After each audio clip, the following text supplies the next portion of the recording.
There are several types of Japanese swords, but what exactly is a tanto? A tanto is an extremely short sword with a blade length of about 12 inches or less. Unlike other Japanese swords, tanto usually have little to no curvature. The tanto was primarily used on the battlefield. During the Sengoku period, Japanese battles typically started with archers and stone throwers, progressing to spears and swords as combatants closed the distance. The extremely short blade of the tanto made it the weapon of choice after all other weapons were exhausted, used in close combat grappling with the enemy.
Tonight, we are live and exclusive on Fightworld TV as we return to sunny Weston-Super-Mare on the west coast of the United Kingdom as Tanto Submission Grappling is back for our third installment. Stay tuned as the action is about to begin. Ladies and gentlemen, good afternoon and welcome to Hutton Moor Sports Complex in Weston-Super-Mare here in the United Kingdom. This event to you is brought to you by Pro Sport Grappling, Polaris Professional and Showtechs Production Media, coming to you live and exclusive for our viewers at home on Fightworld TV. Watch what you want, when you want, wherever you are. We will be showcasing some of the very best Jiu Jitsu fighters from Wales and the Southwest region, plus selected fighters from around the UK, right here on the Tanto mat. No points are scored, no advantages are scored, no breaks in between rounds. This is Tanto Submission Only Jiu-Jitsu. So the only way to guarantee a win is to submit your opponent within the match time limit. To explain more before we start the show, let's look at the Tanto rules and let the games begin.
Okay, we are live. Welcome to Tanto 3, and we're going to get this card underway immediately in the junior lightweight division. Guys, it's so good to be back. Tanto 3, as you would have probably gathered from what we've just seen, we're now partnered up with Polaris, but Pro Sport Grappling brings you once again Tanto 3 from Hutton Moor Leisure Centre. I'm Wes Murch, and I am joined by my co-colleague Joe Patterson. Joe, lovely to have you here. Mate, it's an absolute pleasure to be here. First time for me commentating submission grappling, so I'm very much looking forward to this little change of scenery. Ladies and gentlemen, this is the first fight of the evening in the boys no-gi intermediate 32 kilogram division. Introducing first, fighting out of the blue corner, representing Chris Reese Academy, Jack Saunders! So, mate, Jack Saunders bringing all the swagger to the grappling mat today as he comes out of Chris Reese Academy. A staple for any local grappling show would be to feature Chris Reese Academy, right? Yeah, absolutely, mate. Yeah, they are an absolute staple, as you said, and it's so good to see a lad of this sort of age with this much confidence. Look at Jax taking it all in. And yeah, representing a super experienced gym.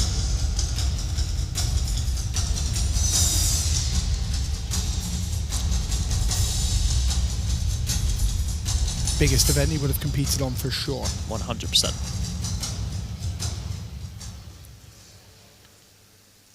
And introducing second, fighting out of the red corner, representing G7 BJJ Academy, Kobe Reese!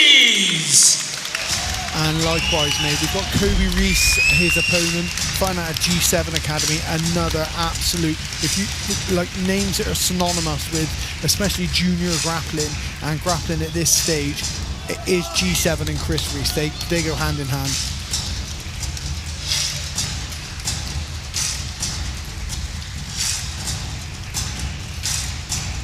It's incredible to see lads of this age get to compete on an event like this.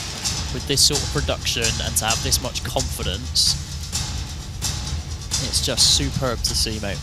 Yeah, and they look like proper grappling athletes, don't they? Look like professionals in there, they really do. They're carrying themselves like it. Look at Jax. Jax is intense, right?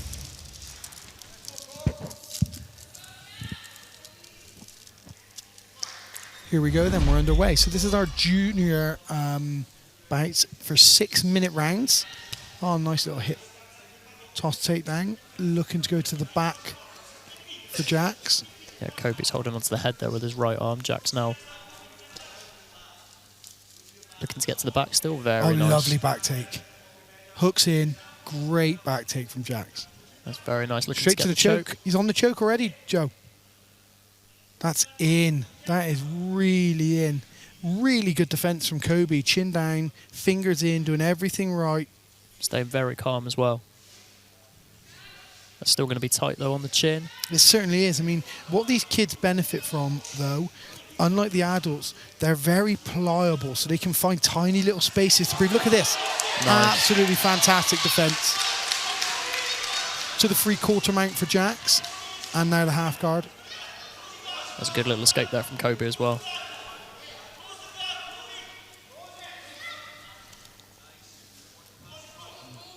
Kobe was looking to use that underhook there on his left side. Yeah, he's got to butterfly. Now he's got the right.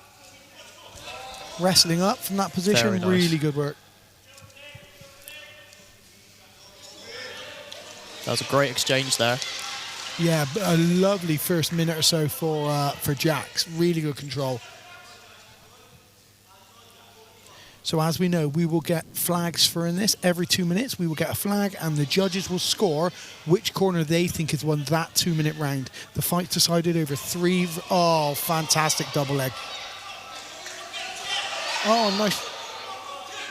Unlucky with the sweep attempt. That was a superbly timed double leg. Looking to take the back again.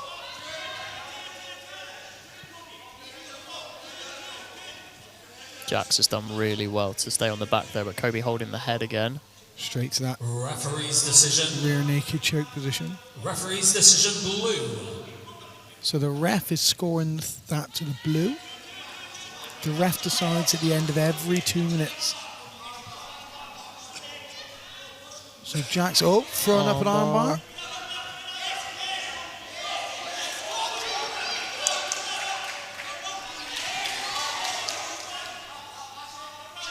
Good work, good active guard from Jax. He's done very well there because he was offset momentarily by Kobe. Trying the triangle.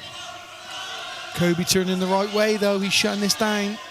That's really locked up now. If Jax can make a slight angle on this, he could finish this.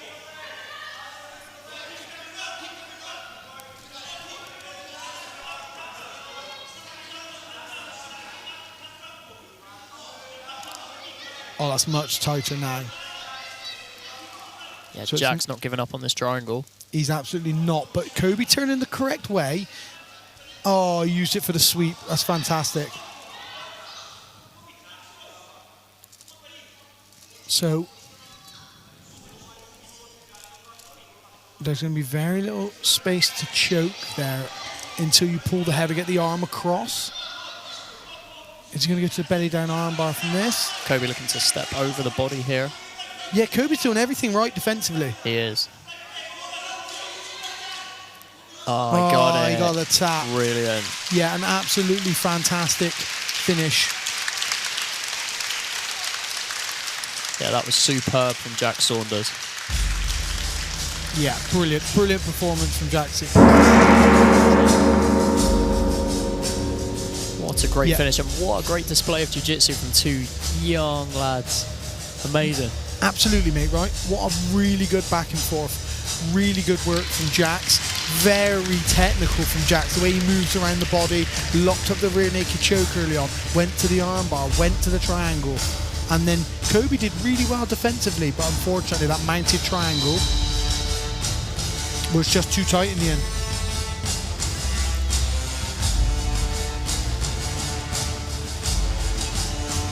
Oh, that, yeah, really nice belly down triangle from the back there. Or did he take the arm bar? He might have attacked the arm. He might have took the arm bar. It might have been an arm bar that he finished out with.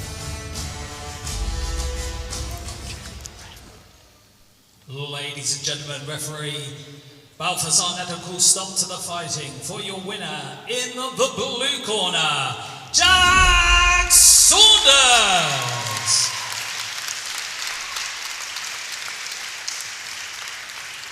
Yeah, it was really hard to tell whether the armbar was the finishing move without speaking to the referee there, because the ref stopped it from the tap. I would assume, looking back at the footage that we've seen, the armbar was probably the finishing move, just because the triangle didn't seem as tight from that belly down position. So, looking back at, I'd say if I had to bet my money, it was the armbar finish. Yeah, but what way to get the card started, right? Brilliant, yeah, absolutely brilliant. So let's get this card back underway, I reckon, Joe. I think we're ready to go. And here we go, mate. Our next bout, again, in the junior division, 10 years old. We've got a brilliant little matchup here, mate, as we've got Finley Jones and Noah McMullen. Yes, sir. Finley Jones representing Chris Reese Academy, who we just saw, and Noah McMullen representing Fightworks.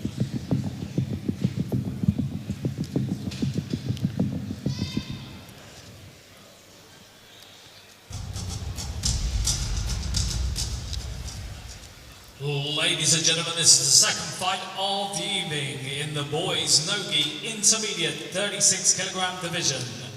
Introducing first, fighting out of the blue corner, representing Chris Reese Academy, Finley Jones!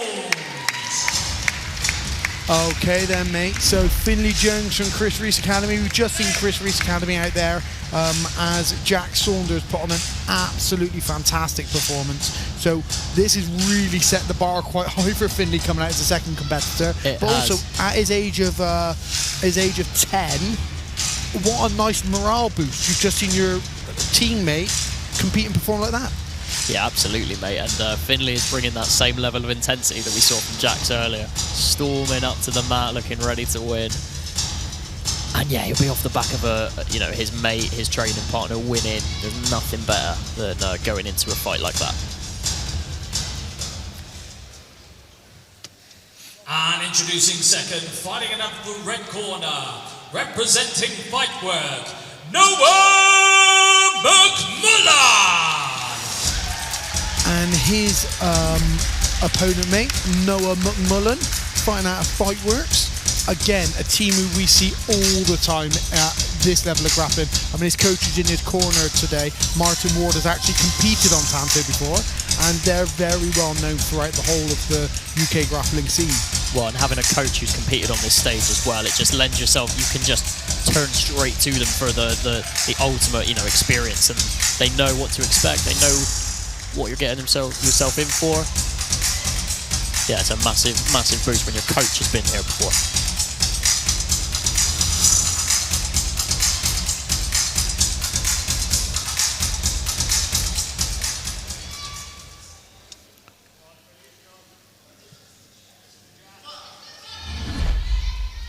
Okay, we're underway. Oh, opting to pull guard there for Finley. Oh, very nice work. Just pulled him in, looking for a triangle. Oh, nice. Go watch that. Go watch the arm bar set from Yep. here. Good work from both. So Noah doing a really good job of offsetting Finley's hips with his knee. Not just sitting in the guard and being inactive. That's a couple of times now he's gone to immediately knee in the middle, offsetting. But I think he's just trying to slow Finley down somewhat because Finley's been very active from the moment he pulled. Yeah, he sat back and instantly pulled him into him. Look for a triangle, look for the armbar. Oh, to have the energy to compete like this. Oh, that was really nice. He went for the armbar and then went for an arm lock off the back of that after not getting the armbar.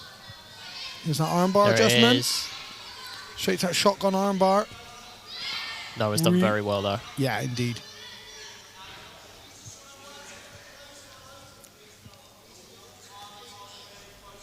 So Finley's got to start capitalising when... Noah's got to start capitalising when Finley reaches under the leg like that. So when he goes to look at deep half or reach underneath towards a K guard, he needs to use that opportunity to open that guard and pass, right?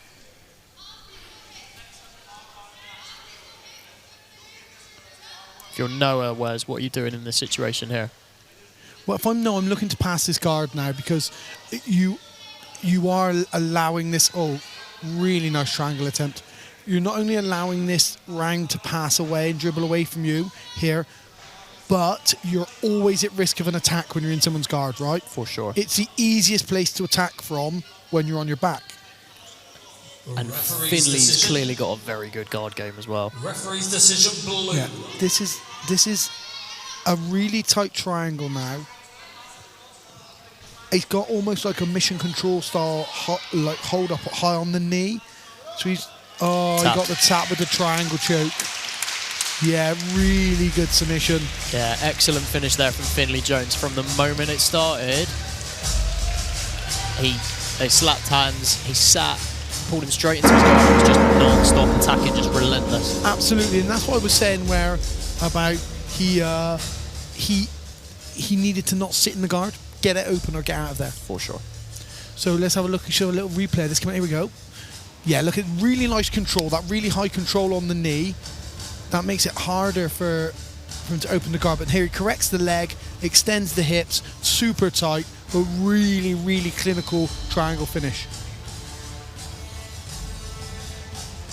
Ladies and gentlemen, our referee Balthazar Neto calls stop to the fighting for your winner by way of triangle in the blue corner, Finley Jones. Mate, those Chris Reese Juniors look absolutely exquisite, don't they? How good was their jiu-jitsu? Yeah, unbelievable. Aggressive, relentless. For young kids as well, man, they're violent as well. I like it. So active, mate. I mean, we saw two completely different styles, but Finley off of his back was from the moment 30 seconds in, you could tell that is where Noah needed to not be. He was trying to kill the game a little bit, I think, and compose himself. And I think I'd have been screaming to him, pass that guard. That guard dangerous, you know? Yeah. And it proved it was because Finley threw up an absolutely killer triangle. But we move on, mate. Fight number 3, as we have Gabriella Taylor and Grace Toft.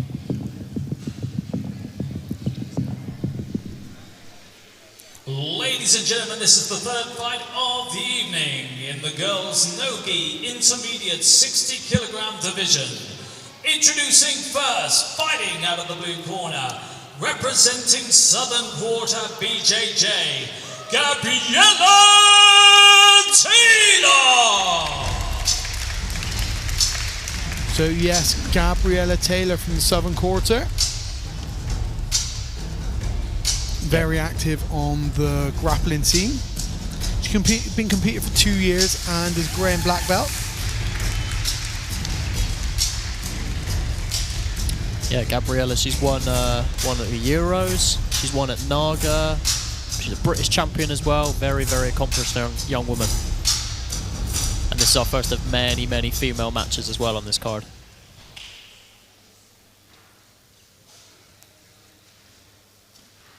And introducing second, fighting out of the red corner, representing G7 BJJ Academy, Grace Toft! So we have Grace Toft in the red corner coming out of G7 BJJ Academy, who we saw earlier on with Kobe Reese. Grace, 2 years training, solid grey belt. Also a medalist at the Euros, medalist at Naga. So we've got two very, very accomplished young ladies grappling tonight. Yeah, absolutely, mate. Two girls who really know the scene.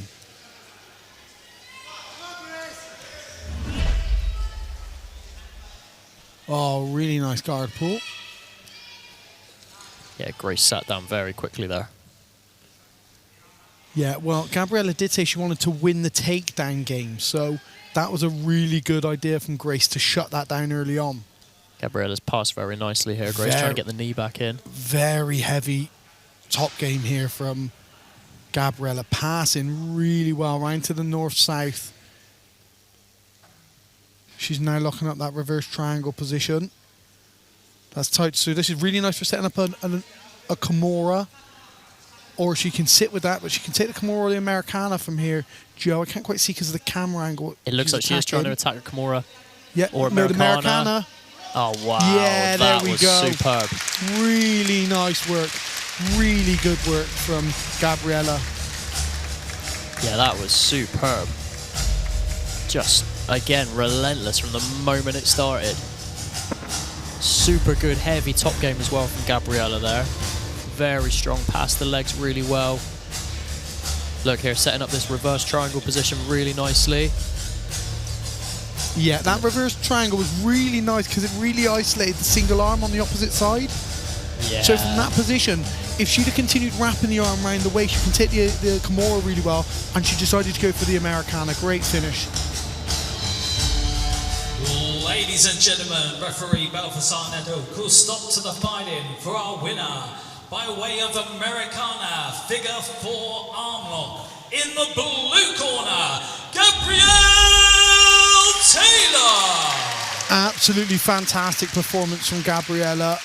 I cannot wait to see her compete here again because the way, I mean, obviously Grace pulled guard, but the way she controlled from that position, stayed heavy, moved to the north-south, kept creeping around, picked up the far arm and then got to the reverse triangle position. So dominant. Really, really solid performance. Yeah, real solid counter game plan, you know, to the guard pull. Getting heavy, passing those legs, just being confident and being relentless there. And that reverse triangle position, again, such a good way to set up that Americana. Brilliant work from Gabriella Taylor. And we move on then, mate, for our next bout in the junior section, and we've got two more girls entertaining us as we welcome Maisie House and Ella Kerr. Ladies and gentlemen, this is the fourth fight of the evening. In the juvenile girls no-gi intermediates minus 64 kilogram lightweight division. Introducing first, fighting out of the blue corner, representing Cantagalo Jiu Jitsu, Ella Kerr! Yeah, so Ella Kerr from Cantagalo Jiu Jitsu. She's a blue belt and she's been training a long time. This is what we're seeing as well, right, Kate? 15, 16-year-olds who have got 7, 8 years grappling experience. It's nuts. It's That's nuts, crazy, mate. isn't it? Well, you see the ages of the lads from the first couple matches. You know, if they are, you know, are training for, say, a year at that point, and then they get to this sort of age now, that's a lot of time on the mat. Yeah. And Cantagallo Jiu Jitsu, Cantagallo is named after the favela in Brazil. So where this Jiu Jitsu team originated. So they're terrifying, essentially. Yeah. Jackson Souza being the head coach of that team. And introducing second, fighting out of the red corner, representing Rising Tide, Maisie House!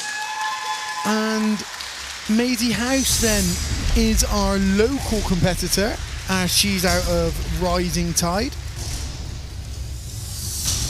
Yeah, Maisie also a blue belt. A little bit less time training than Ella. She's got 3 years training under her belt, but she's competed at Polaris. She's got some medals under her belt, and part of her predictions for the matchup is get a wicked takedown, which I love.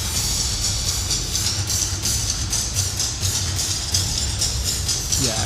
So Maisie's literally the hometown girl. Rising Tide are from Weston-Super-Mare. Ian Rossiter's team. Here we go, mate. Oh, Ella really? sits straight for the armbar. Straight for that shotgun armbar from that. She's still working for that armbar, but it's not quite there. Ella, oh, so did Maisie drop back on that leg? She did, didn't she? I think she did, Dropped yeah. straight back on that foot lock. That's a straight ankle lock attempt. Really composed from Ella to pass. Ella super composed there. Her facial expression didn't even change. But sometimes, just like Maisie did there, just like Ella did there, you can use that attempt for this to come up. Yeah. It's a really nice way of coming up. If the person doesn't have that locked really tight and the fret's not there. Has she got this guillotine position from there as well? She does. It's gone now.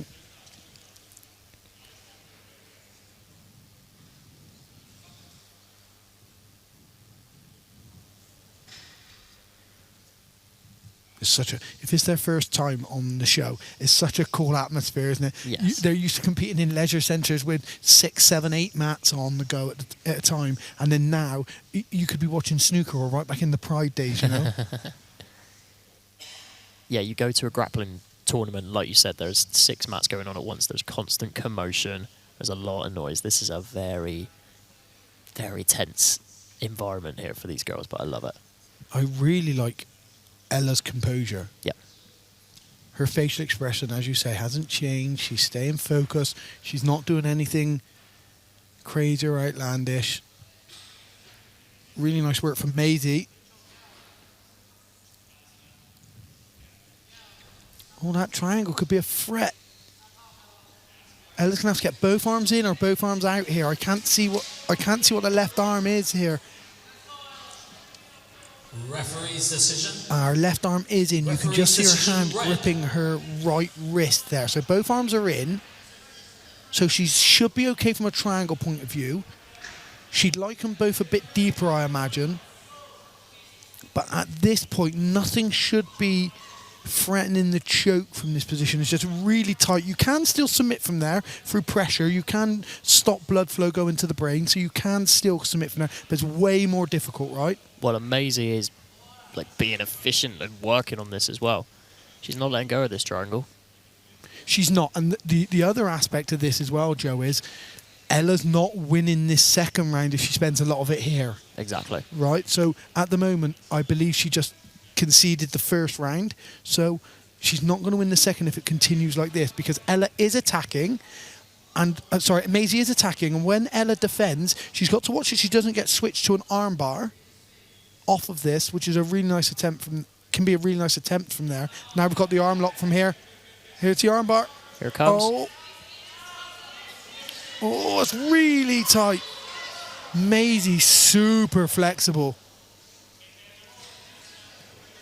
Great Really composure good by work. Ella. That was really good. That's confidence of your own hyper flexibility, right? She's been in that position many times, and she knew, actually, I'm not in threat here. I'm okay. And now Ella attacking the back here potentially.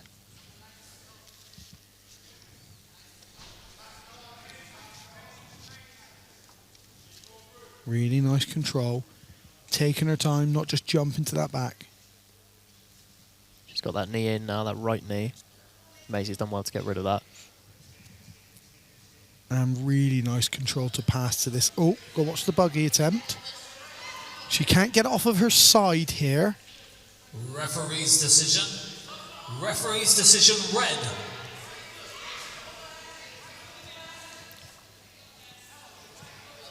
There is it. Oh, she got to watch this figure forearm lock.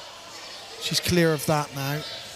I don't think with Ella's hyper flexibility that she showed her armbar attempt from Ella. Armbar, we're going to have to see the same from Maisie unless she can escape this. Oh, wow. Fantastic. Fantastic, because she'd lost the first 2 rounds as well. Well, it's actually quite a common submission when somebody attempts that armbar from that position, is for you to step over and isolate it. Ella did really well to snatch that armbar up. This is earlier on when Maisie was attacking this triangle with both arms in, and she was adamant that she was going to get that. Then she attacked this armbar from the bottom. Yeah, really good composure from Ella. When she went for the figure forearm lock from the bottom with the legs, that gave the position for Ella to sit over for that armbar. Fantastic finish. I loved Ella's composure all the way through as well. Confident in her defense and eventually her attack. Yeah, brilliant match. Ladies and gentlemen, referee Marcello Copa calls stop to the fighting. For your winner, by way of armbar, Ella Kerr!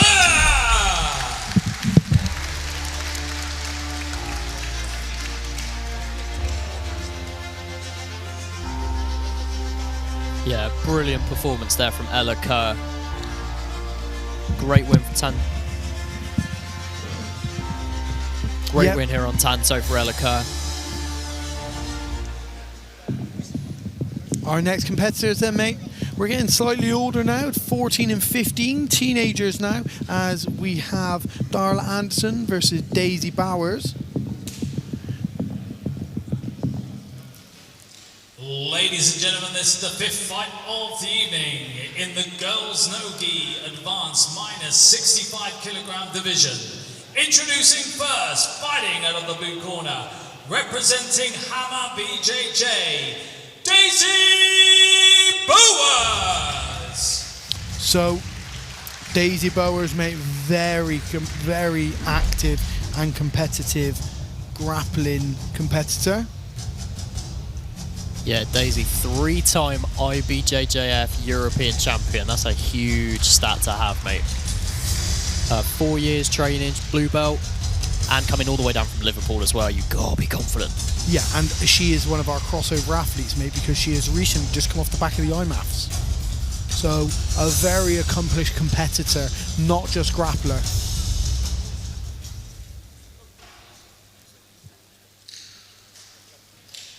And introducing second, fighting out of the red corner, representing Southern Quarter, Darla Anderson.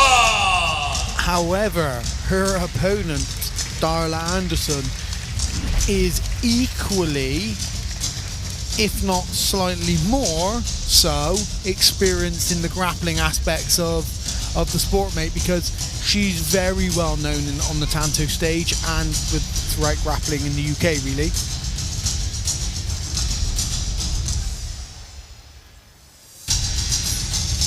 Yeah, Darla, multiple-time medalist at the Euros, ADCC Trials bronze medalist as well. Super experienced, competed on Tanto before. This is a great matchup, this. Yeah, I've commentated her fights before. Darla's very experienced. Oh, I like that they've engaged standing up as well, Joe. Yeah, that's good. Darla going for this collar tie. Oh, nice shot. Good shot. To the Daisy single, to the single, really nice. nice. Runs the pipe, great takedown. Yeah, brilliant takedown. Really nice, heavy hips. She may pass here. Darla doing really well to control the ankles, but I think Daisy, if she turns her head, she'll pass to the side. Here she goes, just turns the head and she'll make... So she's got to go for that stack pass now. Good work. Brilliant pass from Daisy.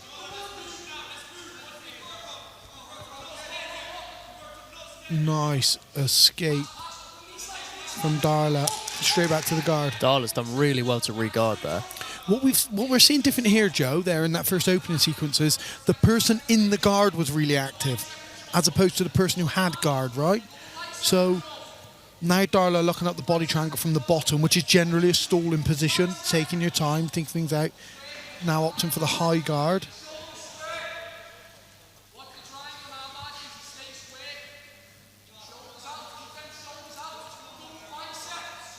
So Daisy's got to watch she doesn't get swept here or get caught with that shotgun arm bar because she's really stacked up high.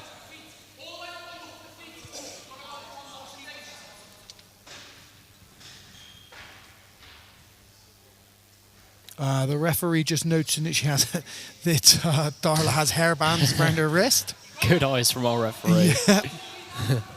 Marcella catching that there. Referee decision. Referee's decision blue. So I think we can see Darla's intention not wanting to stand up here. Yeah, for sure, mate. Daisy pushing the hips away here as well as she stood up. Watch the armbar, yeah. So now she got what she's trying to the armbars. Really quick armbar attempt. That's very nice. The elbow's clear though, Joe. It's just about clear, I think. It's on the inner thigh. And she's yeah, bent the the elbow arm was as well. clear. Yeah, nicely done.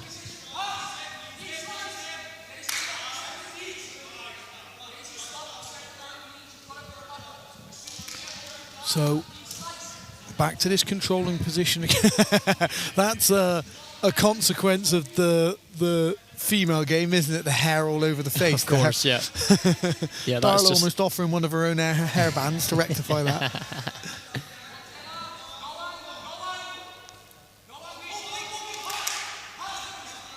Okay, again, a really good attempt from Darla for the sweep.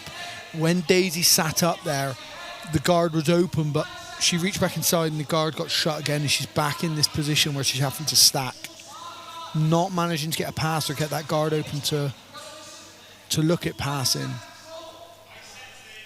Really good control from Darla, reaching over to the far side to hold the hand.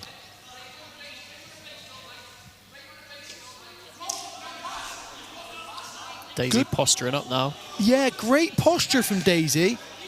And that was really nice. Darla's super active from the bottom. Yeah, she is. Oh, nice attempt at a really nice knee cut pass. Oh, Darla's done brilliant to re-guard again.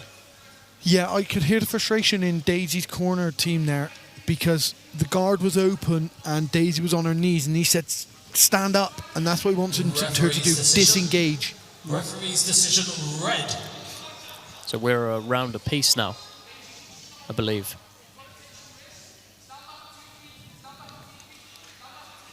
Yeah, I think Daisy needs to get this guard open and pass and try and be active to try and secure this portion of the fight, this round, right? When she's clearly got a good pass game, she has attempted to pass and got very, very close multiple times here, but Darla's brilliant at re-guarding and then staying active from this guard. Yeah, Come back to this body triangle. And what's not helping her is this sort of tripod position, because this makes it very difficult to pass all the way over your head and down on your opponent who's trying to hold you down anyway.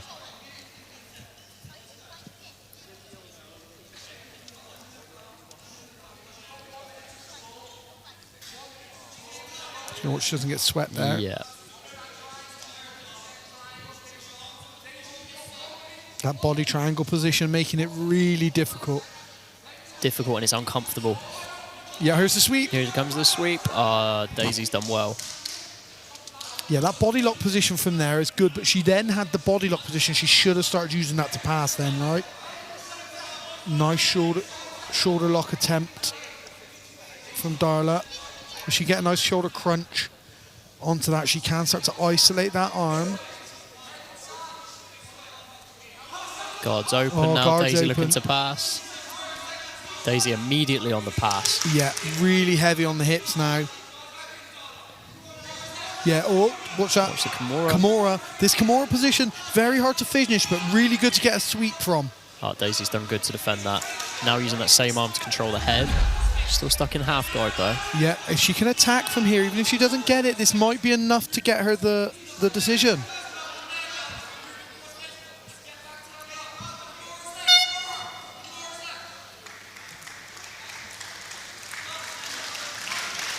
Yeah, really good work. Now, we go to a decision. Can we have a final referee's decision, please? We need to know who this is going to go to. Did Daisy do enough at the end there? Oh, Daisy got the decision. Daisy got it. She got it. That was that final guard pass and the work from the top position at the end. As I said, she passed. She immediately started to attack the arm. Yeah, this is where it goes to show. Like, it's 3 rounds that you're fighting for, right? The moment that second round goes the opposite way and it's a round apiece.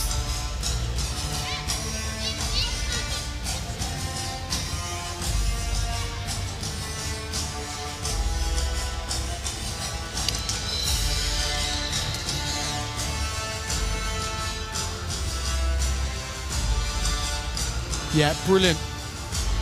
Brilliant way to finish the fight. Here's the replays. I think that double leg attempt to begin was good, and this single leg run in the pipe was fantastic. Yeah, but superb. The key to this victory was Daisy's final 30 seconds in the fight, Yes. because it was all dwindling away from her, wasn't it? It was all starting to go away, and then that last 30 seconds of the fight, not only did she pass, started to attack in, got heavy, and really made it work.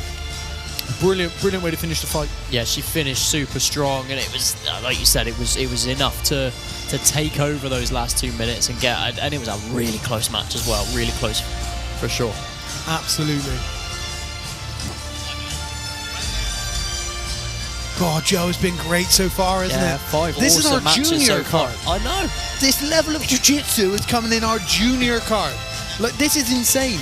We've had finishes and now decisions. Some of the submissions that we've had have been absolutely fantastic, but the submission attempts, the action that we've seen, what a great way to start the card. And the defensive technique as well of these youngsters. That, you can't ignore that, you know what I mean? Like, it's one thing to be able to get a submission, but to be able to know all of the defenses, all of the scrambles, and then turning that into a good position for yourself, we can't ignore that either.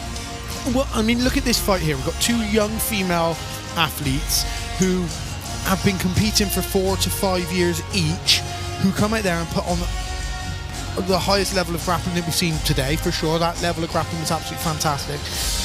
That caliber of grappling at this stage, man, honestly.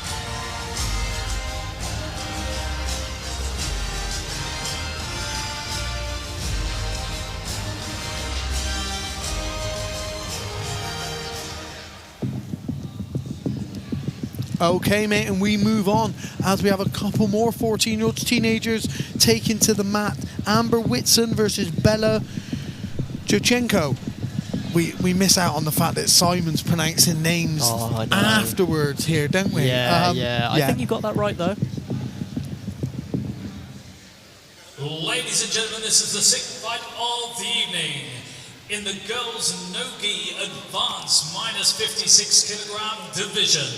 Introducing first, fighting out of the blue corner, representing Southern Quarter, Amber Weston.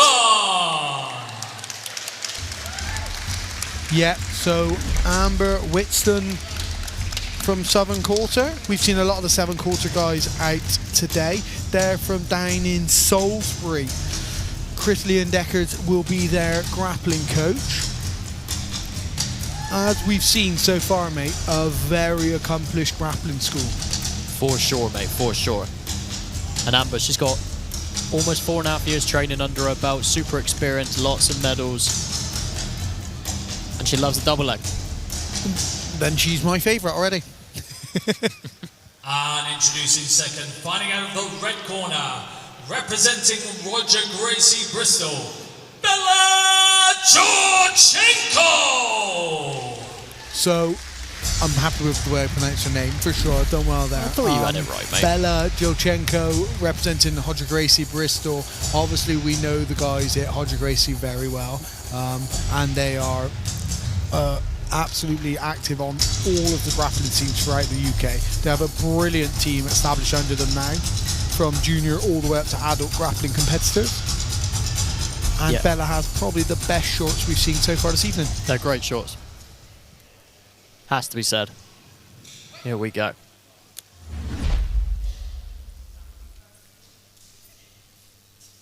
Collar ties to begin again, not guard put in immediately. Yeah, it's good to see them starting standing. Yeah, well, we know that the Hodger Gracie team have a very good grappling. Great sprawl there for Bella. Really great sprawl. Great drive also from Amber. Yeah, Amber's done really well.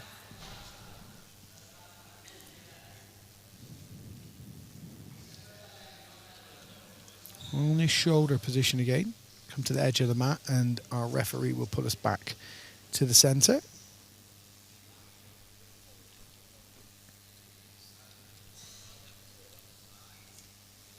Marcelo Coppa, probably one of the most experienced referees in the UK.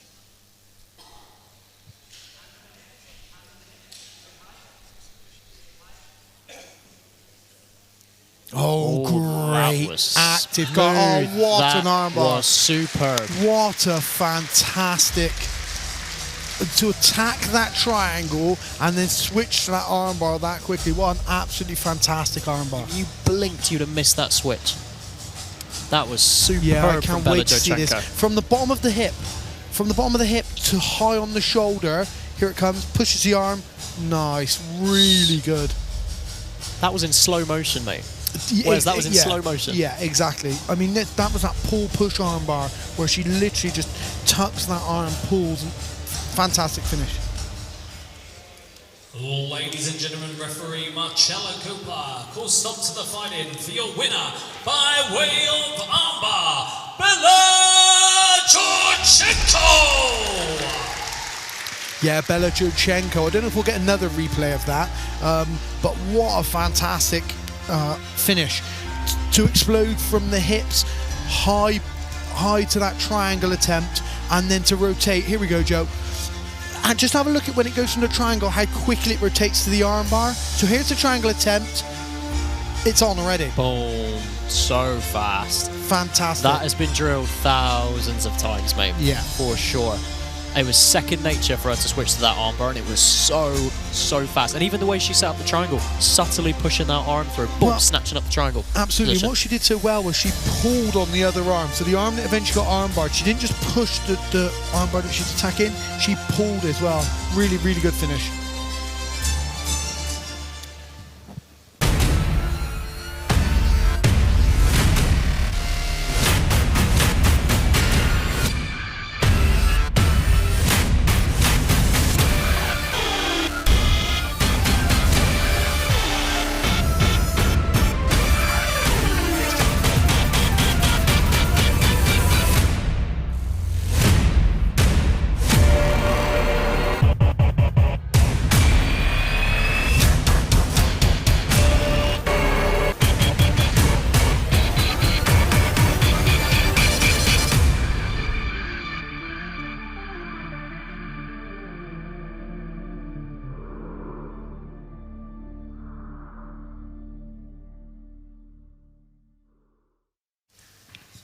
Okay, we move on, mate, as we advance away from our junior card now, and we step into our intermediate card, and it's opened up first and foremost by Finley Morse versus Joshua Woodburn.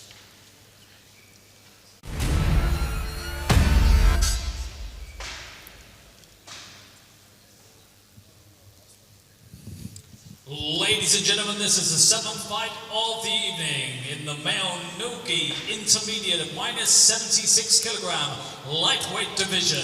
Introducing first, fighting out of the blue corner, representing Pretoria MMA, Joshua Woodburn. Yeah, so we move on, mate, to our intermediate card now. The difference being here, we're going to 8-minute rounds. So 8-minute rounds, and now we have the full grappling skill set available, as with Polaris Grappling. So twisters, neck cranks, all submissions, all chokes, etc. are now open to us.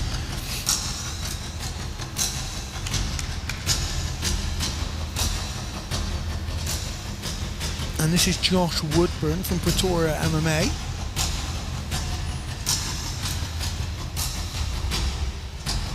Yeah, Josh, we've seen on Tanto before.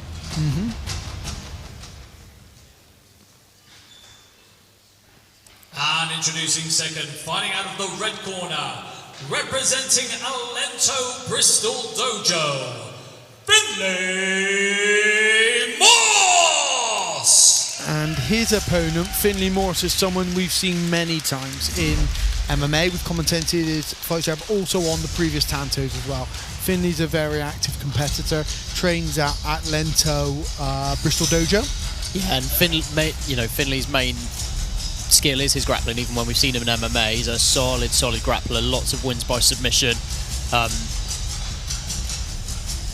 Yeah, lots of wins by submission from Finlay. We know his grappling's good. We know it's his go-to discipline. So, yeah, I'm looking forward to seeing him competing on the mat this afternoon.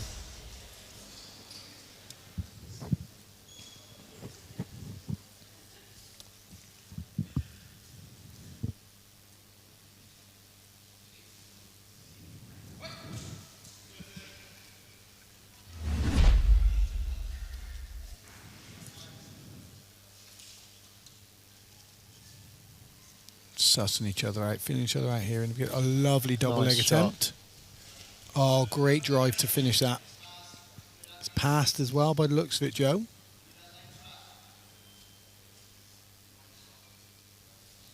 See Dylan. Oh, he's got to watch this armbar. Oh, he's got to watch this, mate. He's got to watch the armbar on the other side as well. Yeah, with his legs over the back here. Yeah. He's got to watch, though, that left leg coming over the head and snatching the shotgun armbar on this side. Good knee on belly control. He went to go around the back for the armbar at first, but he's got this Kimura.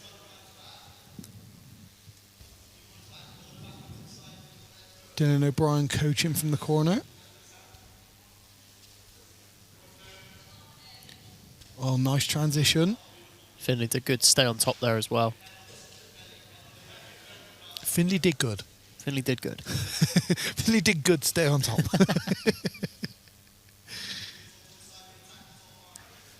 Yeah, nice heavy north-south position for Finn. He's going to go knee on belly.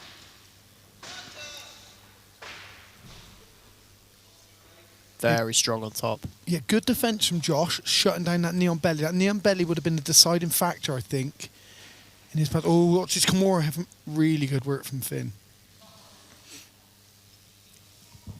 Josh is tricky. Josh has got that really difficult active guard.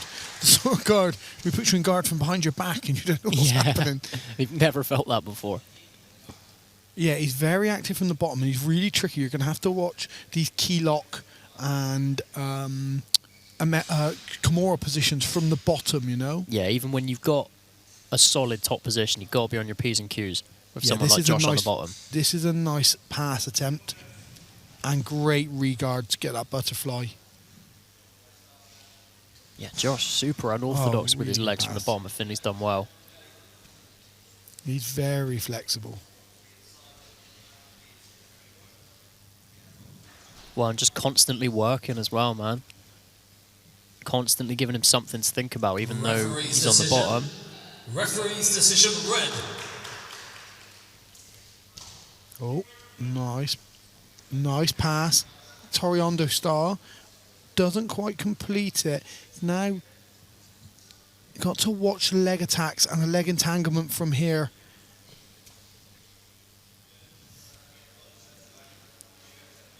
Finley controlling the head with with both hands now. Yeah, that he's Finley has got to be wary of the right leg. All leg attack options can come off of that grip now for Josh, and it's difficult for him to pass. Really good work. Nicely done. Cleanly, I was going to say, but that Darce choke Josh has got a tricky guard. Oh, Nicely done. Oh, Finley's done really well to stay on top again.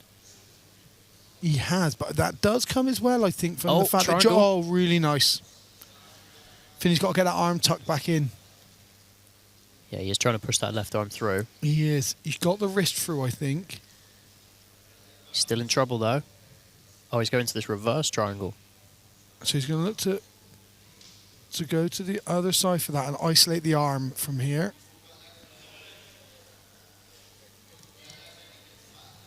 Finney will have to watch a leg attack off this. If the triangle doesn't work and Finney postures up, here comes the leg entanglement. Yeah, really good active guard from Josh. You said just a minute ago about Josh being on. I think Josh is opting to play off his back. Right? Yep. He's not trying to come. He's not trying to sweep. He's not trying to get top position. He wants to work off of his back. Oh, this is absolutely his game for sure. And buggy choke. Buggy.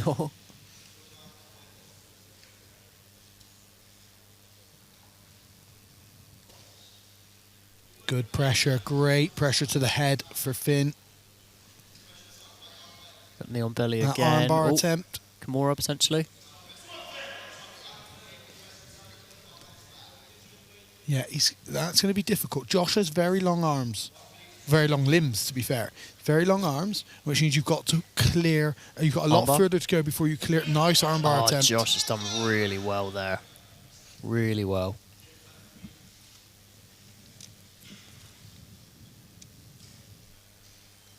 So now he's going to look to pass this position. Referee's decision. Referee's decision red.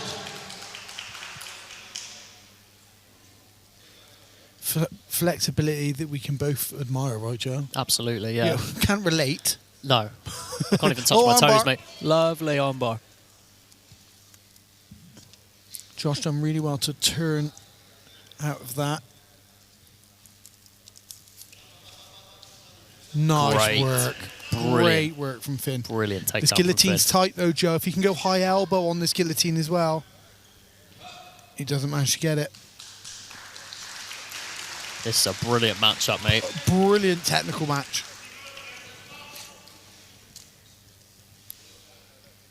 I think Finn's doing all the right stuff. He's staying on top and he's enough pressure, active enough, threatening enough that it's making it very difficult for Josh. If Finn, nice leg entry. Now he's got to watch his backside 50-50. Well, that saddle entry maybe. And straight to the 50-50. He's got to be careful exposing that heel. That's twice he's done that now. If Josh can get a good bite of that, like he has now. Oh. So there's not much control of the knee line at the moment. That's what's saving Finn.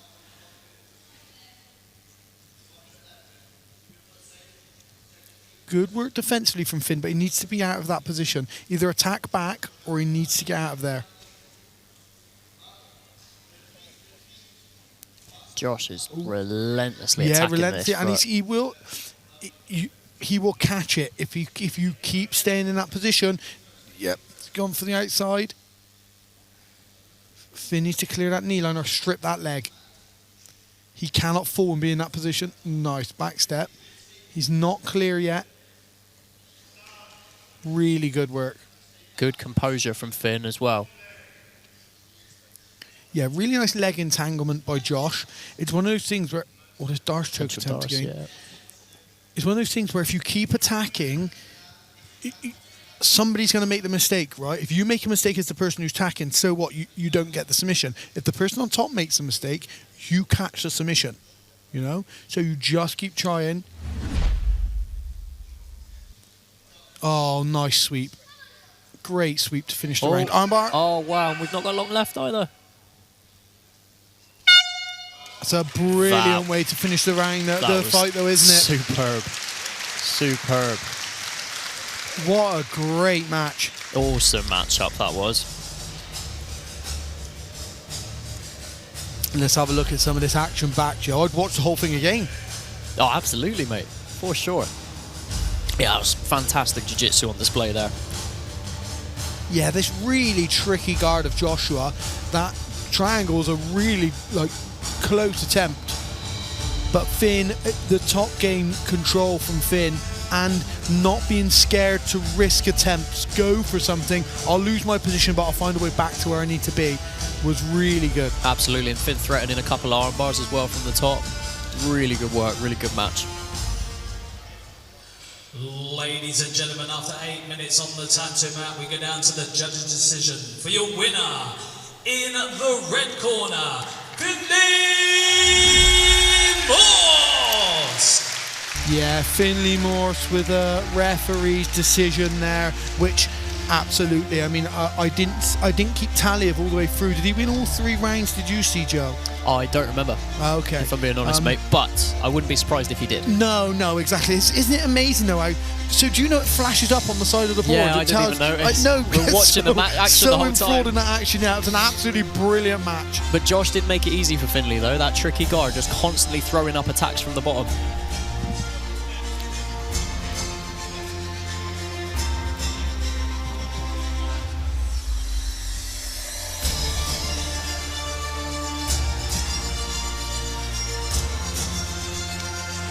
Yeah, a brilliant performance from Finn.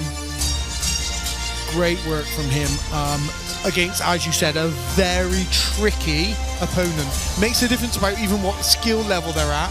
How tricky Joshua's made it really difficult.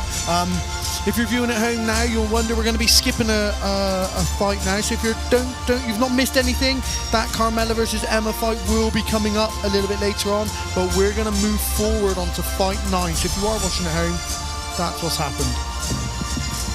So we are treated though, because this is one of the fights I've really been looking forward to on the card. Elliot Clark versus Charlie Gregson. Ladies and gentlemen, this is the 8th fight of the evening in the male no-gi intermediate -70kg featherweight division. Introducing first, fighting out of the blue corner, representing Libertas Jiu Jitsu, Charlie Gregson. So, Charlie Gregson, a name we know very well, very active on the MMA scene, now starting to really put a lot of effort into his grappling. Already a solid grappler anyway, right? So it's really good to see him on this Tanto 3 card, and against such an opponent. A brilliant opponent for him. Yeah, for sure. Yeah, as you said, we've seen Charlie a lot in the MMA scene. Solid wrestler, great top game, and very active as a grappler as well. He competed grappling, I believe, last weekend and got a gold medal. Charlie's a really good grappler, mate. Yeah, absolutely. He looks a lot smaller as well, Joe. He looks lean, doesn't he? He does. And introducing second, fighting out of the red corner, representing Impact Gym, Elliot Clark! And his opponent, however, who we've seen on we've seen on Tanto previously, and we've also seen him fight MMA, right? So we know Elliot, we've seen his performances on Tanto many times, and his grappling we know is at a very high level. Yeah, he's won a lot of his MMA fights with his grappling, with his wrestling, with his control. His top game's really good. He attacks chokes very well. He submitted a competitor who's competing later tonight. Elliot's really good, mate. It's a great matchup. Great matchup. He looks a lot bigger as well. You did say Charlie looks smaller. Elliot looks like the much bigger fighter. This could be one of those things that comes down to who's willing to work off their back. That's what this could come down to. Whoa, this is going to be good.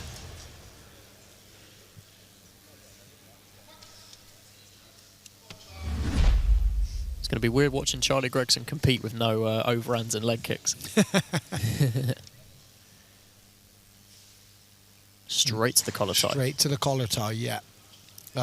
This could be one of those things where you get two accomplished MMA fighters and they want to prove themselves in the wrestling aspect, right? Charlie, we know, has got very good wrestling. He's got a nice double leg that he's utilised many times in MMA. Elliot looks strong. He does.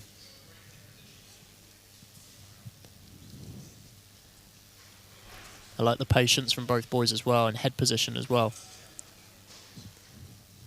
Yeah, so Elliot in his previous... Oh, Wow. really nice shoulder throw, like Sianagi style throw. I was just about to say Elliot in his previous Tanto matches has fought in this collar tie for a lot of the match. Oh, he's stepping over to that arm. Nice. And he goes to the back from here, does he? No, really good work regarding for Elliot.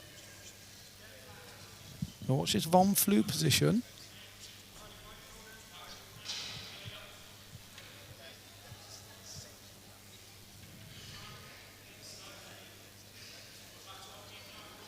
Yeah, Charlie now moving back towards the guard. So he's going to have to try and pass. Nice leg drag attempt. He's on that leg, will he? He's keeping Yeah, control of sitting that back right was leg well. not the idea there for sure. Elliot Clark with a fantastic stand-up from there. Now digging for the underhook on his right side. He's got to go Back to his careful. collar tie. Got to go careful. Charlie, we've seen, is willing to throw. Nice foot sweep attempt.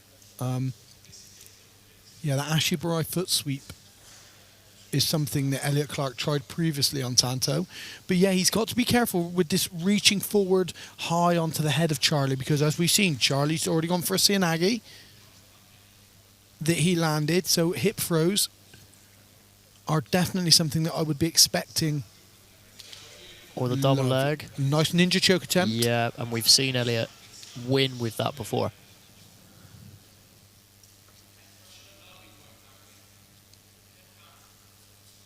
I like the patience in the collar tie as well in this position. Referee's decision blue. So Charlie Gregson getting that one, I imagine, for the throw and his attempts once on the floor. But Elliot has absolutely been in this match. For sure, mate. Yeah, the winner of... Oh, lovely trick. Nicely done. I was going to say the winner of that 2-minute segment, it can be real fine margins. Well, we're 2.5-minute segments now, aren't we? Because we're on our 8-minute matches. Yes, 2.5 minutes, Yeah. excuse me. But yeah, you're right. Really nice that front headlock position from Elliot just a second ago. Good single leg from Great Charlie. single leg entry. Head inside, go to the double.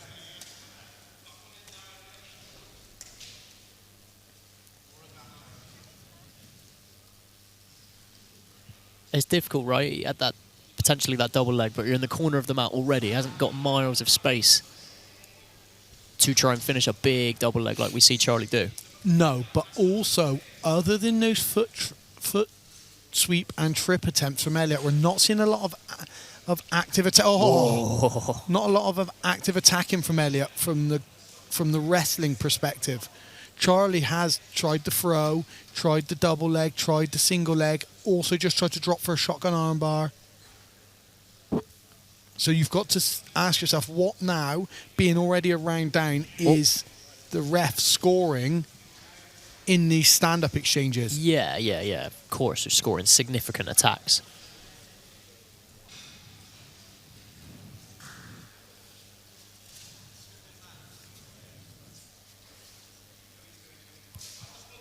And Elliot relentlessly digging back for this collar tie. He Little is. foot sweep attempt there. But I don't think that foot sweep attempt is enough to say that you've been active. Oh, really nice double leg. Oh, wow. Really nice shoulder throw. That was super. Straight to the front headlock position. Good sprawl. Oh, we are going to get a replay of that for sure. What you've got now, though, is, mate, something so big and such a big display from Charlie there. You've just undone everything that Elliot's done, because what he's been doing has not been active enough. Little foot sweep attempts, little Ashibarai attempts. Lovely trip. Nicely done. But the guard is open of Elliot.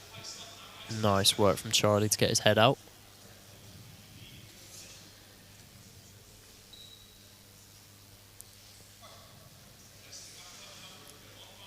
Referee's decision. Referee's decision blue. That's 2.5 minute segments for Charlie Gregson. Yeah. Elliot has to finish all this guillotine, Joe. He can still Charlie's get that from the pass. side. He can still get that from the side. Get to the sweep. Come on top for the one arm. Wow. If he passes over to the one-arm guillotine from here, this could be over to the mounted. Charlie's done very well there. Yeah, very well indeed. He's done brilliant, but Elliot started out this. Yeah, that Darce choke. Yeah, potential Darce here, yeah. He can get this. If he can turn on his hip a bit more to trap the head on his own That's chest. very tight. That looks tight. It is tight, but at the moment, Charlie's got a lot of head movement. Elliot wants his chest on the back of the head. Really good work. Straight attacking that guillotine as well. Good start to the last portion of this match for Elliot. Nice head snap again. Nice.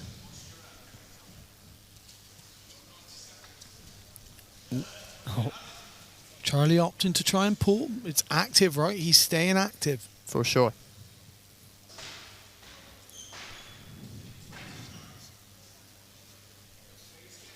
Back on this collar tie again. Yeah, but now Elliot has given Charlie something else to think about because he has tried that head snap position a couple of times now. Oh, now that's Nice head snap. nice head snap. Very Can't get to nice. the back, but he's still in control. Yeah, left arm of Elliot preventing Charlie from armbar from- going to the back. Nicely done. Can he get the back? Oh, wow. Yeah, really nice. Really nice little sequence from Charlie. This armbar attempt from here, Joe. Oh. Really nice, like a Aoki lock attempt. Charlie coming back up to the back again. Charlie might get to mount here, Joe. Oh, he has. Charlie's got very strong top game Yeah, as well. that Americana attempt.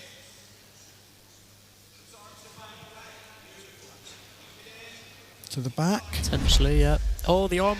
Oh, really nice armbar. that was What a fantastic. fantastic finish. What a finish. What a fantastic step over armbar to finish that fight, mate. In a match that he was winning as well. I mean, to be fair, he deserved that finish. He Yeah, he deserved the does, submission finish. Absolutely. That step over armbar to win that match was the icing on the cake of what was a brilliant performance. And Elliot Clark, as we know in this category, is a great competitor. Very Here comes this tricky. throw. That Beautiful. throw. Beautiful, mate. That shoulder throw was superb. And here's the sequence that comes to the step over armbar. Yeah. Oh, it wasn't. It was a sit back armbar, sorry.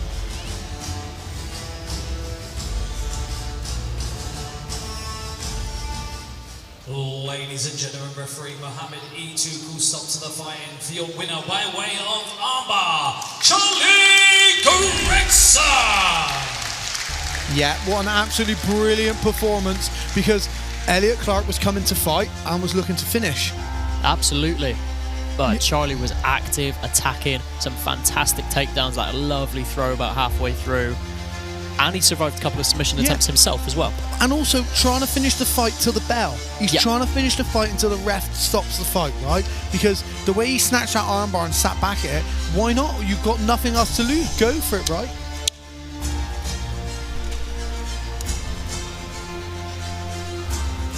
Yeah, a brilliant performance. And you put it perfectly, mate. He deserved the finish, for sure. Exactly. He absolutely did, mate. He deserved the finish. It was a brilliant performance and nothing else to lose, right, to finish that fight. Definitely. So brilliant. Well, we go back a fight now, as we said earlier. So we now go back to Carmela Diorca versus Emma Jefferson.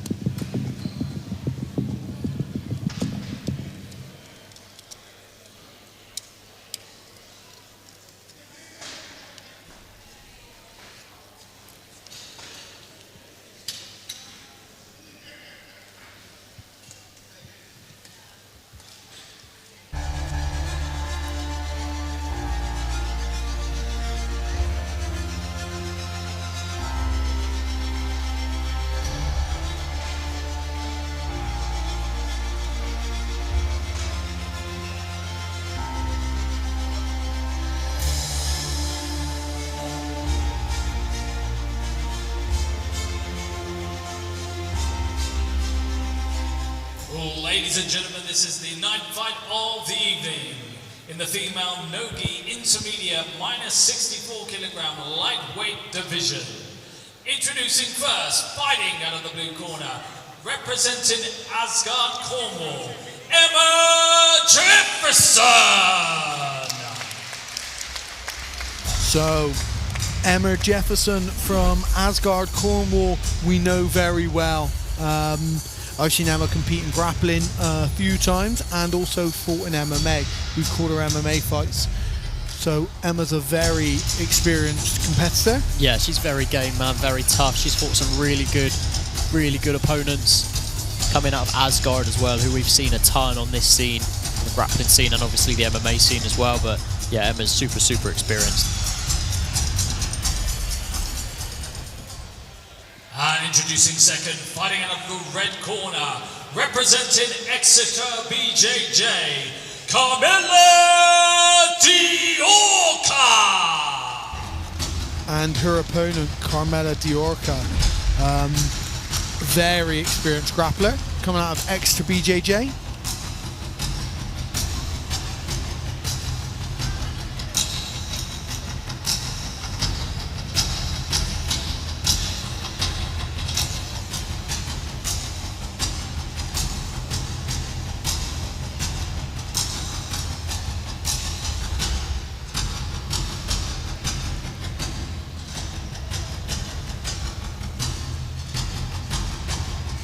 Your referee in charge of the action, Mohamed Itu.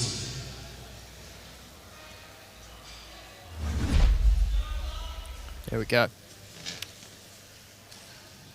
Back on the collar ties, you can tell which one of them's fought MMA. Yes, for sure, mate. Yeah, Emma started very low, attacking that collar tie straight away. Carmela engaging, no? Yeah, not shying away at all. Looks very strong here. Oh, nice trip attempt. Nicely done. Oh, immediately attacking that guillotine position for Emma. well, she almost went for that ninja. Good work from Lovely. Camilla. Yeah, she should have stuck Good with that sprawl single though. leg. Yep. Nice She's trip. done well. She's done Yeah, very done well to really get that well. trip. Yeah, I think she panicked on the single leg because of the guillotine attempt, but she was really deep on that head inside single.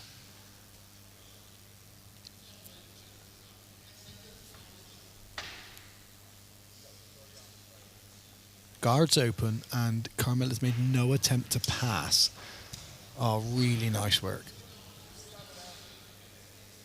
Yeah, she did really well there, passing to the cradle position. And she might get to the back here, Joe. Good sprawl.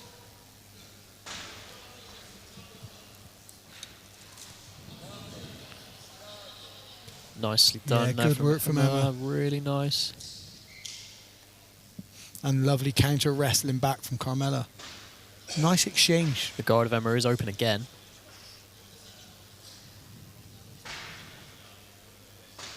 Looking to attack that far arm. Yep. Come on, I got to watch this triangle.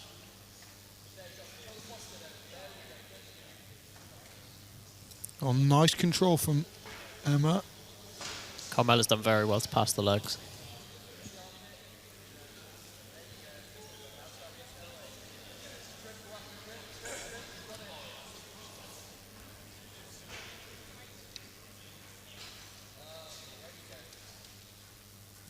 Yeah, Carmela happy to work from this guard position.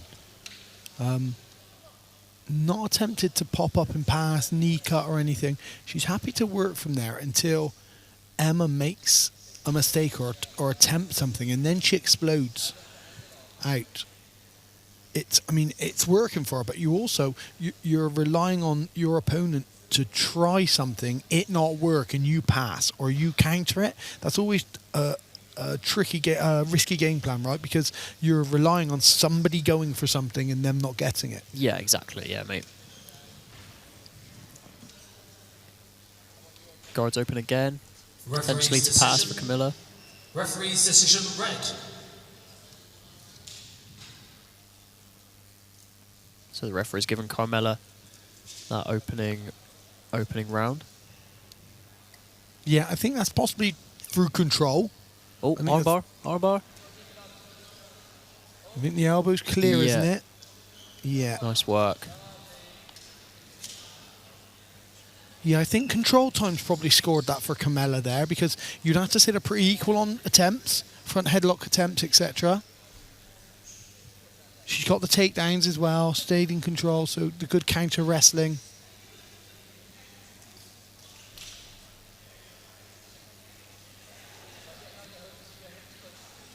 Oh, you can tell they're almost waiting for each good head other. snap. That's very nice. Leapt into that head snap, and again. Yeah, the second time she didn't quite get it, she jumped straight to her knees. Yeah. And Carmella was able to carry her weight. You need to be snapping your opponent down when you go for that head snap.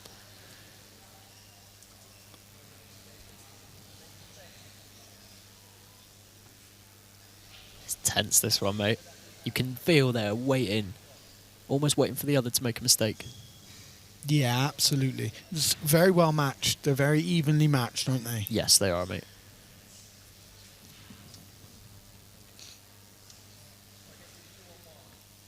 Yeah, and I mean, we have seen Carmella's entry on that single in the first section of the fight was very deep, a very nice single leg entry. So, Good shoots, sprawl yeah, for shoots Emma, but she's the head Carmella's still on outside it, single though. across the body, wrestles up.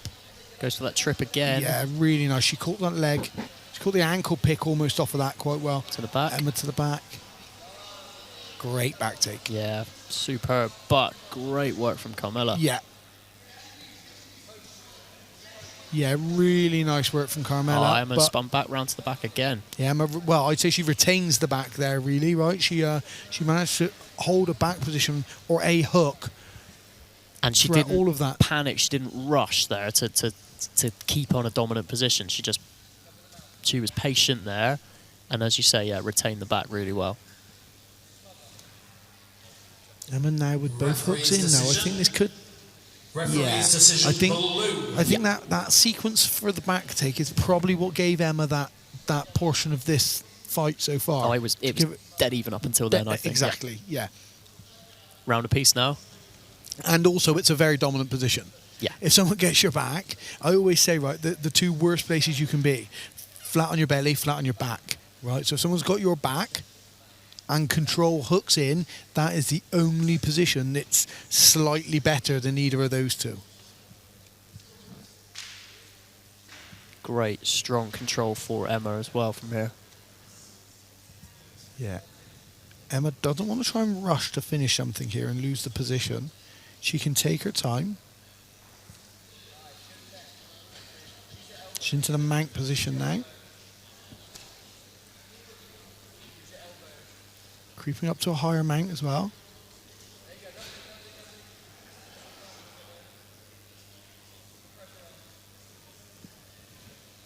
Yeah, we've got to see Carmella get off of her back. Yes, it's dominant work from Emma so far. Yeah, she needs to be on a hip and start isolating one of those legs. That bump sweep is not going to work with someone as heavy as Emma in this position. Carmella needs to be off. Oh, she almost created the angle there. She's done very well there. Brilliant. Emma's still on top though, still in a dominant position. Yeah, if I was Carmella here, I'd be standing up, getting to my feet as quick as I can so that Emma can't get a hook in and then like re-secure this round as well, you know?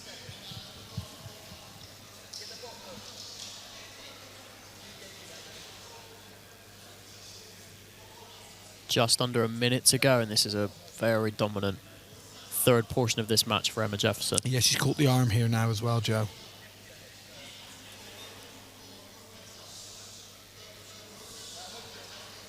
Whoa. Oh, nice. She's done very well Yeah, there. stepped over. Oh, the choke's in, Joe. That's in. Short choke's in. That short choke is in. I'd be shocked if she didn't finish this. Oh, There we go. brilliant. Another match where Emma was on her way to a referee's decision there and she got the late finish. Yeah, try and finish the fight all the way to the end of the fight, right? Yep, for sure. That was another great match. This step over to the back, really nice. Lots of control. She lost it on the first attempt, but then on this one where she got to the choke, really nice short choke position. And you can see Carmella trying to tough it out there. Yeah. But she just wasn't able to get to break that grip. Ladies and gentlemen, referee Mohamed Iduk will stop to the fighting for your winner by way of rear naked choke in the blue corner, Emma Jefferson. Yeah, brilliant finish to that fight. She really came alive in the second, third, and then as the fight went on, she probably wasn't even as active in the final third, but she was way more concise about what she was trying to do. She was trying to finish in that third portion. Yeah, for sure. And once she started to dominate, she really started to, take over there and get top position. Really good work from Emma. Yeah, really good work.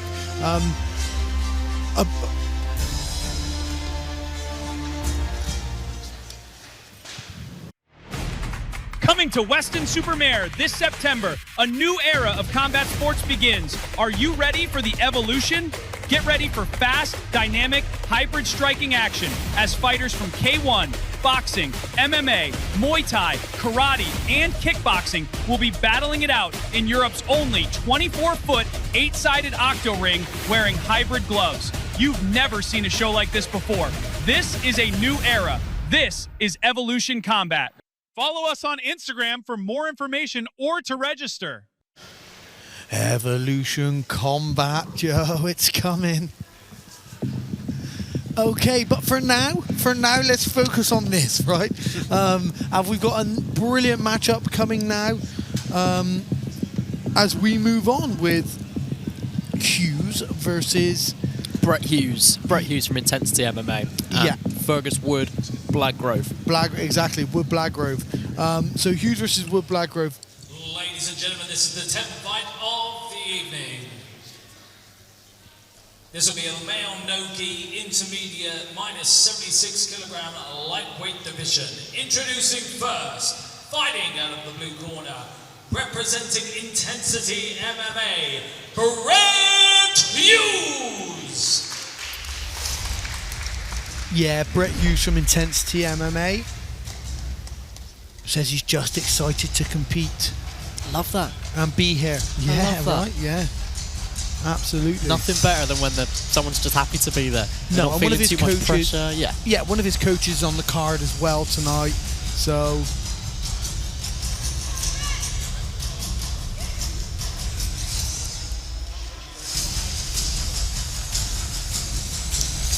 Yeah, Brett Hughes, 18 months training. And introducing second, fighting out of the red corner, representing Matthaus BJJ, Fergus Wood Blackgrove. yeah, his opponent Fergus Wood Blackgrove from Matthaus BJJ.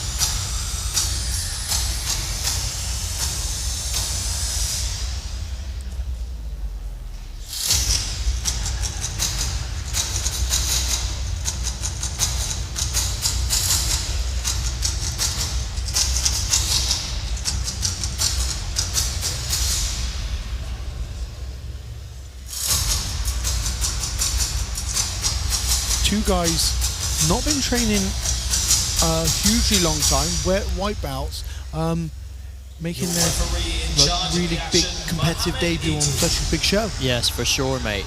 You know, and quite far down this prelim card as well. Yeah.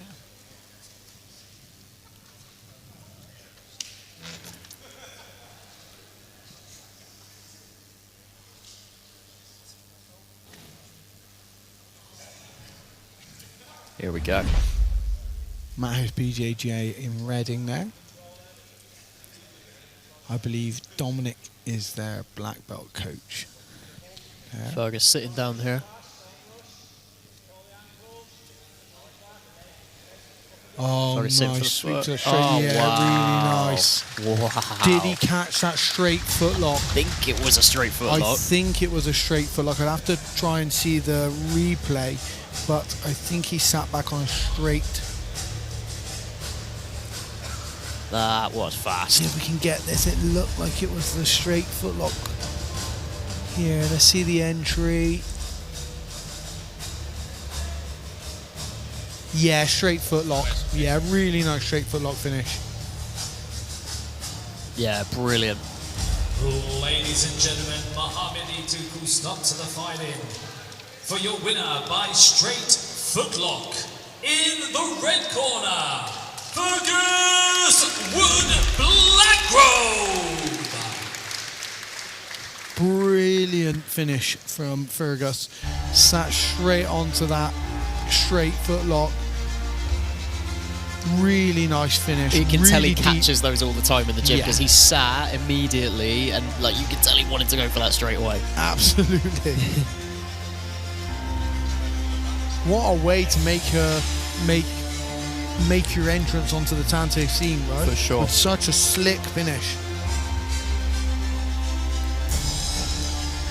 Yeah, and what was that, 20 seconds? I didn't notice the time even, mate, to be fair. No, I was so intent on trying to see whether it was a straight footlock. I didn't see the time. Here we go, flying through, mate. Yeah. And we move on, mate, with Rich McCann and Curtis Shields.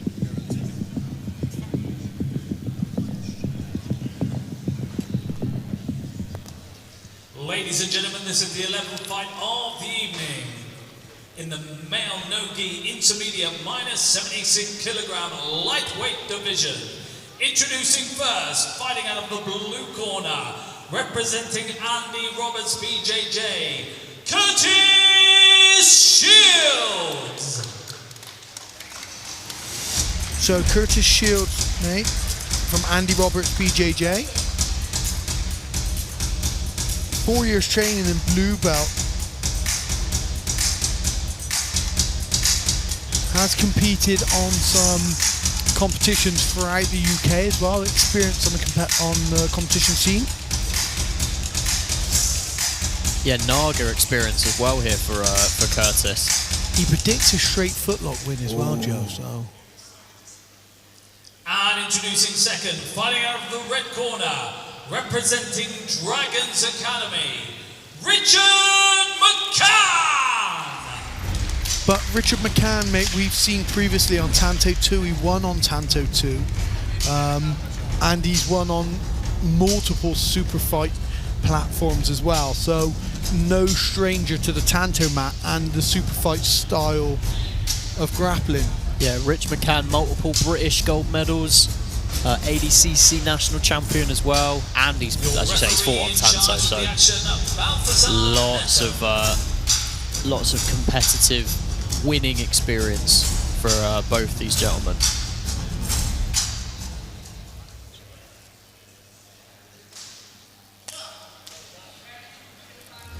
Here we go. So Neto overseeing this one, another very experienced ref. Oh, cartwheel pass. Doesn't quite pass. You can see Curtis just hunting that straight footlock, can you? The same. Oh, he's made the prediction. I hope he doesn't ruin his performance because he's trying to get the finish that he's predicted. Yeah, you don't want that flashing through your mind now. Oh, rubber guard for Rich. Isolating the shoulder. Oh, wow. Is he going to this? Go. Oh, he looks like he's going for the No, he's not going to a shoulder lock. By the looks of it. If the cameraman could have just get on the other side for us, that'd be brilliant, wouldn't Yeah, it's not very good of the cameraman there. No, be on the side we want to see things on. Come on, move. Yeah, Rich McCann very active from his guard there. Now with the lockdown, elevating to get the sweep. Oh, very nice.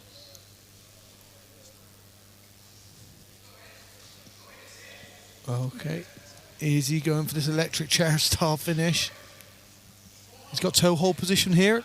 This is a nice position to finish. Heel hook attempt for Curtis. Yeah, he's chasing that. He is. That's Rich has no done longer well. there at the moment, but I saw Rich have a look back at an ankle for himself. Here's the straight footlock, Joe. Can't get the extension that he needs to finish that. Yeah, Rich has got nice control of the head here, pulling him in. Very nice work. Yeah, good work from Rich. Oh, he's getting this. He's got this. Wow. He got the guillotine from the top position. Half guard almost there. Really nice. I didn't know that was that tight from where we're sat. I couldn't see where the other arm was. I'm trying to see if it was more of a Darce choke finish from that position, because from where we were, I couldn't see where the left arm was. Just see how the finish came. Well, the left arm's there. I'd have to say it's the guillotine finish. I can't see the far arm, so it's got to go guillotine finish, isn't it, there?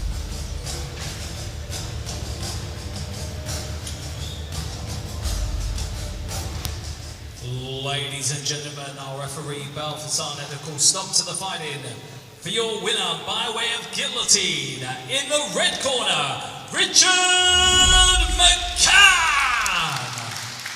Really nice finish. Rich must have some squeeze on him, He right? must to do, yeah. finish from that position. From that position and that quickly as well. Yeah, exactly. Another really solid performance from Rich McCann on Tanto. I've got a feeling he's going to be back in a bit further up the card, isn't he? Because he keeps turning up and he keeps performing really, really well. Well, we've flown through these last couple matchups, Wes. Some really good finishes. Yeah, really good finishes, mate. Some really good action from the start of the evening right up to now as well. But I mean, these last two, I mean, if they all carry on like this, mate, we're out of here, right? That was absolutely brilliant. The last two really quick finishes. So now we have, mate, Callum Jochenko. I'm assuming Yochenko. I'm assuming a relation from earlier, versus Finn Russell.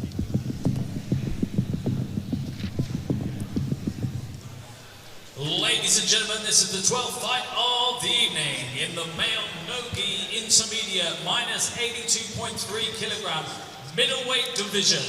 Introducing first, fighting out of the blue corner, representing Checkmate Plymouth, Flynn Russell. So yeah, Flynn Russell, mate, from Checkmate Plymouth. Finn Russell, I believe. Sorry, Finn Russell, sorry. He's predicting good scrambles. Oh, I like that. Yeah, and I see judo brown belt as well on his resume. So it'd be good to see that come into play, along with his blue belt in jiu-jitsu. Yeah, he's got Mark Clark in his corner there as well, who's competing later on against Mario Saeed from Wiltshire Grappling. Ooh. And introducing second, fighting out of the red corner, representing Roger Gracie Bristol, Callum Jochenko. So Callum Yochenko, earlier on we saw Bella Yochenko, yeah. If there's not a relation there, I'd be surprised. Yeah. I would imagine they are brother and sister, I'm going to guess. Callum, 8 years training under his belt, blue belt, 3-stripe blue belt. So he's going to be super high level. Lots of competition experience. Has been on Tanto before as well. Winning The first minute, he's predicting. So we're not going to blink for this one for sure. No, definitely not. This is a superb matchup, mate. Your referee in charge of the action, Balthazar Neto.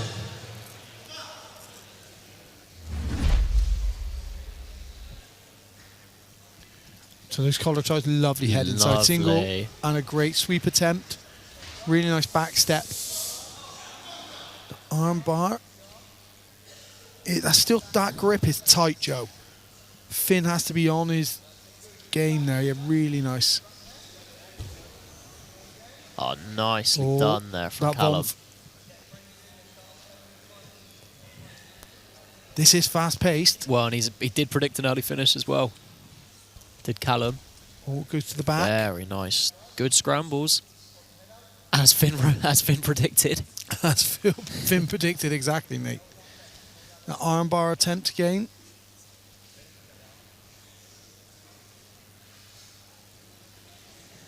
Oh, this is not the position Finn wants to be in. No, not at all. Callum looks like a strong young man. Really good work, timed that perfectly. Lovely entry to the leg.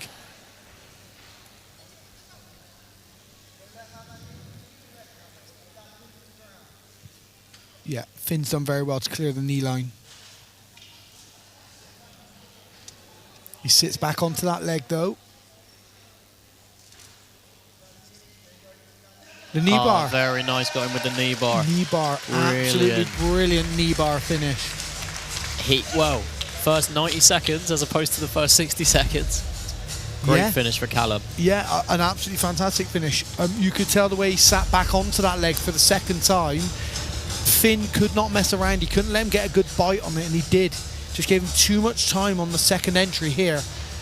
Once he'd come over the top, this is where Finn needed that leg clear now. But yeah, he left it a little bit too late. Really nice knee bar finish. Ladies and gentlemen, referee Balthazar Neto calls stop to the fighting for your winner by way of knee bar, Callum Jurchenko. Yeah, superb from Callum Jurchenko, just relentless from the opening. Yeah, and he goes another win on Tanto. He's going to be higher up the card on the next one on Tanto 4 for sure. I mean, sure. What weight did Rich McCann fight at? Because this I'm seeing under 76. Rich McCann fought at. Where's you're playing matchmaker here? Wow, I like it. It's not for me. It's not for me to do that. But two absolutely brilliant performances from both young men. Yeah, that was a great knee bar finish from Callum. And if we were behind, I told you, we're making it up now, aren't we? That's the thing. We're making it up now. Mate. We are indeed.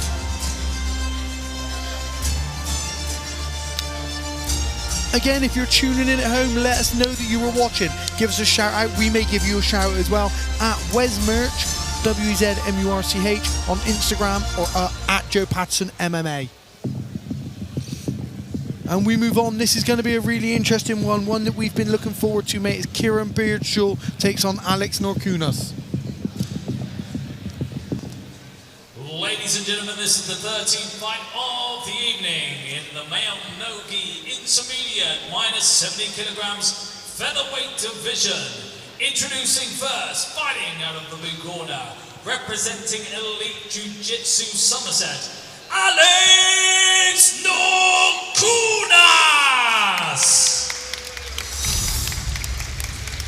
Yeah, Alex Norkunas making his way towards the area now. We know that he's here. We know that he's here. We've seen him multiple times today. There's some sort of mix-up, maybe the wrong competitor at the front first, but Alex Norkunas will be making his way. We know that he's in attendance. We've had a good chat with him, haven't we? Because we do know Alex personally, because we've commentated his MMA shows, his MMA fights. Yeah, we know Alex. Yeah, I hear a lot from Alex. He's always contacting me on Instagram, sending me funny memes and stuff, and Alex is very self-deprecating, which I like about him. He likes to poke fun of himself, but he takes this sport very, very seriously, man. He's a great competitor. He's staying very active. He fought MMA last weekend. Now he's fighting grappling this weekend. Here he is. Yeah, absolutely. Well, I could see he definitely warmed up. I could see his opponent backstage thinking, not knowing. I'm quite sure what was going on there, but here is Alex Norkunas.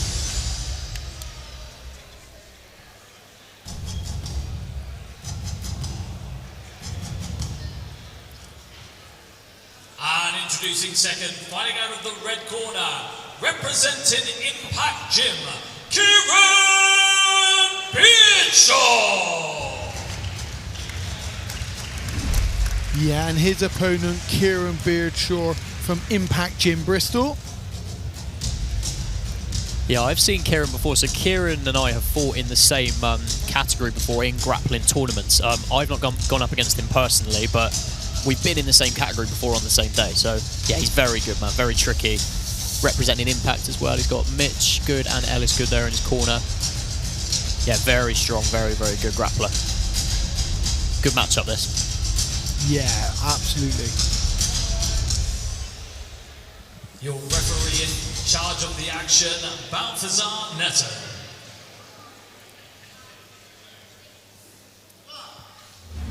Here we go.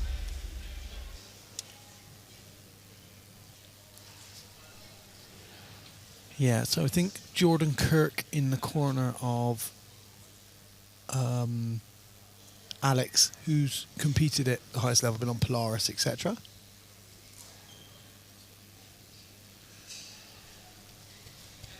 Sitting for the leg lovely entry, nice. Going for the straight foot lock. Yeah, that's going to be really tight. Rolling to get towards the edge of the mat. Yeah. I've seen Kieran finish with those straight foot locks multiple times.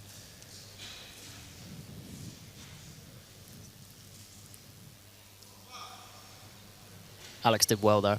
Alex did very well there, yeah. And he immediately shut the straight foot lock down. Although Kieran did get a very good bite in the end, he shut it down immediately very quickly.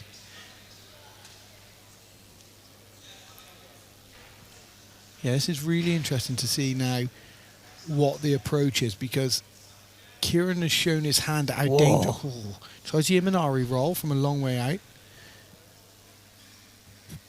Oh, we're going to the heel hook. Alex has got to watch that knee line now.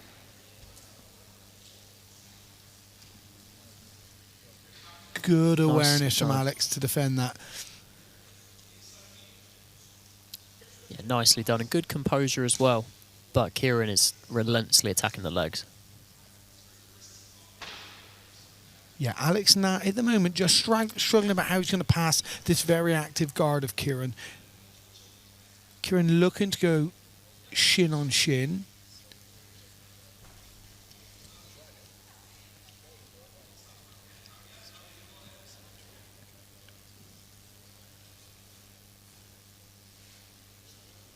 Kieran very active here from the bottom, very active guard.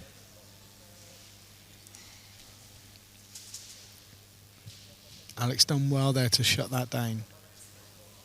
He did. Kieran's got that butterfly now with his Yeah. right foot. Now he's got it across the body. Yeah, he's also got that very high left leg for this rubber guard style. Oh, Alex has got to watch this now. Referee's decision. If he can close this off in a triangle. Referee's decision, red. And he'll isolate that far arm.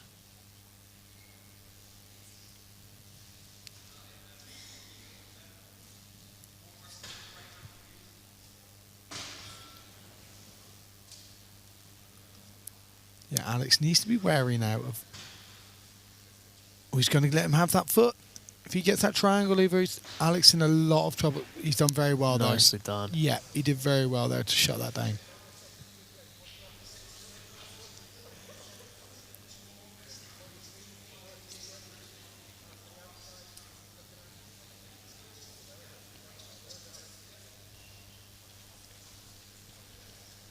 Going towards the backside. And Alex steps over. Alex sits back for a straight footlock himself. Oh, it's going to be tight. Alex is going to have to start defending that. He's left that leg in there too long, I feel. He's done very well there. Good work. Working on his own footlock now, potentially. He is, but he doesn't have it isolated through the centre. Kieran's got control of the knee line. Whoa. Back on that leg again. Kieran's got a brilliant guard.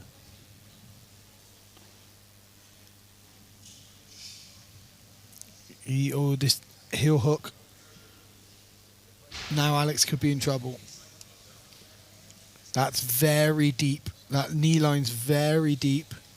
He's going for the straight footlock.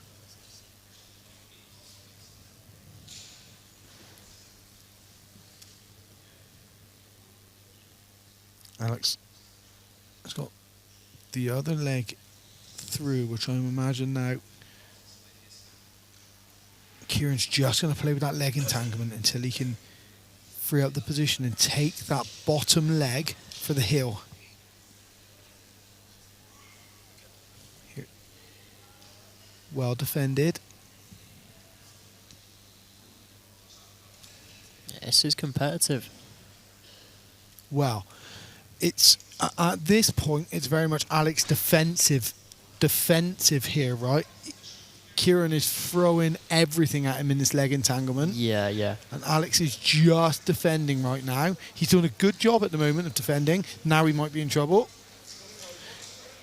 If he can get some extension on this, there we go. Nice. Really good finish. Really nice. Oh, and he's hurt there as well. Yeah.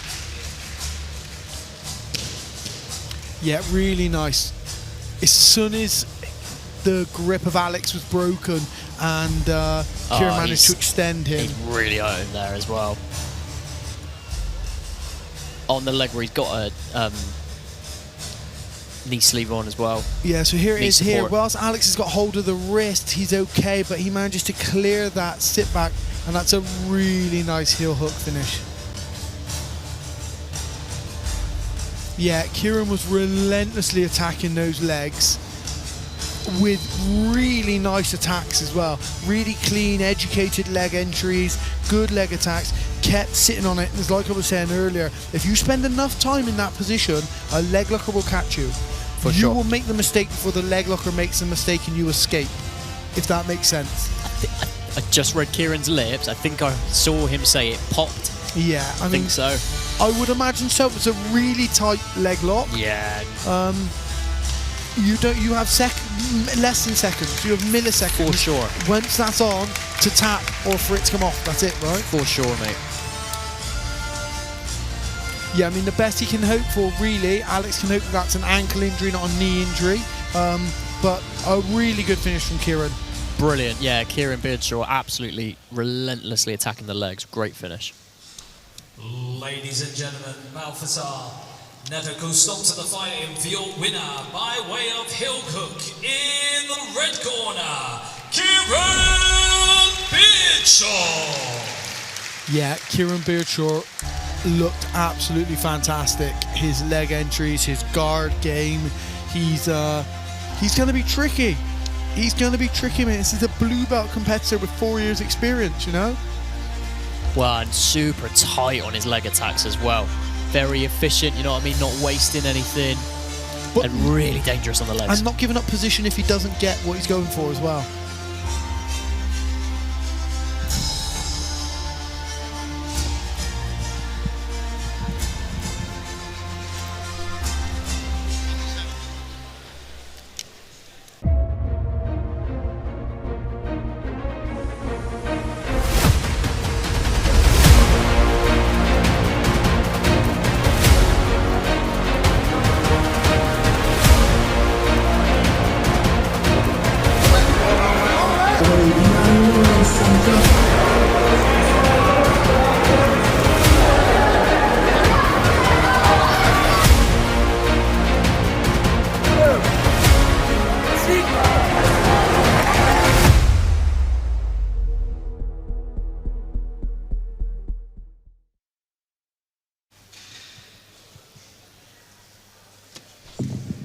Okay, here we go, mate. We move forward. As we have Owen Senior Dexter versus Rick Newell.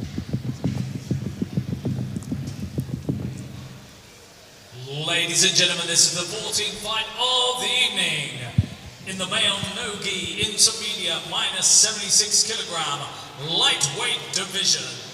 Introducing first, fighting out of the blue corner, representing Intensity MMA, Rick Newell. So, Intensity MMA with their second showing of the night, Rick Newell. Not to be confused with Nick Newell.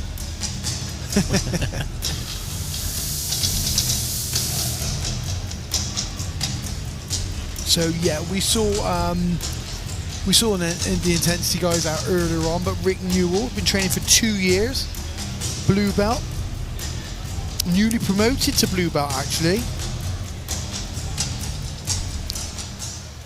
And introducing second, fighting out of the red corner, representing Element 22 Academy, Owen Senior Dexter.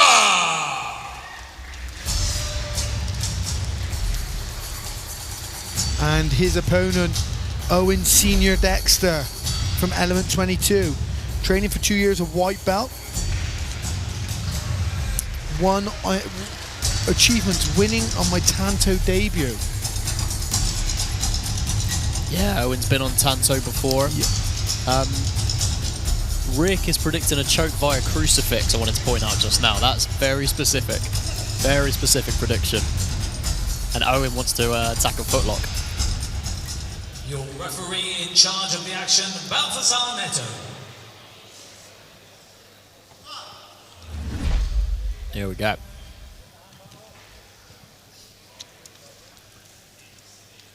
Yeah, so Owen not wanting to engage in the collar tie. No, Rick being very Moor. aggressive.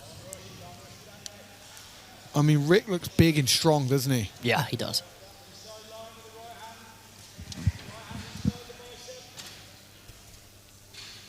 Very similar outfits with the red and black yeah, as well. I know. Joe. Yeah.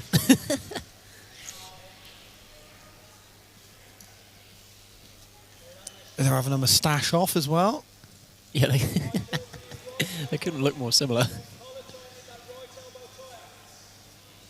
Yeah, I went with a bit more of a mullet going on. got to a bit of a stalemate there with the collar tie. Nice to Underhook do. for Rick. Yeah, 50-50, 1 under, 1 over position for Rick. Oh, really nice. Owen pulls to half guard.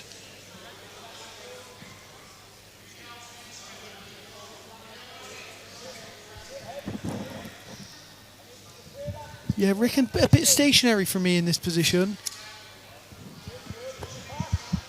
Owen pulled to that half guard position, and there's been no attempt to pass since.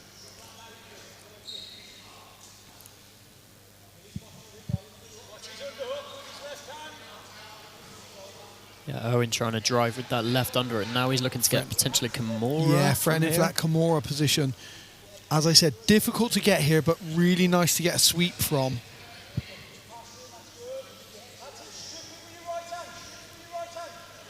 Unless you can get that Choi bar position.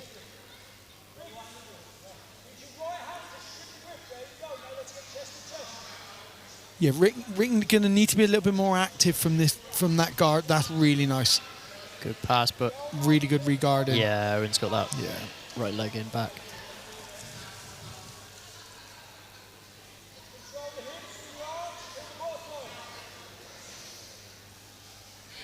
Oh, a bit, gotta bit watch of gi. that. A bit of gi action there, Yeah, mate. a bit of gi. Oh, he sat back on the straight footlock, Oh, Joe. there it is. That's what It's he wanted. not that deep on that leg, No. though, at the moment. It's a bit shallow.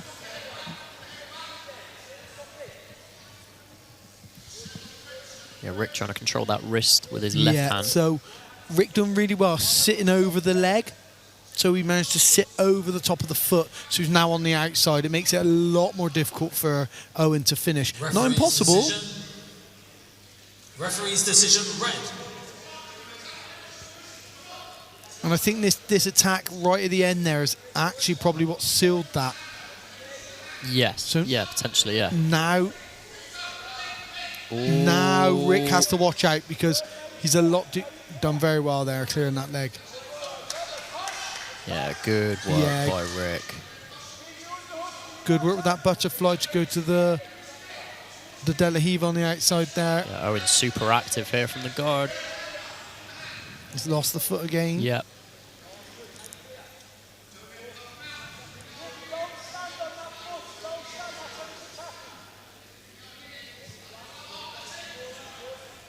Oh, so now shoulder crunch attempt for Owen. Yeah, Rick making no attempt to pass that guard to really start working on what has been Owen's open guard the whole time the fight's been active, right?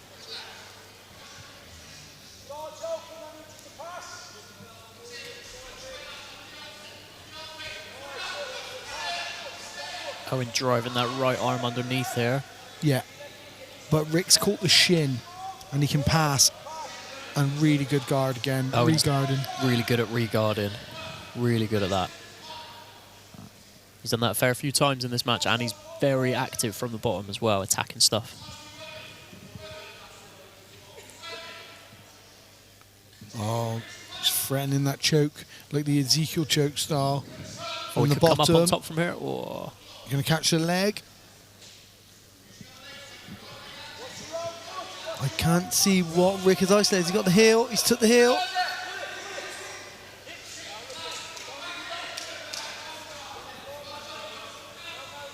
Really nice work from Owen to sit up from that position and now get dominant position.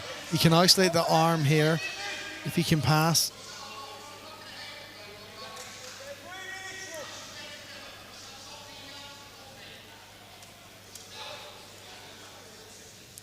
Going to be reset here.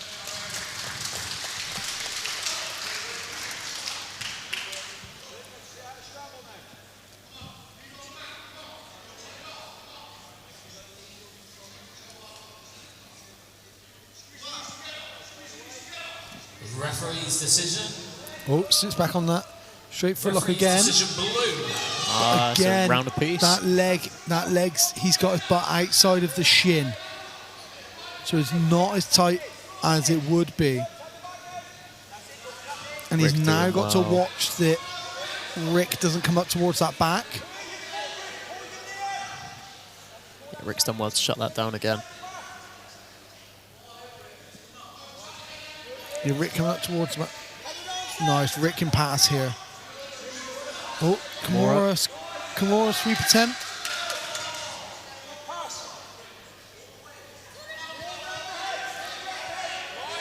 Oh, head and arm. If there's head and arm yet. He did, to be fair, Rick did say he would choke him for a crucifix.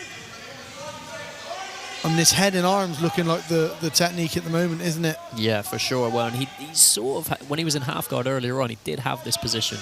Potentially get this head and arm position. This is he's got closer now than he did before to that. Yeah, especially with the knee on belly. So only needs to watch that arm on the far side. In this 3/4 mount position now. Good work for Rick. Yeah, it's a lot more tight control from Rick, isn't it, towards the end of this fight? Definitely. Go watch that arm.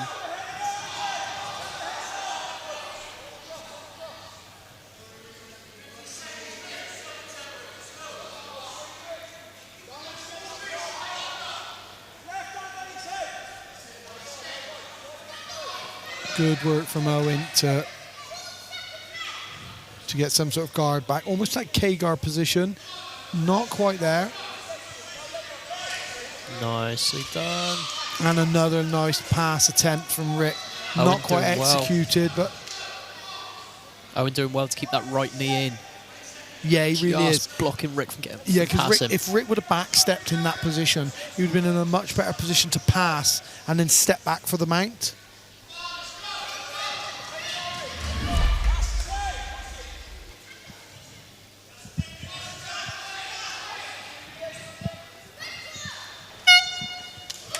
Yeah, good match that. Really good match. Very well matched, very Yeah. evenly matched. That was nice back and forth. We were around a piece going into the last round. We weren't were, we So- were, and ooh.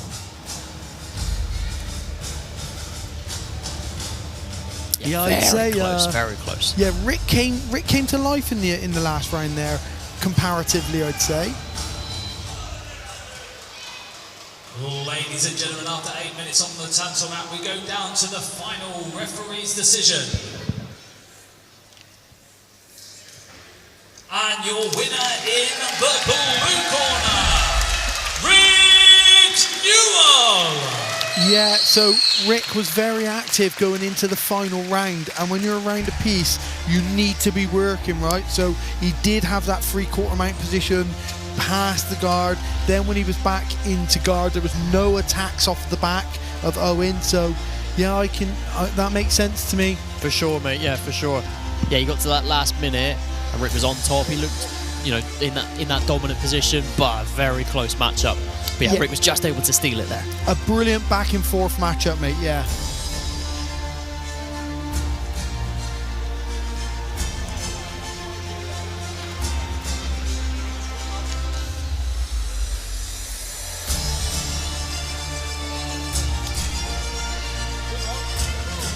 We are fast approaching the end of this early prelim card. Yeah, mate, we are. Okay, mate. The bigger boys, but also the bigger boys, the older boys now. This is what we're interested in. We've got Dean Roberts versus Alan Stevens. Ladies and gentlemen, this is the 15th fight of the evening. in the male no-gi intermediate master minus 88.3 kilograms medium heavyweight division. Introducing first, fighting out of the blue corner, representing Shore MMA, Alan Stevens. Yeah, so from Shore MMA, Alan Stevens, 42 years old it said Alan was, didn't it? Yes, it did, mate. Yeah, 42 years old, blue belt. I mean, that's the beauty of this game, right? 42 years old, you're a blue belt. He's been training MMA for been training Jiu-Jitsu for 18 months, and now he's competing on a show of this caliber. I mean, there was an old adage years about Jiu-Jitsu being for everybody. It genuinely is for everybody, isn't it?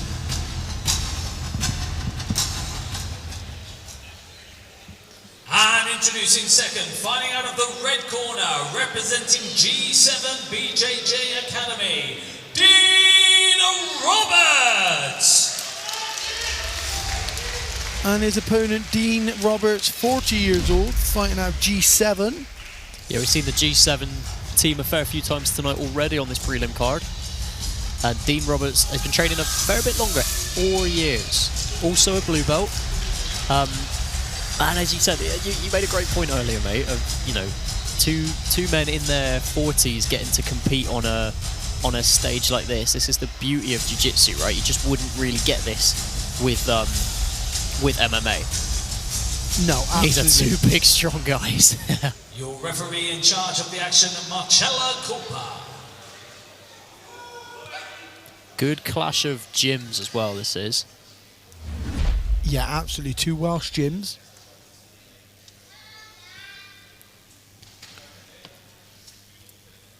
So yeah, the G7 boys, Gavin and Rob there in the corner.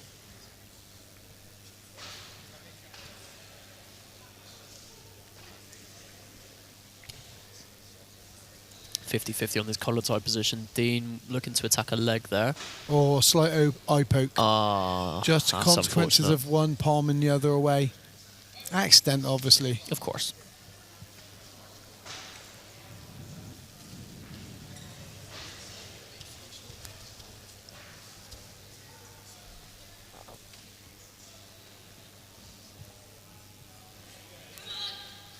Yeah, this is a battle of the big, strong boys, isn't it? It is indeed. Alan on that front headlock position now.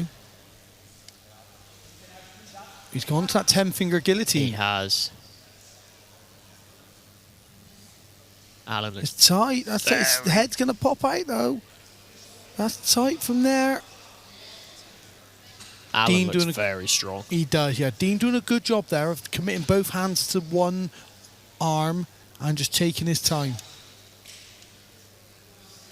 If in doubt, attack the threat, right? Always attack the threat. What is threatening you at the moment? In this instance, it was, for Dean, it was the arm around the neck. So just attack that with everything.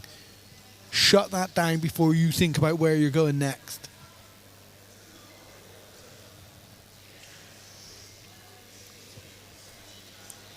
Yeah, Alan does look immensely strong, doesn't he? Like, want Alan on your head throwing you around the mat. Absolutely not. He's the role you would turn down in the gym. Yeah, not today, mate. Absolutely. Fake an injury every time we go. Oh, God, something in my eye again now. I'm very sorry. Being patient as well here. Yeah, he is being patient, but he's also hanging on a bit. I'd like to see him progress now. He was in a very good position to start moving to the back a second ago. Dragged him back down. That's better. That's better. He's really heard nice. you, That mate. seatbelt position. Referee's decision. Referee's decision, blue. So this here is the mistake of the beginner because he's committing the wrong hook. Yeah. He had a really nice position where he took the back quite well, but he tried to commit to the top hook, and that's now led to this sweep from Dean.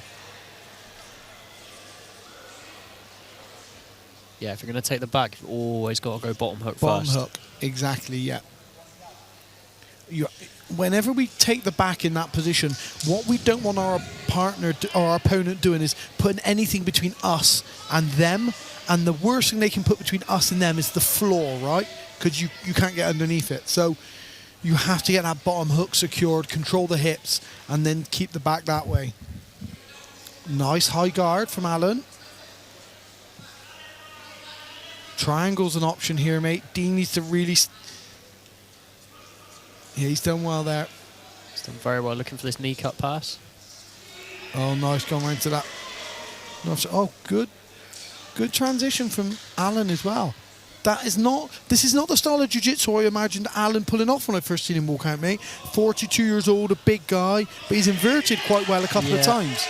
And a really nice pass again from Dean. Yeah, Dean's done well to get past the legs. Alan trying to re-guard here, but Dean's moving his legs around the right way, looking to get this knee on belly potentially. No, he's going to that knee ride position. Yeah, I'm really impressed with Alan's mobility. Looked really good from that inverting back into that guard position. Oh, nice sweep. Done. Yeah, well timed. Yes, very well timed.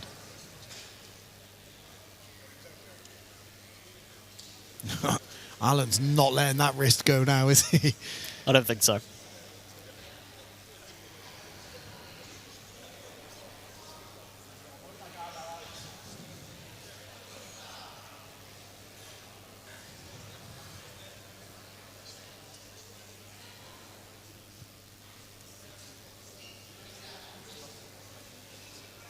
Dean can't open his guard at the moment.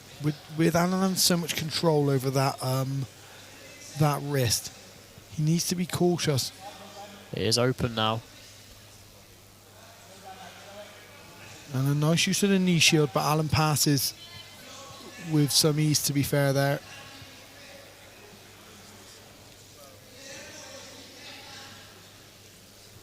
Referee's decision. Referee's decision red. Oh, it's a round apiece.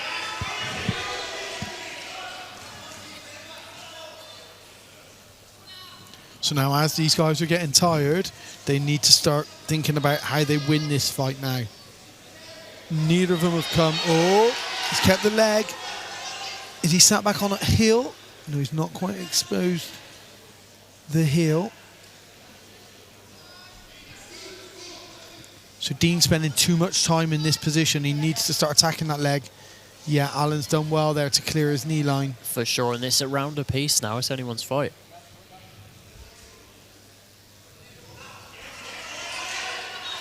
Dean's done well to come up. Can sit back on this straight foot lock. It looks like he's trying to. He's thinking about it. Now would be the time. He can put that. He needs to put the knee right up into the groin area. Don't worry about stepping over the leg. Going for the pass. I understand that. That makes sense. I mean, if he'd have sat back into that straight foot lock and not got it, Alan's a great big bloke who's going to follow you up or take side control or something, or even just go to guard and maybe win on the fact that he controls, right? Yeah, you're risking position there for sure. Absolutely. With still a minute and a half to go.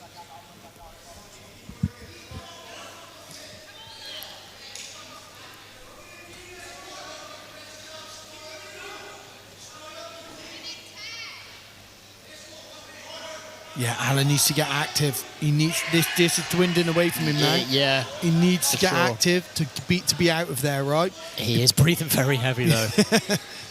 If you've not, shut that triangle up again. Dean's staying very composed though. If he can control Dean's posture though, mate, he might get a bit closer to switching this to an arm bar as well. You just cannot allow Dean to posture back up like this.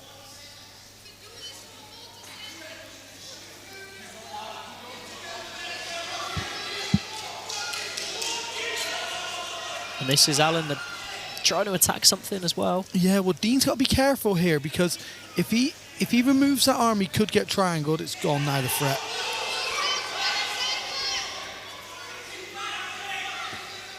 Yeah, nice work from Dean. Really nice work. He needs to switch those hips now. Really commit to passing.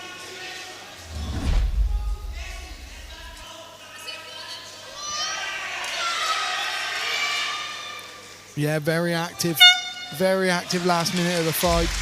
Yeah, that's good finish to to that last round for Dean. Alan did have that potential triangle attempt there, but Dean escaped well and finished very strong on top. And it wasn't close, was it? No, so, no. Dean did press the action. He did keep coming forward.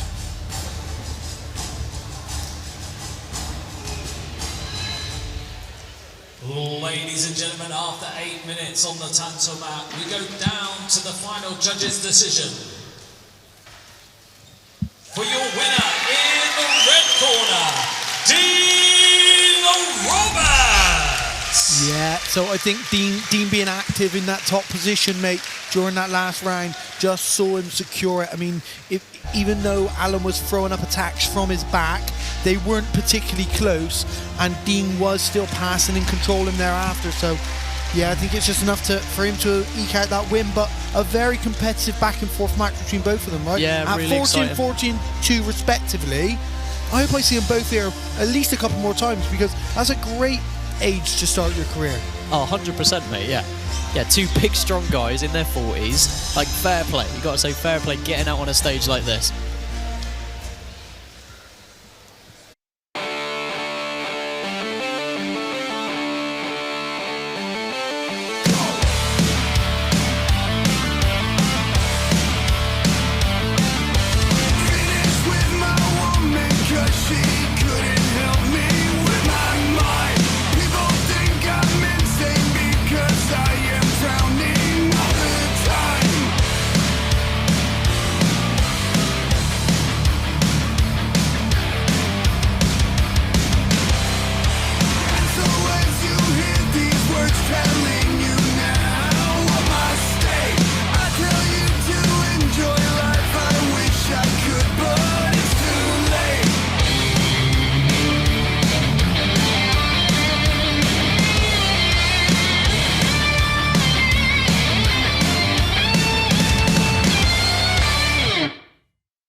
Yes, Meltdown Fighting Championships returns July the 4th.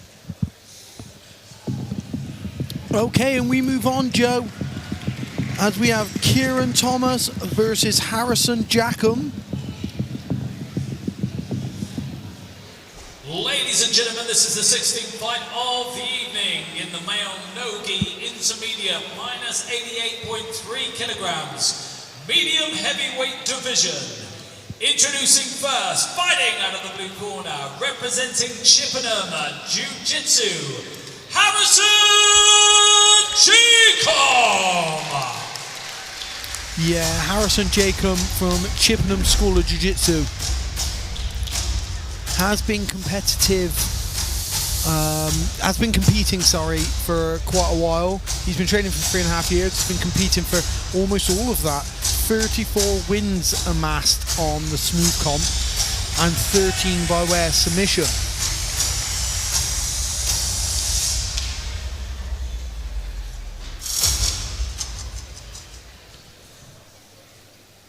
And introducing second, fighting out of the red corner, representing Elite Jiu Jitsu Somerset, Kieran Thomas. Yeah, and his opponent Kieran Thomas from Elite Jiu Jitsu, who we've already seen tonight. Been training for 4 years, also been active in those 4 years, and has been competing. Yeah, Kieran, British medals, Welsh medals, likes a wrestling pressure heavy style, and we're staying in this medium heavyweight division under 88.3 kilograms. Yeah, well, just looking at physiques, Joe, they don't always tell us the way that it's going to go, but just looking at the physiques, you'd have to say that it looks like Harrison is that long, tricky style that we saw earlier, right? Versus a guy who said in this card, wrestling and top pressure is his way to get his submission. And Harrison he now is opting built to like sit. that, as you say. Yeah, absolutely. And Harrison, I imagine, having that active guard is going to be tricky to pass. And opting to sit immediately. Kieran does look strong from the top. And explosive, Joe. Yep. Very explosive. The way he moves around the body. and the way he moves around the legs very quickly.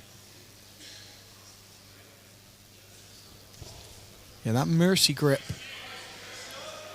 causing a little bit of issues there. From the Sprawl seated by position. Kieran. Good sprawl to the front headlock position. Oh, Did he just go for a Peruvian necktie then, Joe? potentially.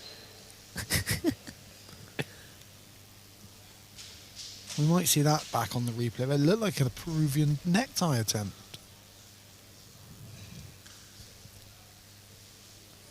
Nice pass, heavy position. He's got to shut down Harrison's top leg now. He cannot allow that right knee top leg to do the work. Heavy hip pressure by Kieran. Yeah, It's heavy very hip strong pressure. on top, and he's got control of the head as well with his right arm. He does, but Harrison's controlling his leg as well. So the pass wasn't really on there. And he has put his left hand on the mat. He's now cleared that. Clash of styles this is for sure. Yeah, it certainly is. And you can see that, I can see how this is going to be possibly frustrating for Kieran as well. Eventually, when you're someone who wants to use your top game in pass, and you've got somebody who's so difficult to pass. This is where you can end up making a mistake. Yeah, making a because mistake your out of intent- frustration. Exactly, yeah. Harrison attacking that arm for the sweep.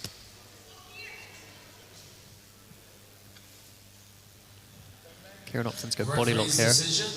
Referee's decision red. He has given Kieran that first round now.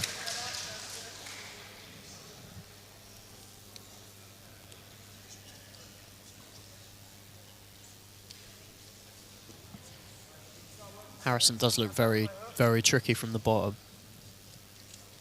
Yeah, I mean, Kieran doing everything right to just shut the game down enough at the moment.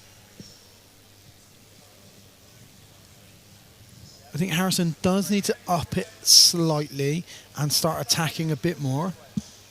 He does. He is a round down now as well, remember.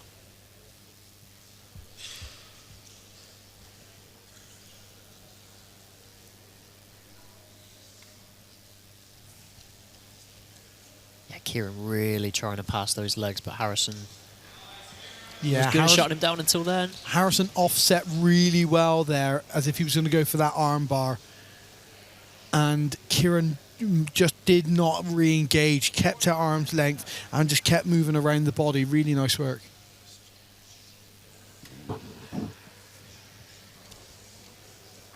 We trapped the arm. Oh, Got to triangle. watch triangle from here, Joe. Kieran trying to push that right arm back in. Yeah, he is. Oh, really Nicely nice. done. Both guys really good at shutting each other's game down. Look at the size of Kieran's legs as well, though, mate. He's very strong, isn't he? Yeah. Very powerful. Ooh. So the thing is, he can roll. He could stack and he can roll almost like a crab ride to the back from this position. Oh, he's done very well there. Brilliant. Yep.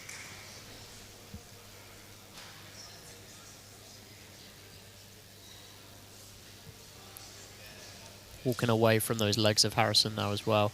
Yeah, he's Harrison pushing with that right hand though. Nicely done by Kieran to step those legs away again. yeah, he's shutting everything down just enough here, but this is where he said he'd like to pass and get to a point where he can submit. So I imagine this we're going to start looking to set up Darce chokes, front headlock positions as he does pass. Could be working on a north-south here potentially. Possibly, or even north-south, or he's setting up for Harrison to turn and he'll turn into a Kimura. Good work from Harrison.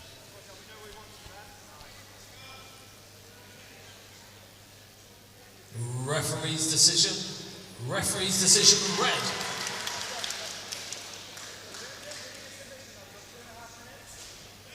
So that's 2 rounds up now for Kieran.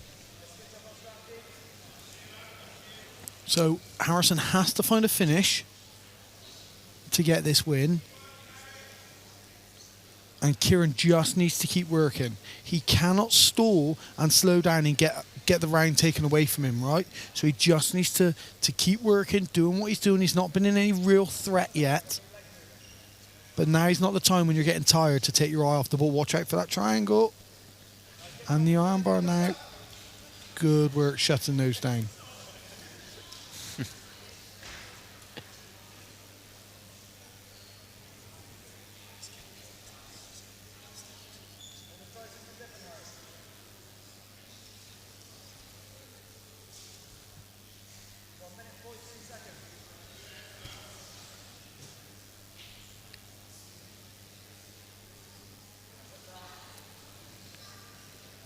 Yeah, Kieran did really well shutting that down. And he looks strong as well, doesn't he, from that top position? He's definitely very strong on top, mate, for sure. You could see Harrison, a little shake of the head there as he sat back, almost looked to chuck a leg over for a Choi bar sort of entry. And you'd see a little shake of the head as it got shut down. He shook his head again there.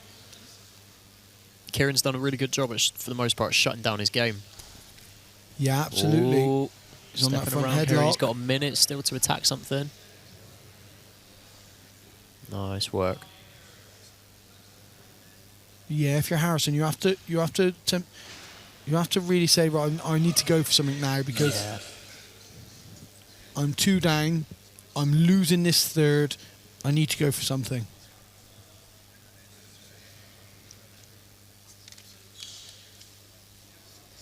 Proof gun.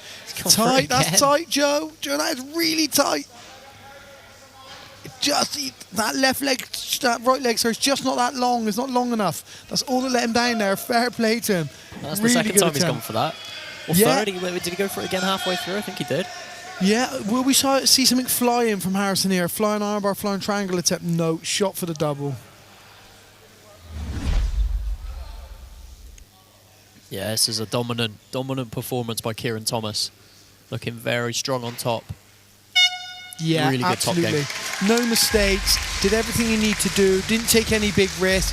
Went for the proven a second time. No, why not? Right? It was tight for sure. So it was definitely worth an attempt. You're 2 rounds up. He did that really well. He really managed to use his range and skip around the guard really well. I like that. And this was that. If that right leg would have been a couple of inches longer, he'd have got that for sure. It still looks uncomfortable though. You look at Harrison there, it still looks very uncomfortable. You'd have had to ride that out for sure. Absolutely, yeah.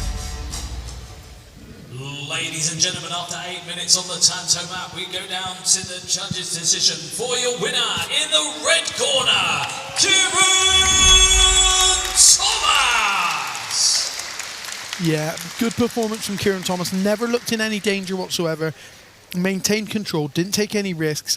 Did what he had to do to secure the victory. Good performance. Good performance, looking very strong on top, and shut down Harrison's game for the most part. And, frustrated him at a point. Looked very good.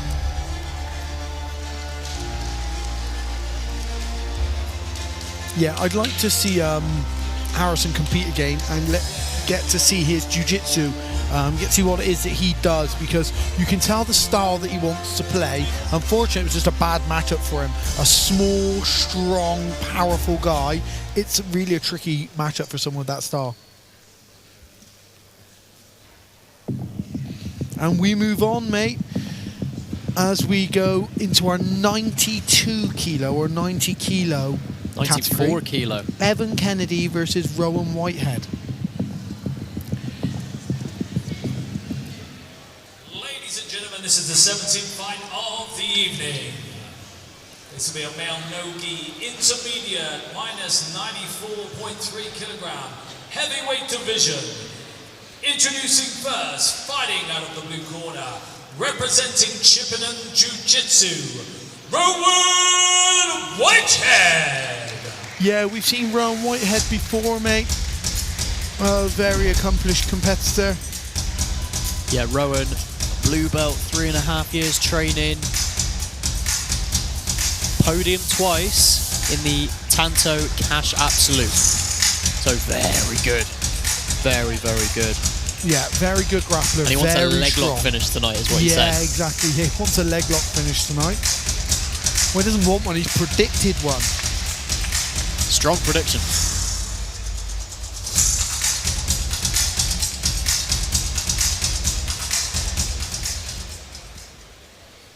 And introducing second, fighting out of the red corner, representing Matt Academy Wales, Evan Kennedy. Yeah, and Evan Kennedy we've seen before as well, mate. He's a very accomplished grappler. For a blue belt, he's very very active, competes a lot, very good grappler. He is, and we've seen him compete in MMA as well. We've commentated him on Meltdown, I believe. And he's coming out of a really good gym as well, the Matt Academy. Absolutely. I mean, superb gym. They've got some absolutely fantastic MMA fighters and grappling competitors out of the Matt Academy. Yeah, Wayne Samway's in this corner there. Yeah. Your referee in charge of the action, Marcella Cooper. Here we go. Yeah, he's been competing against adults since he was a teenager, Evan.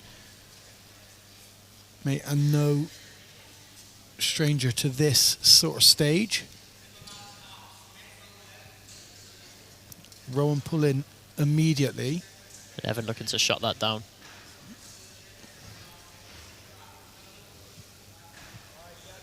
Yeah, good work from Rowan to get to that butterfly.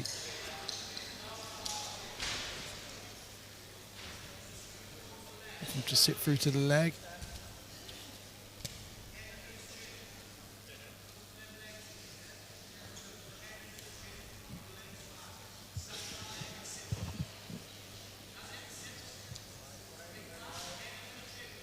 Yeah, nice heavy top game from Evan.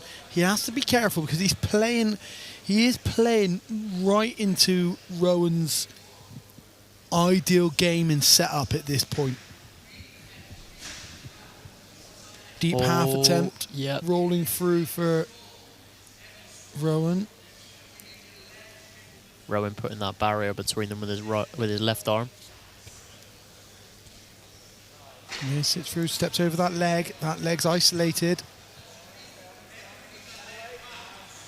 Onto the... Go watch his knee bar. Oh! Go watch his knee bar, Joe, now. And the toe hold. Just on the wrong side for that toe hold to be really effective, which is why he didn't get it. But the knee bar's still there. Yeah, that the knee heel bar could hook, be tight. The heel, really nice pass to the heel. Good pass. Nearly reached over for that heel there. But yeah, great pass there for Evan.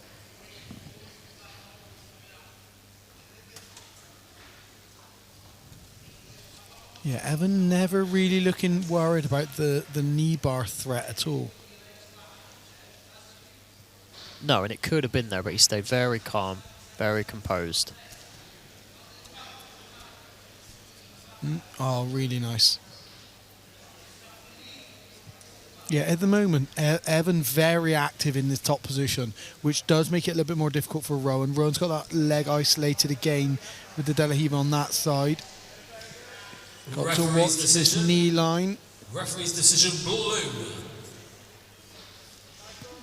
Back step for Evan. Oh, lovely. Nicely done. I believe I'll have to see the replay because I couldn't quite see because of the hands. It looked like it was a heel hook submission. I'll have to wait to see the replay just to be sure. I believe it's finished with a heel hook. This is the knee bar from earlier on. Yeah. I think it was a heel hook. I think it was a heel hook, but with the hands. Yeah, it was a heel hook. Yeah, a heel hook finish. Really, really nice finish for Rowan Whitehead. Yeah, really good finish. Ladies and gentlemen, referee Marcella Cooper calls stop to the fighting for your winner in the blue corner, Rowan Whitehead. Yeah, he said he would get a leg lock submission, and he did, and it was a really nice setup. Evan Kennedy having a really good account of himself, shut down lots of attempts on the legs there, but as I've said before, if you play in that position with leg lockers, they can make as many mistakes as they want, because the consequences are they lose the submission. You make one mistake, you get submitted with a leg lock, or worst case scenario, you get a really badly busted up knee or ankle, right? Yeah. You can't play in that position. If you're not going to play the leg lock game, you shouldn't mess around in that position. You escape, you clear the position, you don't go back to the threat.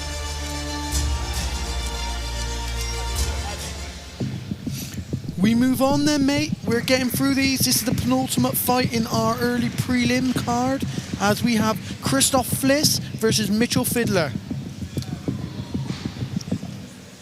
Ladies and gentlemen, this is the 18th fight of the evening. This will be the Mount No-Gi Intermediate minus 76 kilogram lightweight division. Introducing first, fighting out of the blue corner, representing Chippenham Jiu Jitsu, Mitchell Fiddler. So Mitchell Fiddler from the Chippenham School of Jiu Jitsu. I don't know Mitchell, but he's competed at a lot of Pro Sport Grappling events, and he's secured gold at a couple of them as well. So he is active on the grappling scene. Yeah, Mitchell a blue belt, 3 years training. Looking very, very comfortable here, and you're getting put up real high up on the card here, you know. He's the penultimate fight, as you said, of the prelims. So he's looking to make a good performance here. Yeah, and I'm not a huge Crocs fan, but he's got some really nice Crocs. I don't know if you notice them on the walk out there. And introducing second, fighting out of the red corner, representing Invictus Jiu Jitsu, Christoph Fliss. However, his opponent then, Christoph Fliss, we know Christoph, we've seen Christoph here before. Christoph's a very good grappler, very active. He's been training about 4 years. He's competed at ADCC Nationals and the Euros, etc. So a very experienced grappler who's been all around the circuit.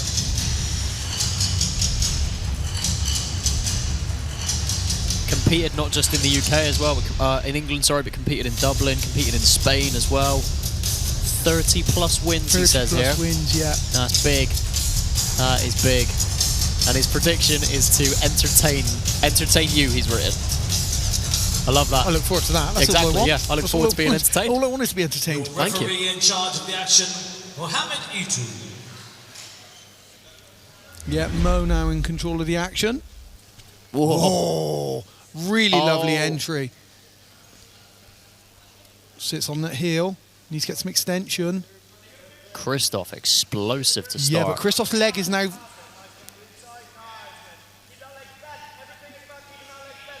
Yeah, a real battle of legs now. So Christoph almost forgot his own knee line and leg line whilst he was attacking Mitchell there.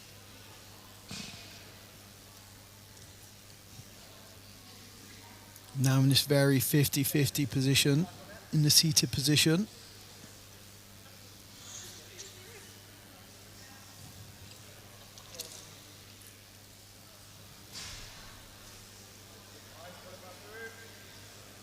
Oh, straight foot lock.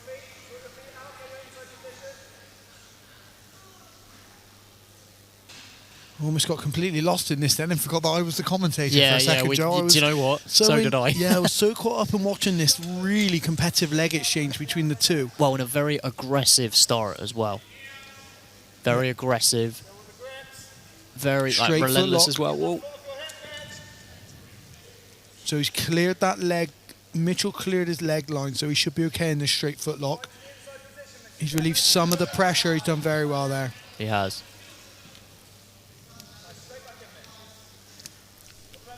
Oh, backstepped as if he was going to go to the saddle entry. I can't quite see the knee line here. Or the back take. Yeah, potentially the back take there for Christoph. Really Mitchell's done good well. work from both. But Mitchell's got to watch his triangle now from here. And the armbar, that shotgun armbar, or the wrist lock even. Very nice work. Sitting for the foot again. Sit for the foot immediately, to be fair, Joe. Yeah, the second he was out of that potential triangle attempt, boom, sat straight for the foot. And they're in this, like, near enough 50-50 position again here. Yeah, both guys. I mean, it's one of those things, isn't it, where like the action's not going to slow down in this match, because it's going to be a leg entanglement. Referee's decision. And it's going to be a scrambling match. Decision red. So Christoph taking that first round knee bar attempt. And Christoph looking to roll out of area to secure that, and he's done very well.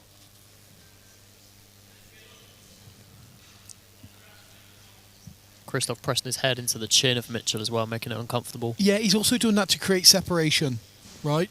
So he's using that to create some separation, which he's now got, and he can start to sit up on this front headlock position, pass to the darts, or even over to mount from this position.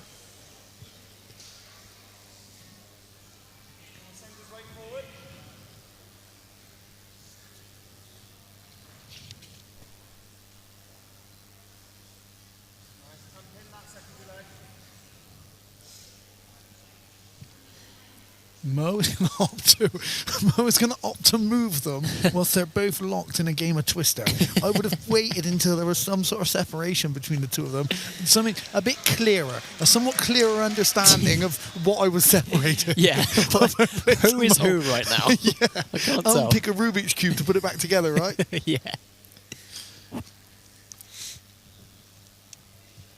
So Mitchell now cleared the leg. Them both wearing black spats as well really hasn't helped. No, I agree.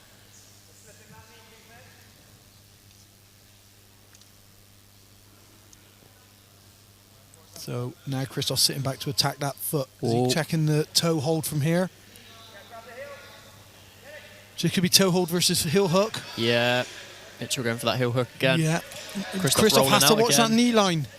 He's got to watch that knee line before he starts worrying about attack back. Oh, toe hold. Oh, wow. Verbal tap from Mitchell. Very nice. Yeah, that was really nice. Mitchell's knee line was really deep. And because the knee line was really deep, he couldn't clear his knee, but he sat back for the toe hold and locked it up really nicely. So as we see here, what wouldn't have helped here is the friction between the pair both wearing spats. So there's been a lot of friction in clearing this knee line. But as he does, he sits back into this toe hold, and because, really nice, because the leg was bent as well, he managed to sit up and Mitchell's leg was bent, he could sit straight into it and get the traction. Great toe hold finish. Ladies and gentlemen, Mohamed Idukul stops the fight in. For your winner by way of toe hold, Christoph Bliss!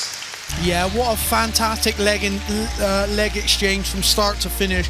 Both guys really knowledgeable with some really nice... It was a really good 50-50 back and forth with the leg exchanges. And I mean, you got to consider these guys are at blue belt as well, man. You know? Super high level for blue belts, goodness me. High level attacks and counter attacks to each other's leg locks as well. A high pace as well, like from the get-go. Yeah. Christoph started with an Imanari roll, was it? Yeah, it was. Just instantly, like, Imanari roll into a super fast-paced match. Relentless attacks from both. A really, really good match. Right, mate, we've reached our final fight of this early prelim card, and we're doing it well, mate. We got the 100-kilo guys now, mate. You know what I say? The bigger the guys, the higher the consequences. Exactly, mate. As we go on, Lewis Kinsella versus Tom Jones.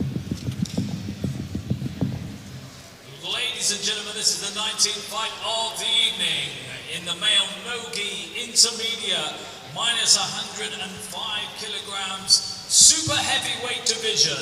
Introducing first, fighting out of the blue corner, representing Chippenham Jiu Jitsu, Tom Jones! So yeah, Chippenham Jiu Jitsu, Tom Jones closing out this early prelim card as the big boys make their way to the mat. Yeah, minus 100 kilos, 100.5 kilos, super heavyweight division. And yeah, Tom Jones, 4 years training, blue belt, over 100 wins on smooth comp. Yeah, wow. What a competitor for the main event. At blue belt. He's been active. In 4 years, mate. Yeah, very active. And introducing second, fighting out of the red corner, representing Shore MMA, Luis Kinsella.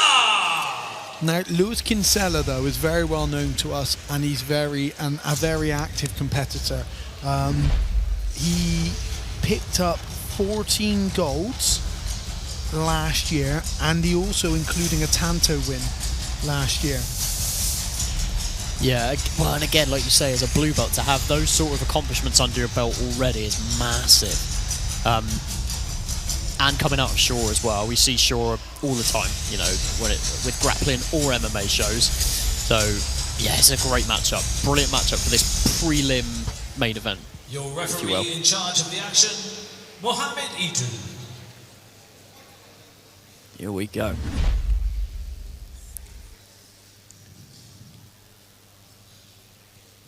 God, Tom shrugged that collar tie off, didn't he?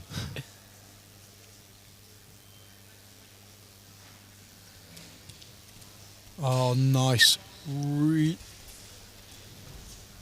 Nice Nicely takedown. done. Yeah, really nice. He ducked under to the body lock position, Joe, and then sat round for the low single on the outside there. Really good grappling. And a nice sweep.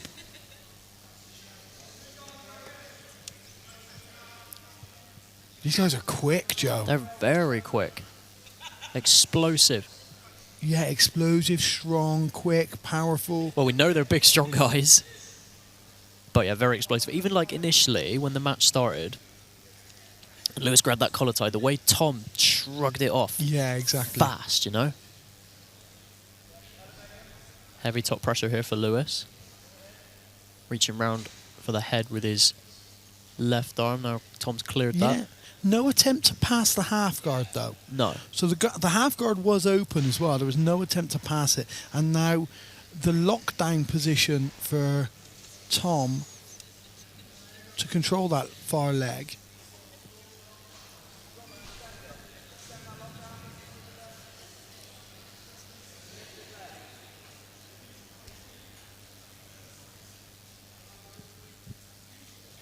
As I can't see if Tom's got his left butterfly back.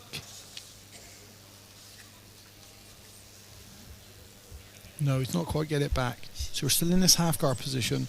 Lewis again trying to wrap the head here with his left arm. Yeah, he is on that sort of front headlock position. Whilst the guard is partially open, so he could start to knee cut pass and pop up, but choosing not to. Butterflies back for Tom, going into this waiter guard sort of position.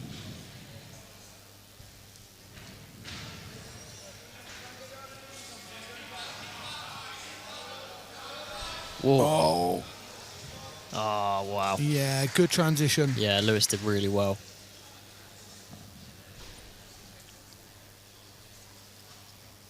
So knee on belly now for Lewis. Referee's decision, blue. So the first round goes to Tom. But Lewis is in a very good position closing out this first round. He's knee cut passing over to mount. Yeah, left leg's very close. He's brought it back. Now it's back. Yeah, nice pass. Yeah, well timed. Didn't done. rush that. With an opportunity to take over now. Tom's got both hands on the left leg here of Lewis. If he can get on his side, he can look to mount escape. Yeah, he needs to be on his side for sure. Yeah. He's going to have to escape this technically because, I mean, Lewis is going to be really strong, really heavy. He needs to go, oh, mother's milk. I thought he was going for a mother's milk, He's yeah. going for a mother's milk there for a second, mate. That's the one he's been pulling off about against the smaller blue belts at the gym, right? Yeah, I'm cringing watching it. Yeah, he's got some PTSD. He's got some mother's milk victims lined up back home at Shore MMA for sure. I feel for them. He's done well to shut that down from Tom. Lewis very high up on the chest now here. Yeah, which he needs to be to prevent that. But Tom's doing the right thing now, but he's allowed Lewis to creep too far up the leg. So that high mount that he's got now means he's going to give his back. Oh, lovely back take. Very nice. And is he under the chin there? I can't see if he's not. He's under the chin, but he can't get his hands together yet. So that chin's gone now, so he's lost that. And Thomas slid right down in the guard. He does have his feet crossed though as well here. Yeah. Tom has slid right down in the guard, so it made it very difficult. Done really well to re-establish the mount. Yeah, that was a good decision there from Lewis. Get back on top, get to the mount position.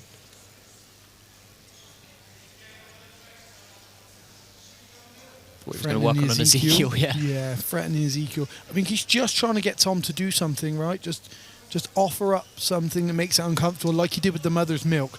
Offer something so that Tom responds, and then work from that. Here's the mother's milk again.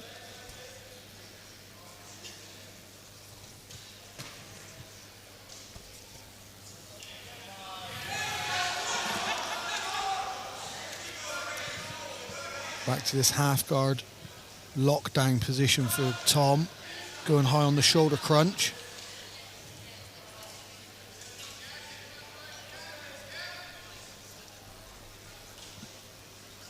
Oh, nice use of the butterfly. Nice. Come out to the leg. Coming up to the end of round 2 now as well. Yeah, if I'm Tom, I'd stand here. Yeah. I'd stand. Having just been on my back for such a big portion and being one round up, we know we're probably going to be around a piece going into this one. I'd stand and try and get a takedown Referee's For sure. decision. and win that last round back. Referee's decision, red. Yeah, that's exactly as we expected. Yeah, for sure. Lewis pushing him back down there. Nice entry. Control of the leg, Oh. lovely. Oh, he's rolled through for it, Joe.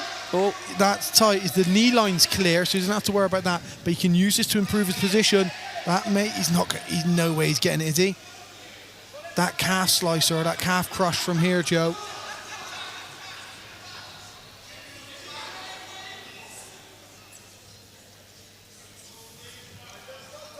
Looked close for a second there. Lewis now looking to work on the foot potentially. Straight foot lock.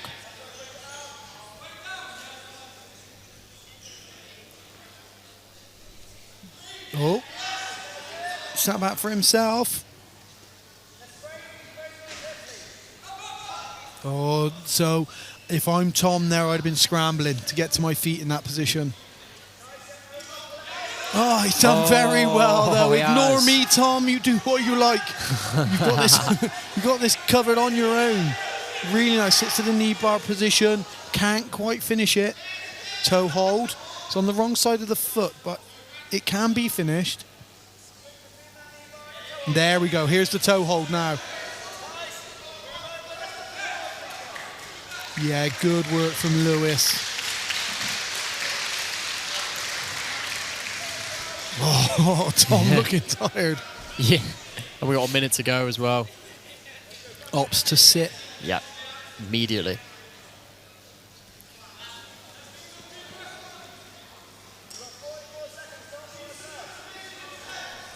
Oh, he sits back to saddle. Nice.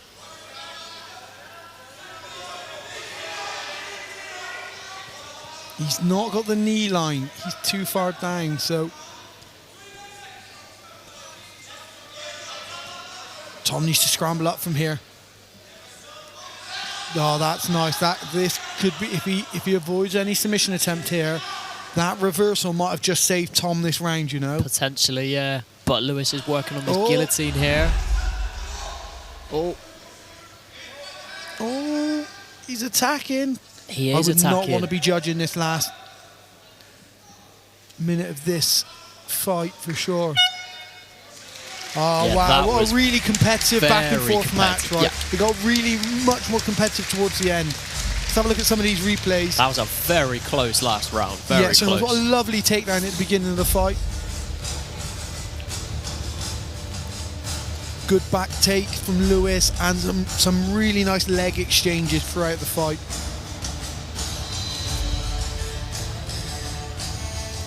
This toe hold as well that saw them roll out of bounds.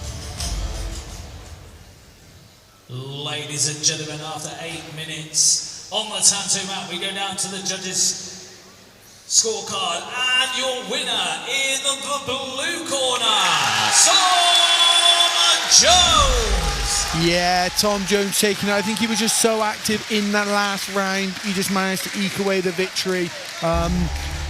Really, really good performance from both guys. Yeah, it's an awesome matchup there. Awesome matchup. I mean, look, to be a round apiece and then to get to that last round and it be super, super close. Absolutely. Like, that was very, very, like, solid matchmaking. Yeah, and what a Solid great way to matchmaking. close out our early prelim card on Tanto 3.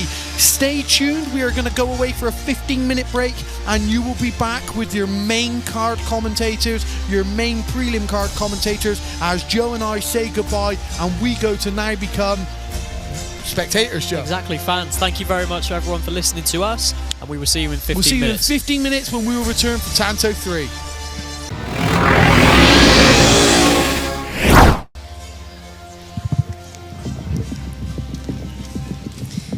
And here we are. Ready for our first fight. We have Izzy and Natalie. Ladies and gentlemen, this is the 20th fight of the evening in the female no-gi advanced masters minus 58.5 kilogram featherweight division. Introducing first, fighting out of the blue corner, representing Weston Jiu Jitsu, Natalie Hyman. And first out here we have Natalie Hyman. Coming out of Fencem BJJ, she's been training for 8.5 years. She's a purple belt. Natalie has a whole host of achievements under her name, under her belt. She is aiming a lot for toe holds and leg locks tonight, so watch out for those.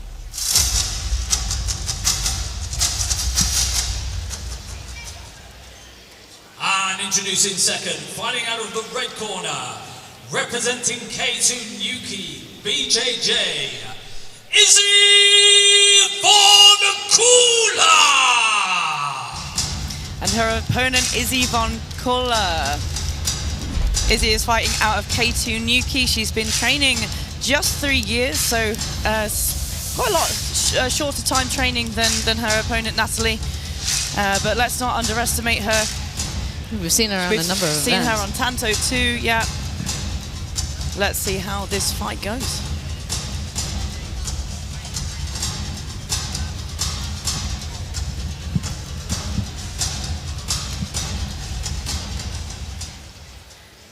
Your referee in charge of the action, Balthazar Neto. So Natalie in the black, Izzy in the pink. Straight to the guard pull here off from Izzy. Really fast pace they're coming out with. This is Vanessa English I've got here with me. Hi guys. Straight onto the legs. It's me. Yeah, both competitors here, when we asked for the predictions, they've both said footlocks, while Izzy has mentioned that she wants to go for a heel hook.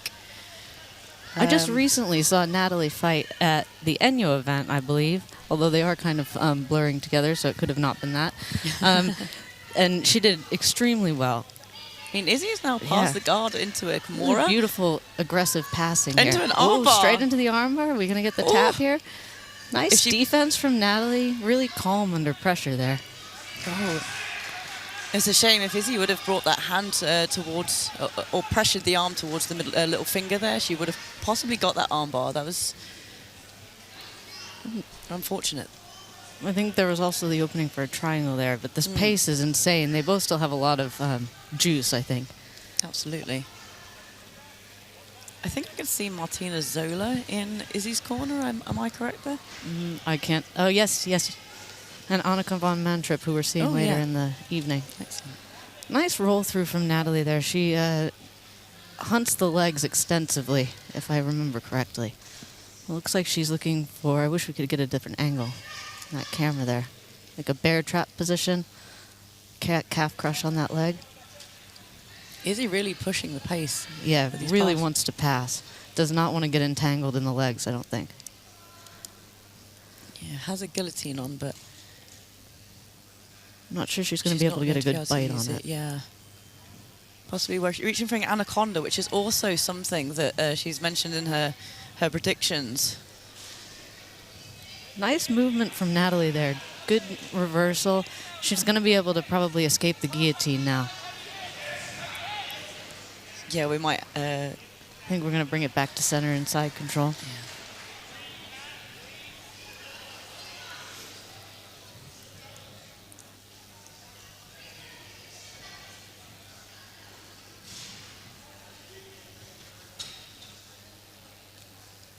This is the most stable position we've seen so far. It hasn't been very long, but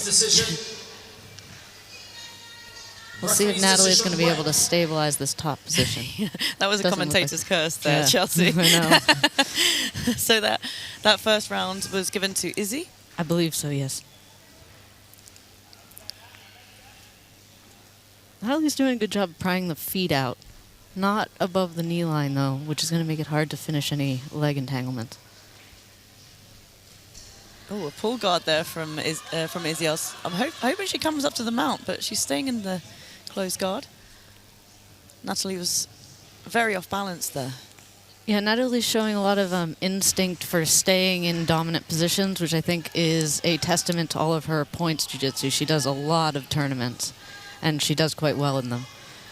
And her unwillingness to give up position is something that you see commonly in athletes who do a lot of tournament jiu-jitsu. Absolutely, yeah.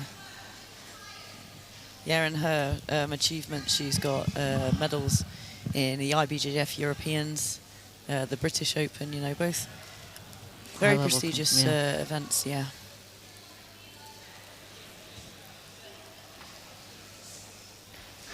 I'd like to see Izzy maybe jump her legs up slightly higher while Natalie's posture is broken.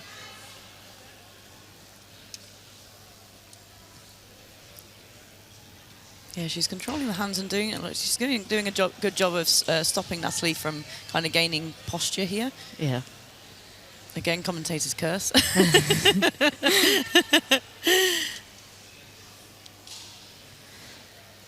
Coming round to the back maybe, or she's going to cinch up a nice little head and arm position here. She could get the sweep off this as well, but Natalie manages to defend.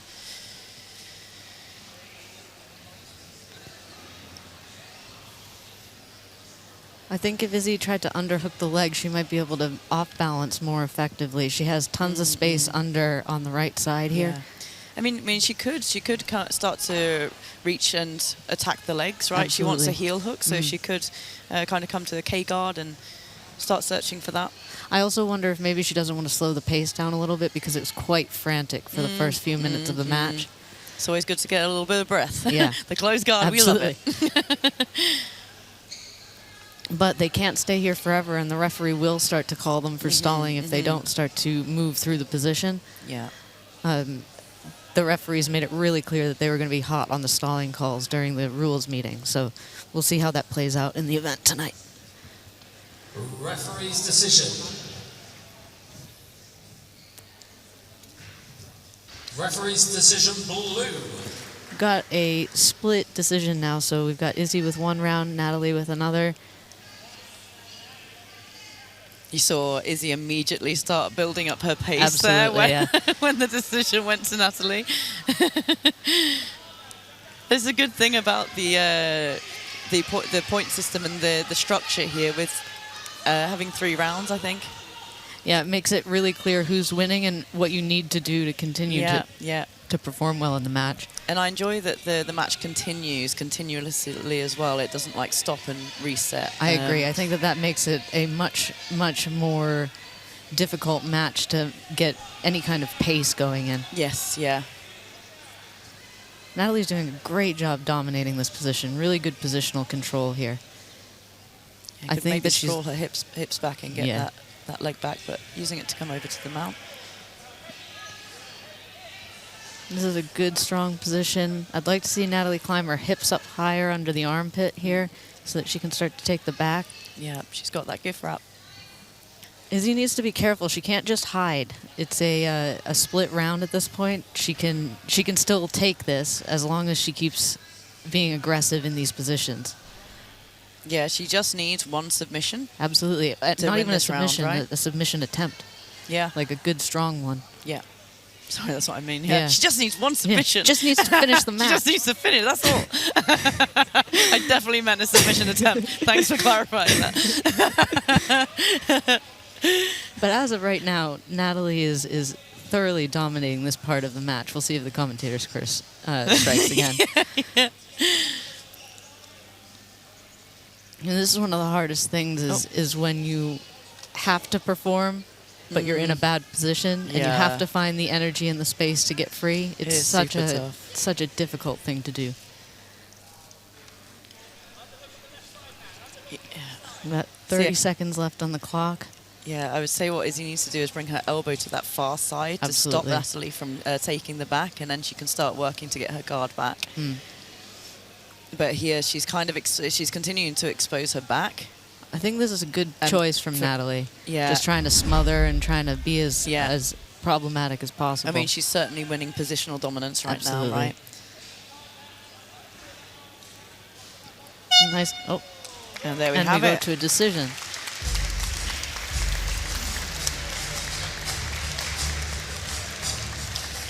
So let's see some replays here. Izzy really coming out very strong at the beginning with a potential armbar finish, but unfortunately just missed that.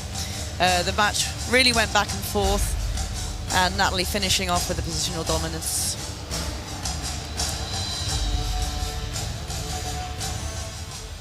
Ladies and gentlemen, after 8 minutes on the Tanto mat, we go down to a final referee's decision.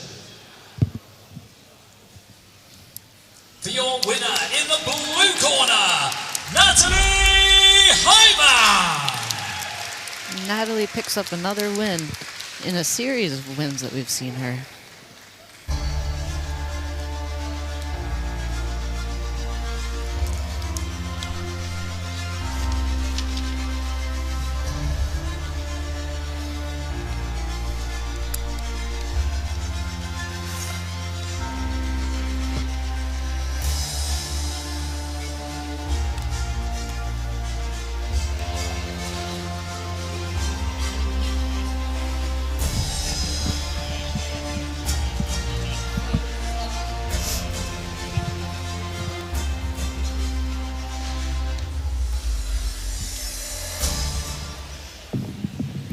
And next up, we have Matthew Calloway versus Miles Nelson. Ladies and gentlemen, this is the 21st fight of the evening in the male no-gi advanced minus 94.3 kilograms heavyweight division. Introducing first, fighting out of the blue corner, representing Copa BJJ, Matthew Calloway.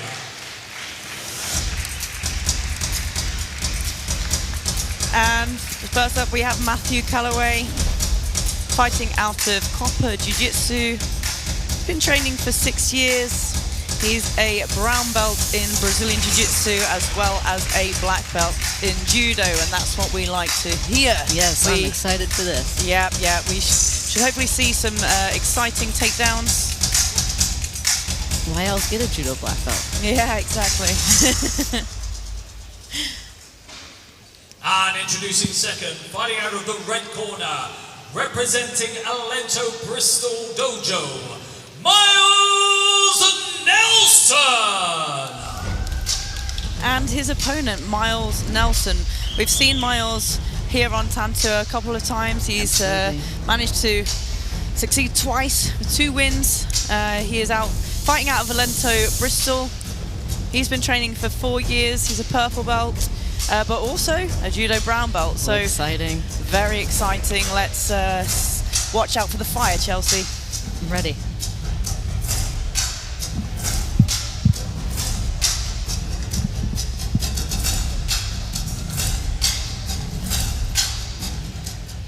Your referee in charge of the action, Balthazar Neto.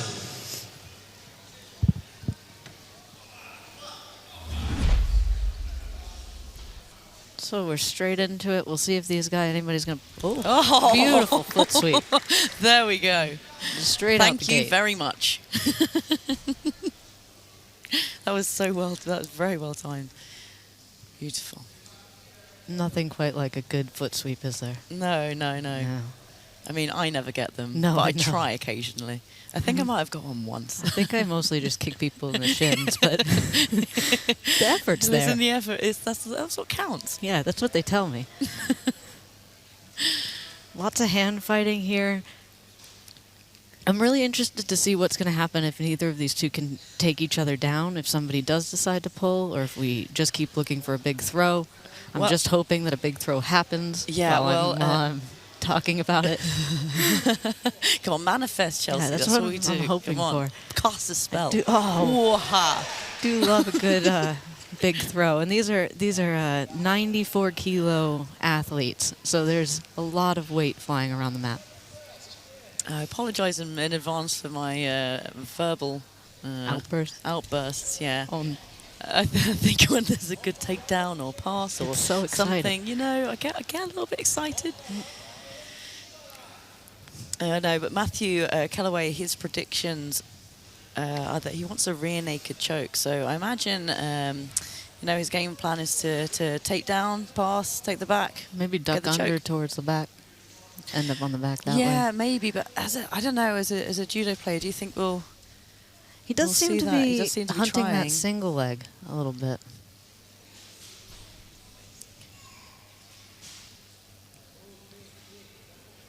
No-gi judo is a little bit different than judo in the gi, obviously.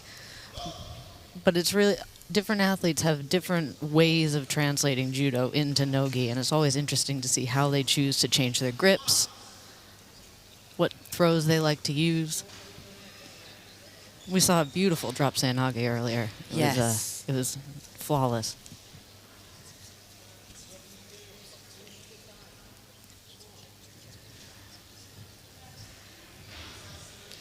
You do also run the risk of the unstoppable force in the immovable object, though,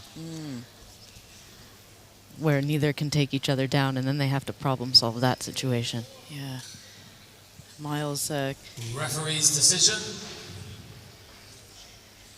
Oh, this is going to be a tough one, I think. Referee's decision, red. Miles got it. It was Miles continued to attack these foot sweeps, going for the throw by and following it up with a foot sweep, but they stand straight back up. Yeah, the referee has asked them to kneel down because neither of them have accomplished a throw, but this is one of the problems with the kneeling down rule. Although maybe he'll let them go for 10 seconds. Maybe. Oh, there you go. It's forced them to go. Nice reversal there by Matthew. And they're back up.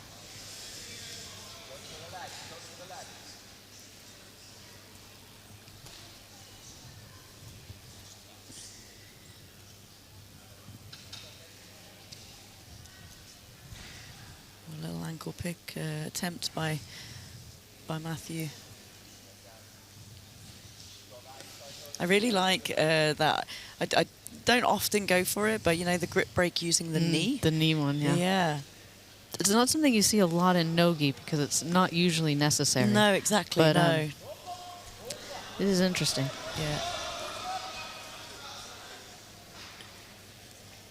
I wish like that we would vu. see like a continuation of that movement. Yeah. So that we could see a continuation of the wrestling or a continuation of the judo. The wrestle up's beautiful, but it needs to be added into something. Starting from the knees again.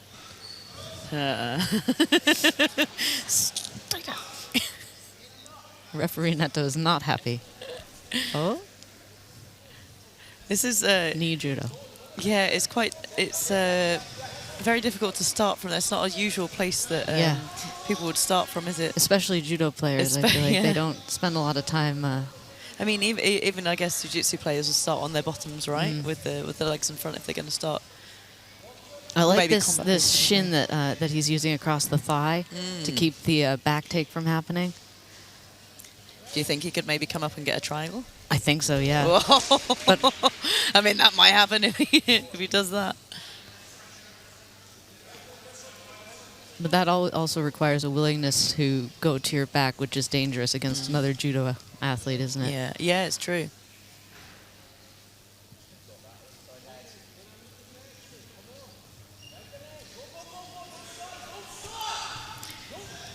And also sometimes going for a single leg on a judo player is quite risky. Referee's decision. Referee's decision, red. So that's 2 decisions for Miles Nelson. Matthew really needs a submission now. that's the only way to win this match in the last round. Okay, I'm going to manifest a flying triangle. Come on, Matthew. What do you think?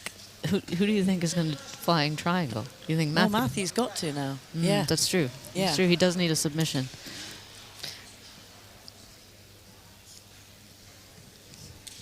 Oh! Nice Well, little there you go. throw You were by. right. You were right Yeah, by. the Well, throw kind by, of. yeah. Yeah. Apart from we had the throw by, not the duck under. Yeah. I did. He did that. Oh, is it a Peruvian necktie? Yes, I love he's a got it. Peruvian necktie. Very good.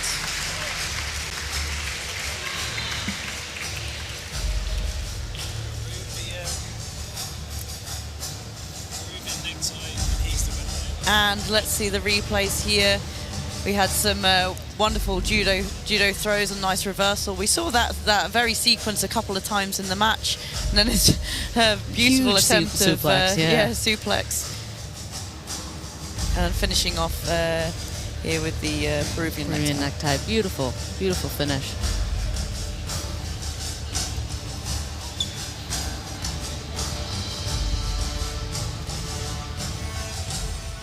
Ladies and gentlemen, referee Balthasar Neto calls stops to the fighting for your winner by way of Peruvian necktie. In the red corner, Miles Nelson.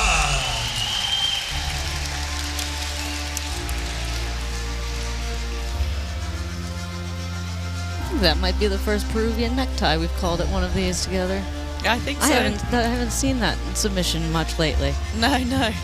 Kind of a throwback to the early days of YouTube.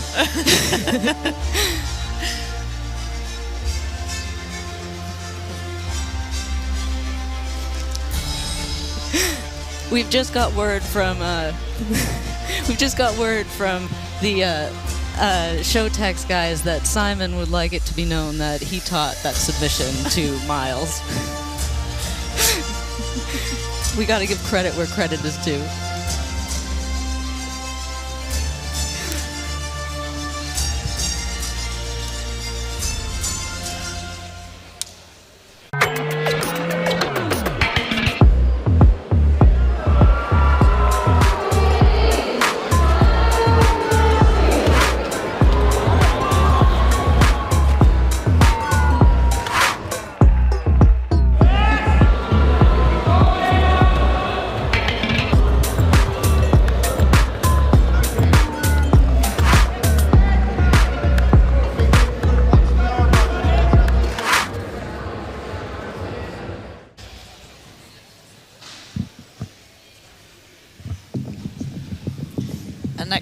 Next we have a lightweight match against with Wayne Brooking fighting David Wiltshire.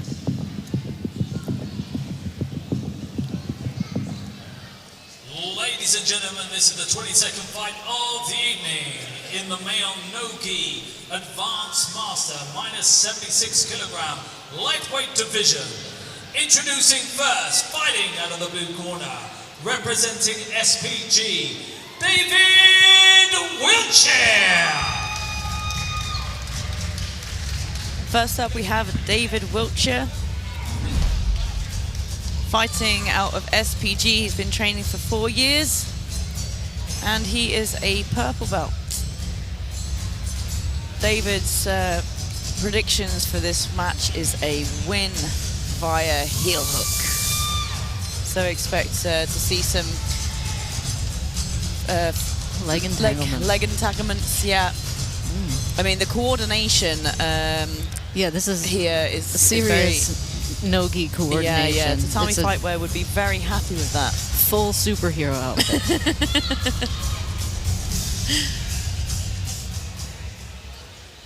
And introducing second, fighting out of the red corner, representing Fightwork Academy, Wayne Brooking.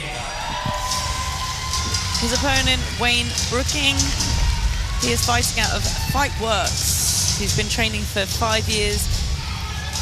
Wayne is also a purple belt.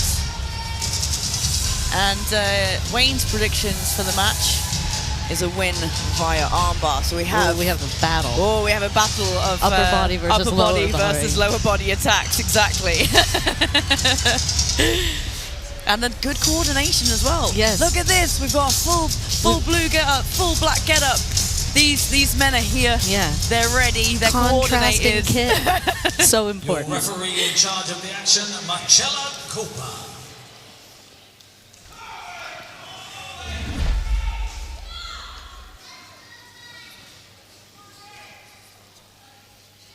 The question is it a armbar from the bottom or an from armbar top from position? yeah. From the back. There's so many options. So many ways to kill. I do feel like the back of these tatami shorts are like the like a moth with the fake eyes. Do you think he's trying to distract his opponent? I think so, yeah, maybe. We've got lots of hand fighting happening here. I'm going to guess he wants an armbar from the top. Yeah, I think so. Neither of them really want to look like they really want to pull, No. but they also aren't really looking to wrestle, it doesn't look like either. It is that sometimes the stance in jiu-jitsu can be that very much halfway, right? If we're looking at to pull guard, they're like super low. Wrestling probably a tiny bit higher. Yeah. Judo right up, and then you've got that halfway, which sometimes... Yeah, sometimes in nogi especially, you get kind of like a rounded back posture. Oh, and knees already. They did say in There the we go. rules meeting that they were going to be a stickler on the stalling, so Yeah. I'm glad that they're being strict about it on the stand-up as well, because there are many matches that I've seen where guys can't take each other down. Yeah. Oh, nice very takedown. good. Yeah. Nice double Good there from regard Wayne. too. Straight onto the Straight legs by onto the David. leg. Wow, he's got Wow, the bite it's- on the heel. It's tight, but a good escape. That was 0 to 100 Yeah. very quickly. Really good, like, calmness from Wayne there. Well, now it's interesting. David's very high, considering Wayne has just shot a blasting double on him. He's very confidently, like, high up, right? Well, I think that David's guard retention went quite well there, and maybe he didn't feel an intense amount of pressure or threat. Again, it's the difference between the point system and absolutely. fighting submission only, Referee's right? decision. Referee's decision, blue. I mean, he did win that exchange because of the way the points are set up. Yeah. So despite the double leg, Yeah, he had the heel he had hook. the heel hook, so Yeah. he won that exchange Yeah. there. So tactically, not a bad Not decision. a bad, yeah. Yeah, maybe he's wanting him to Yeah. to Well, do in that again. ADCC, it's a common tactic, right? And Yeah. because you can't really pull. So true. And nobody wants to be seen as a guard puller, Chelsea. No. Ew. Listen, as a spectator, I would much rather see somebody pull guard and do active jiu-jitsu. That is something that I much prefer.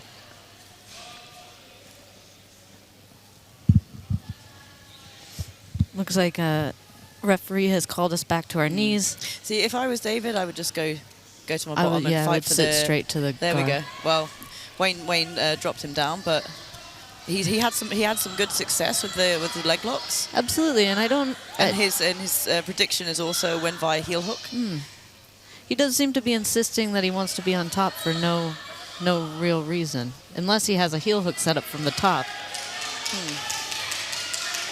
Maybe he's going for a scissor takedown too, or something.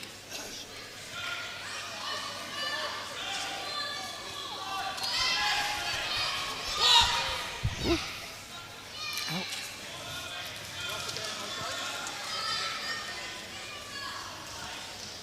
Really aggressive shot there from Wayne again.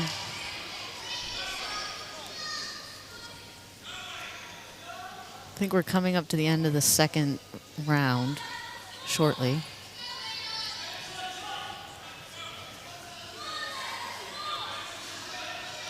I mean, I'm not sure who I would give this to. I mean, David had... he didn't have a good bite in the same way. No, it's going to be hard for the judges to call this one, I think. They were also very specific that any submission, for it to count as a submission attempt, had to be very, Genuine very fiercely and- defended. yeah. And none of that was a fiercely defended heel hook, in my opinion. Not in this round, anyway. In the first round, it was. Yeah. Oh.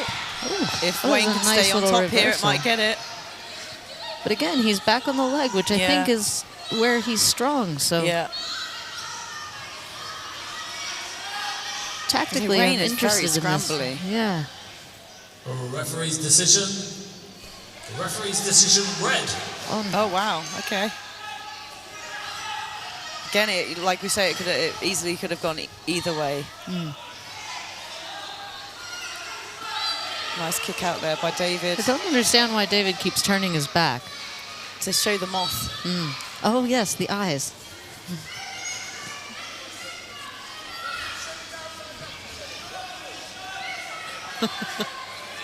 If you've just tuned in, you won't know what we're talking about. If you've been watching for a while, you probably also won't know what on earth we're talking about.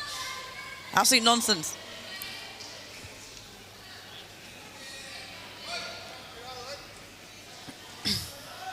It makes me really nervous when athletes walk around with their hands on their hips, just because I've seen so many people get blast doubled through the floor with their hands on their hips. Yeah. A really nice. Oh, just coming off. Man, his reversals are really good. Yeah.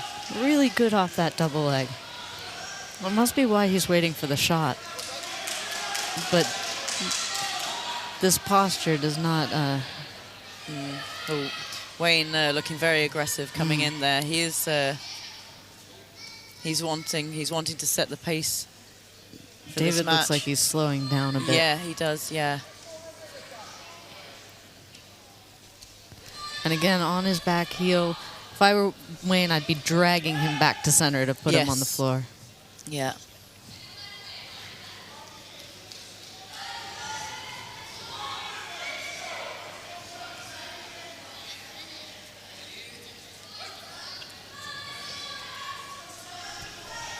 Oh, little flying Nice Kimura attempt at attempt from David. Sorry, Wayne. Over to the knee Wayne really slice. needs to stay on top here Yeah. and keep pressuring forward. Exactly. He's collecting the bottom leg, using his head to pressure in, but It's he too really needs to slippery get... in the no-gi. Yeah. I wish he would cut to a tight knee slide. There's tons of space. His arms are a little too high up. He's trying to cup the shoulder. He really needs his hands He more really towards the wants to hit hips. this rolling Kimura trap, but the position's just not right. And the thing is, even if he went for positional dominance, if he came round the head, he could potentially win this round. Absolutely. Here, this is a better position for the Kimura trap. Yeah. There's almost no time left. He's fighting for the submission, but really positional dominance could have got him there, but is that time? Yeah. Wow. I think we might have lost the clock there. And we go to decision. We're going to look at some highlights. Here, this was that first heel hook. That was tight, and there was a good bite on that. That's what they were talking about in the rules meeting with heavily defended. Nice defense on the passing here. Good regard. Yes, this is a tricky one. I don't consider this heavily defended. No, but Wayne did have the positional dominance. control, absolutely. Yeah. Ladies and gentlemen, after 8 minutes on the tantamount, we go down to the referee's final decision. For your winner, in the blue corner, David Ritchie. And there we go. Winner there, High David decision. Wiltshire. Interesting match.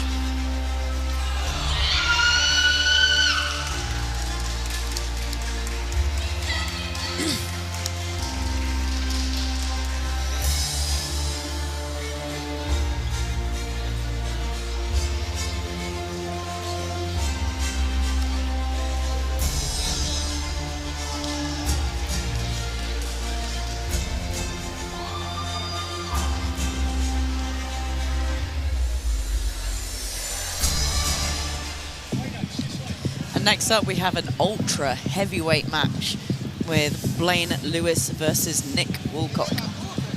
Well, this is bound to be an exciting one. We've seen both these guys fight before. Hopefully we get some flying things. Let's hope.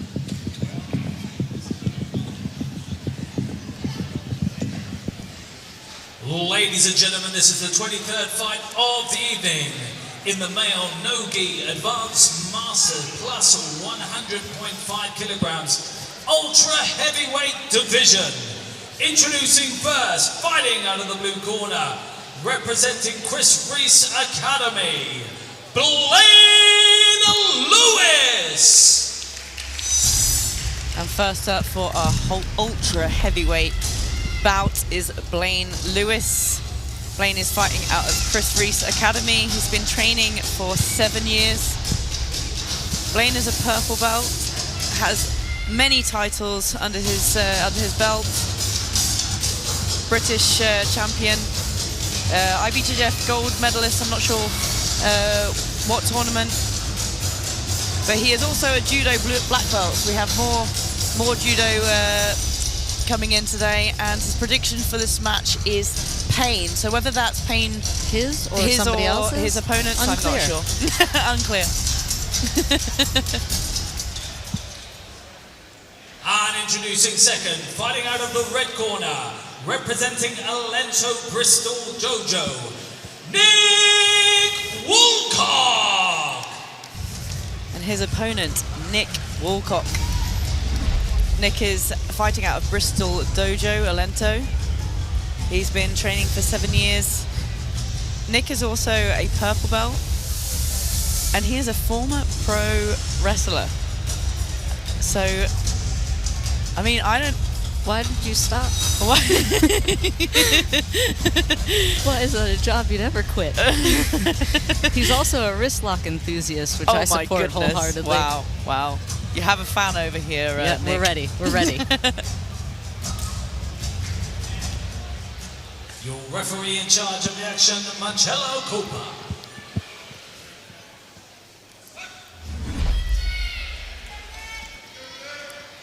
Okay. An intense start already, I think. Yeah. It's really hard when two people who look very similar are wearing my word. straight through the chairs. Okay, is that the pro wrestling? Was that the pain? I think that's the pain and the pro wrestling combined, yeah. But we're ready. The camera's still alive. Everybody's good to go. Oh.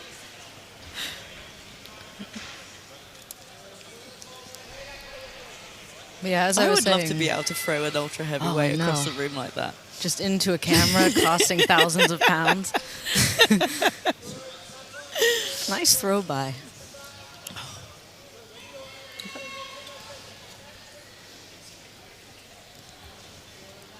It's so nice to wrestle with bald men because you can throw them, like hold their head so easily. Oh, really?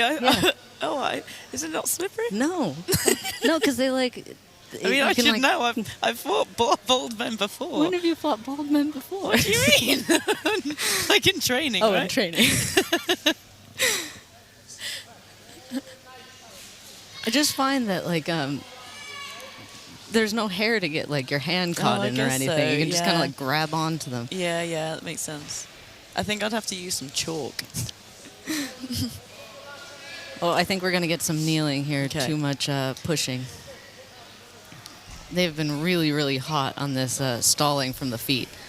That is the way to deal with it, I think. Just get up and run into the person. Wish he had grabbed the ankle to hit a nice little ankle pick there, though. Yeah.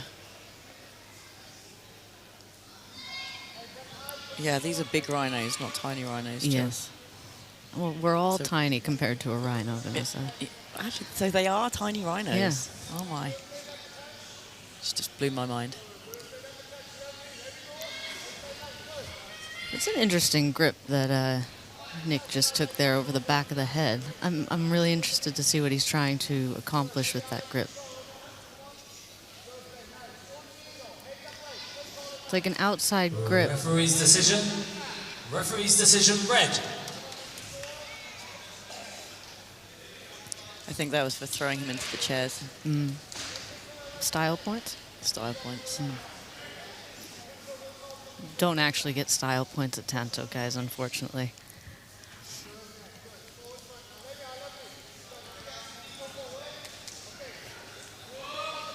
One of the things that I always recommend for my larger athletes, like my, heavyweights, super heavyweights, is to develop a strong guard game, because it can be so surprising for a super heavyweight to have to deal with a really good super heavyweight guard player. It's beautiful to see as It well. is, absolutely.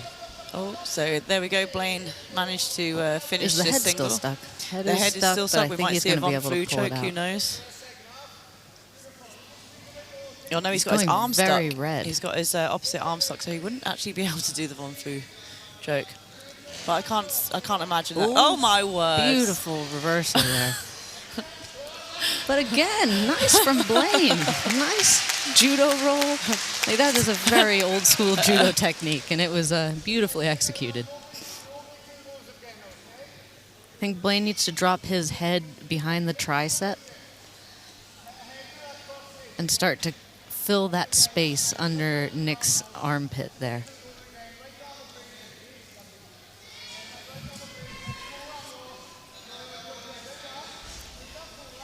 Yeah, it's funny because I guess there's less need to fill space because the space can't necessarily be closed. Yeah, but then the But then you see the problem with not filling the space is well, it's the big movements and throwing, Yeah. right? yeah. I think that's the Nice from Blaine there. I like that little trap under the back with the wrist. yeah. It's going to make it really, really hard for Nick to throw Blaine again. And now he's put Nick in the situation where he has to choose either to give up side control or the back, because there's really no other option here. If I were Blaine, I would be climbing up the body at this point. Yeah, he needs to get his self behind that shoulder, Exactly, yeah. right? Out of the pressing range. Because actually, if Nick gets up to his knees here, he can do a little hip throw. That can be a really powerful hip throw. Nice movement from Blaine following that re-guard attempt. This is what I was talking about with the head getting up under the tricep and filling that space so that he doesn't have any pressing power against the shoulder. So here again, there's pressing power against the hip. To kill that, Blaine needs to switch his hip or kneel on that arm to maintain control over that space, because we've already seen that Nick has an incredibly powerful press. Like, just insanely powerful from that pressing position. Yeah, it's bothering him, that bottom frame. He's dealing with the top frame really well. Yeah, now I would be filling that space so that there's nowhere for that frame to come back into. Yeah, getting into like a high side control, right? I often kneel on the arm. It kills the re-guard from turtle, but it also keeps that frame from coming in super strong. Yeah. This is a nice technical match from these guys. There's, real adjustments happening, good, strong, body positioning. If I was Nick, I was literally about to say just getting to like a Z guard, but then he's got the Blaine Kimura needs to be trap. careful. He needs to go all the way over the head. We were working this week in class, actually. Yeah, there's a nice little reversal to armbar that Yeah, he needs to... Blaine could possibly do, but he's I'm back. surprised Nick let go of that. Honestly, it looked Yeah. like a strong position to me. I must love have a felt Kimura something trap. that- It's so strong, isn't it? And you can follow it and move with it. Yeah. I guess he felt like it wasn't. Maybe he felt like he was aggressive. out of position for Yeah. some reason.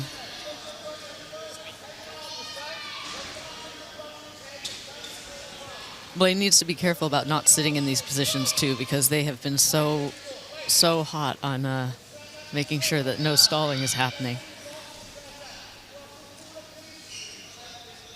Yeah, we want positional progression really. So we would like to see Blaine come into the mount, come to the back. I'd like to see him put his toes on the mat too, so that he can Yes. actually drive. Yeah. He's been very flat, like hip on the mat, and there's no forward pressure, and it's... Yeah. Is this a Nogi Ezekiel from the bottom? I think there's an attempt. Yeah. And it looked like it was real. Nick could win this round with that attempt at the submission. Because I would say that was a defended submission. Yeah. Yeah, I think that'd be tough, because I personally, I'm thinking, is it enough? Is it enough? Yeah. I mean, not in my opinion, but we're not the judges. We're not the judges, yeah. Yeah, that's a tough one, because in theory, 100%, that's a real submission that had to be but it's such defended, a low percentage success rate and so easy to defend. And let's have a look at the replays here. Here's the throwing. Oh, there's the throw into the chairs. Guys, those cameras are expensive. Please stop throwing each other into the cameras. Stop throwing me into them too. This was this wild reversal here. Yeah, it was nuts. Really, really good. Now we go to the decision. Ladies and gentlemen, after 8 minutes on the Tanto mat, we go to your referee for the final decision. For your winner in the blue corner, Blaine Lewis. I think that was the right decision. Yeah, lots of positional dominance. I could see the argument for Nick's winning that last round, but I think that was overall a good choice. I think that's the thing with like chokes as well. You can never really know how close they were. How close it is, yeah.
Next up, a middleweight bout. Rob Meredith versus Ben Brumby. Ladies and gentlemen, this is the 24th fight of the evening. In the male no-gi expert master, minus 82.3 kilograms, middleweight division. Introducing first, fighting out of the blue corner, representing Ursa Loba Jiu Jitsu, Ben Brumby. And first up, we have Ben Brumby. Ben is fighting out of Ursa Loba Jiu Jitsu. He's been training for 10 years. Ben is a brown belt. We saw him on Tanto 2, apparently with a slapped LCL. Ben, when we asked about his predictions, stated predict the unpredictable. So philosophical.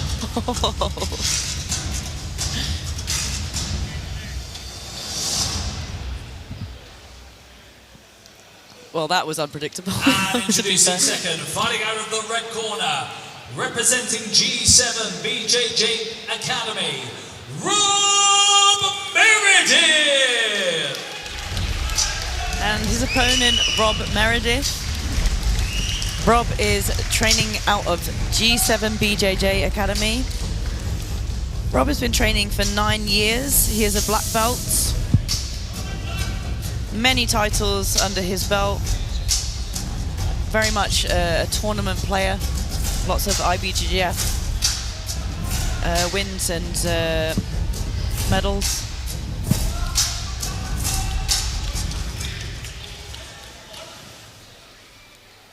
Your referee in charge of the action, Mohammed Itu.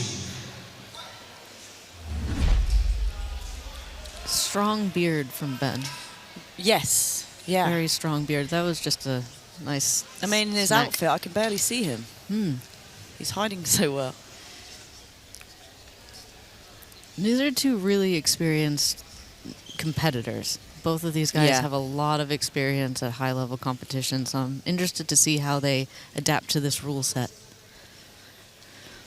Lots of Nice scissor takedown. Okay, nice scissor takedown straight to the I think foot. it's on. Well, there we go. Do you know what? I didn't predict that. That was fire.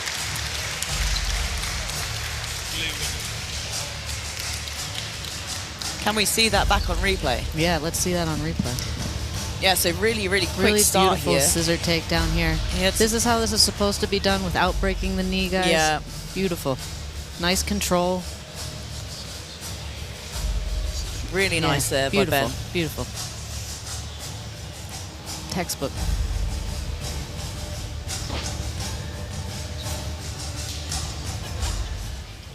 Ladies and gentlemen, Mohamed Edu calls stop to the fighting. Your winner by way of heel hook in the blue corner, Ben Brumby. Your winner, Ben Brumby. Very good.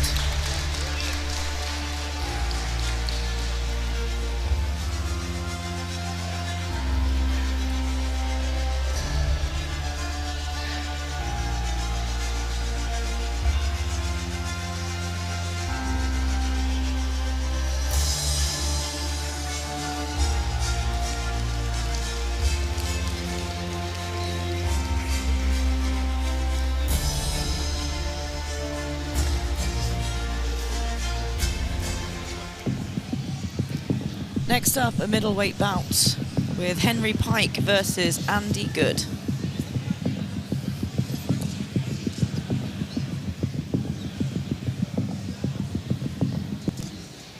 Ladies and gentlemen, this is the 25th fight of the evening in the male no-gi expert master, minus 82.3 kilogram in the middleweight division. Introducing first, fighting out of the blue corner, representing Vitor Shaolin BJJ, Henry Pike! First up, Henry Pike, fighting out of Vitor Shaolin BJJ.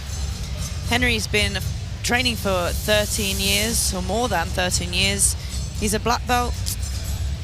We've seen him on Polaris, Grapple Fest, Naga.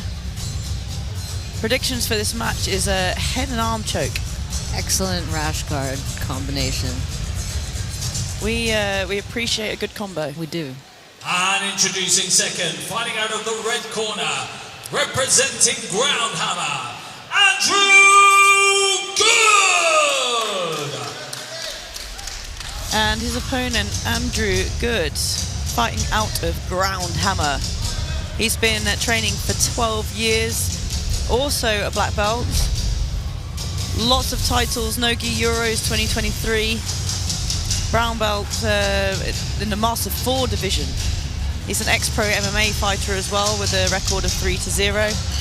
Old is gold. Showing the young guns we can still hang. Hey, I like that, Andy. Let's go.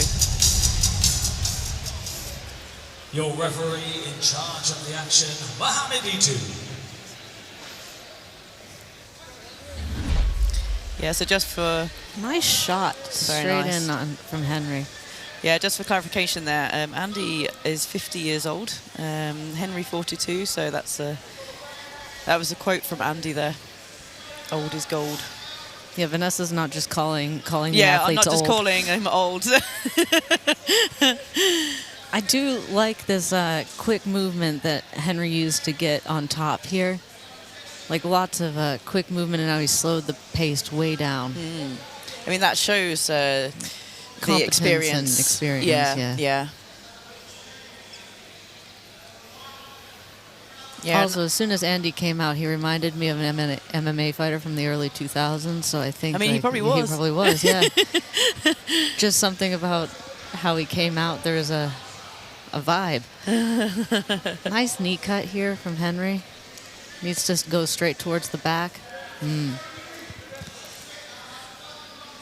This is a mistake I see athletes make in no-gi sometimes when they're trying to knee slide and knee or knee cut. They don't keep the shoulders flat on the mat so the person's able to wrestle up. It's often worth taking a little bit of time just to put those shoulders flat and really put the pressure down before you start to transition. Otherwise, you're dealing with a wrestle up, and nobody wants to deal with a wrestle up. Showing that MMA grit there, I think, a little bit. Just starting to turn out of things. Yeah, Henry. It's a skill that MMA athletes just develop over time, don't they? Yeah. Yeah, Henry's very good at slowing the pace and riding the wave. Yeah, he had a really impressive performance at the last Polaris, too. I think I refereed his match. Yeah, like... On the leg here. Really good leg control here. Yeah, he's slowly getting a bite of that heel, it looks like. He is the shorter athlete, which can make it hard to get a good bite on the leg. And you have to be careful as somebody who is always the shorter athlete. Nice He's got job, it. Yeah.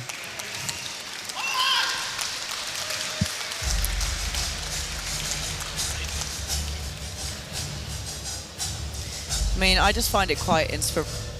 Let's see some replays here. Nice run around to the back there. Beautiful little twist down. Okay. And here we saw the heel hook finish there by Henry.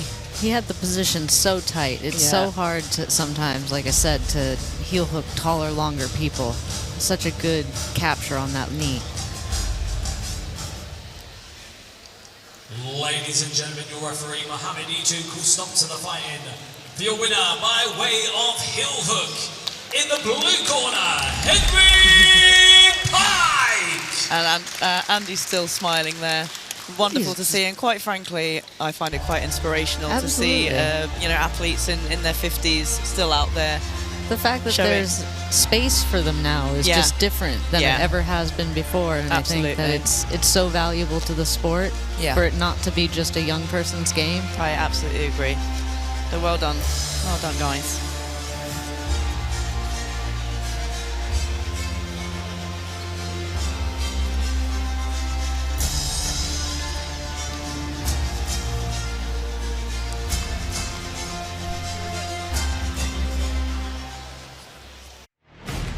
Coming to Weston-Super-Mare this September, a new era of combat sports begins. Are you ready for the evolution? Get ready for fast, dynamic, hybrid striking action as fighters from K1, boxing, MMA, Muay Thai, karate, and kickboxing will be battling it out in Europe's only 24-foot, 8-sided octo ring wearing hybrid gloves. You've never seen a show like this before. This is a new era. This is Evolution Combat. Follow us on Instagram for more information or to register.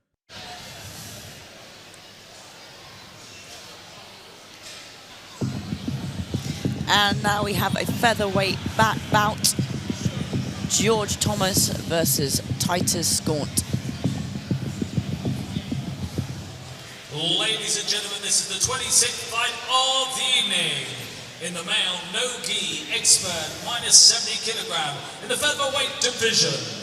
Introducing first, fighting out of the blue corner, representing Carlson Gracie Clapham, George Thomas! First up in the red corner we have George Thomas. He's fighting out of Carlson and Gracie Clapham. George has been training since he was 14 years old, training MMA, wrestling, judo. He is a brown belt, and this is his debut fight at brown belt. Very exciting. He got a win here at Tanto Grappling 1. I think we are up in for an exciting match here, Chelsea. I hope so. I do remember his match on Tanto 1. I think this is also the first sleeveless rash guard we've seen thus far. I like a new style. And introducing second, fighting out of the red corner, representing Pedro Bessa Sweatbox, Titus Gaunt! And Wow, what? Sorry. It's an IKEA gi. Sorry, we got really excited His here. opponent, Titus Gorn, coming out in In an IKEA IKEA bag gi. Recycle, reuse, everybody. Wait until you find out what he told us for his info. Okay, so he's fighting out of Pedro Bessa gym box. He's been training for 7 years. He's a brown belt. He can eat 30 meatballs in one sitting. So can I. I guess IKEA meatballs for a Yeah, start. I guess you are wearing IKEA bags. So, are we talking Swedish meatballs? I think I could eat twice as many as that. I think to I be could honest. definitely eat 30. There's some content ideas here for Pro Sport Grappling if you're interested. Me and Chelsea versus Titus in a meatball eating contest. I'd smash that. Vanessa, you missed your calling. Your referee in charge of the action, Mohameditu.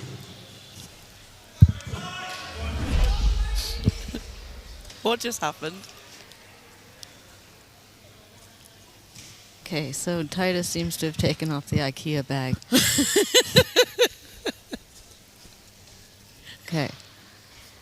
Lots of hand fighting.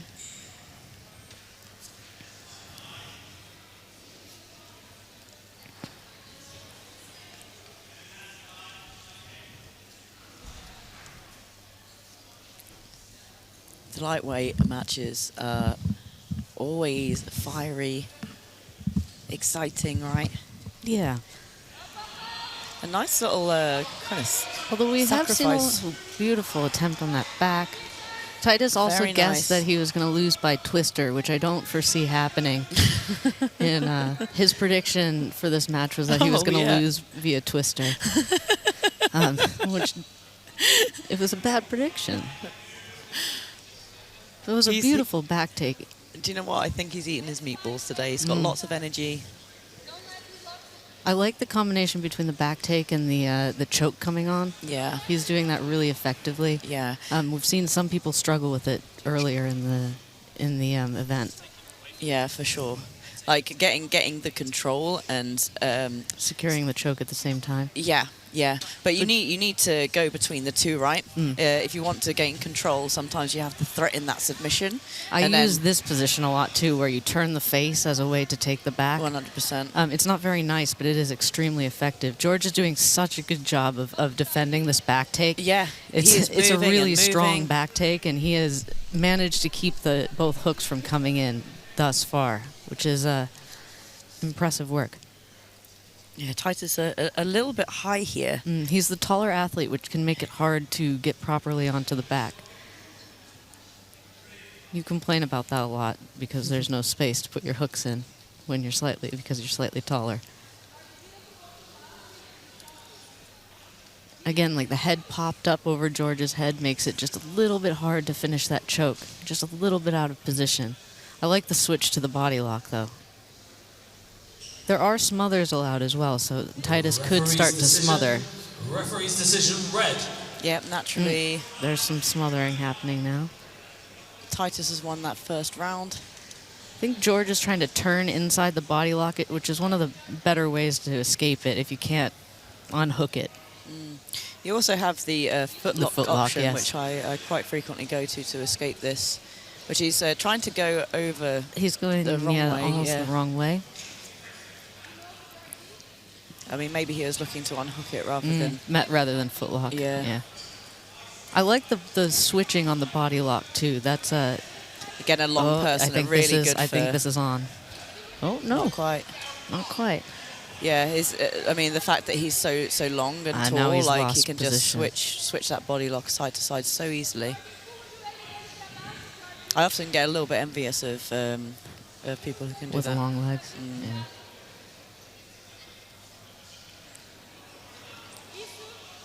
I'm really impressed with George's staying ability in this position. He's managed to really stuff a couple of deep submission attempts.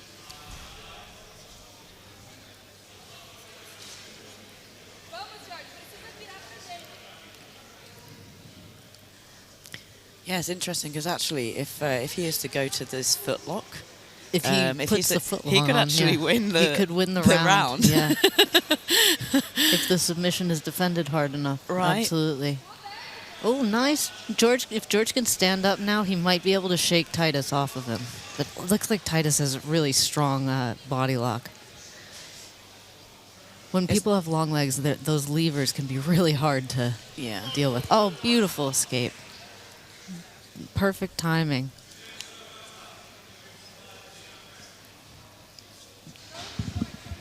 George showing really, really good patience there in the escape. He's lost a lot of time, and he might be fatigued now. It's also quite difficult being in the closed guard of somebody long as well, right? Because it's just that much harder to get the pressure into the legs for them to break open. I mean, I guess probably in the nogi, my strategy with somebody with really long legs would try to bring the knee inside. Knee inside, yeah. Which it looks like he's thing. Maybe trying to do, but... Nice passing here from George. Straight round the head. Interestingly, I think actually Titus has used more energy than George has at this point, so George might have more in the tank. Yeah. Because he was primarily defending. Not really using a ton of energy to do so. Referee's decision red.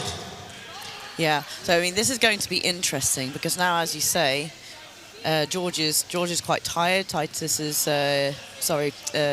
George is now on top in a really good position to begin to work these submission attempts. I would start to look for some kind of Kimura situation here, I think, for that reason. I think there's so little time left that George is going to have to open up and start to think tactically about what he can do to submit here. We love a cartwheel pass attempt. Have you ever seen one succeed? Once or twice. Once or twice? Yeah.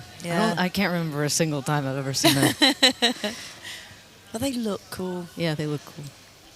It's good for the gram. Yeah. Attempt on that wrestle up. I liked that. Yeah. I like that George is still in it. He's not hiding. He's still trying to win this match. Well, maybe an omoplata here or a Some go-go plata. Oh my.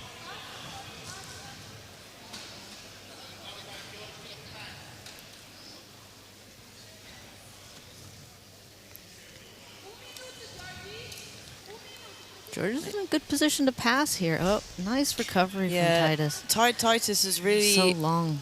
Considering he's so long, his guard recovery is really good. You know, quite often it's hard for people with long legs to regain that guard so easily.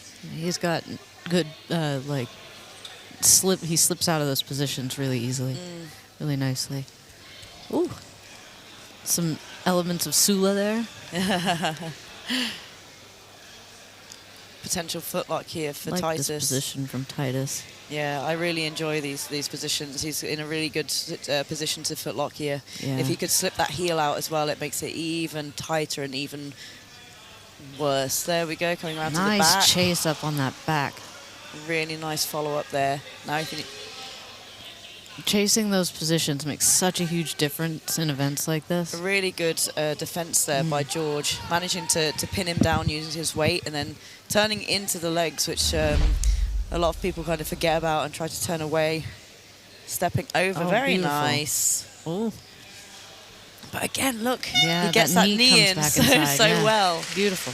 That was a really What nice a nice match. Yeah. Both those guys should be pleased with that performance. Yeah, really technical. Very exciting. Let's see some replays. This was that. I would like to see that initial exchange where George got his back taken again. Oh, that wrestle up was so nice. Yeah, the combo of and this reversal, really beautiful from both of them. Ladies and gentlemen, after 8 minutes on the Tanto mat, we go down to the judge's decision. For your winner in the red corner, Titus Gaunt. definitely see that decision. You know, George just got a little bit behind at the start of the match, but man, what a match between those two.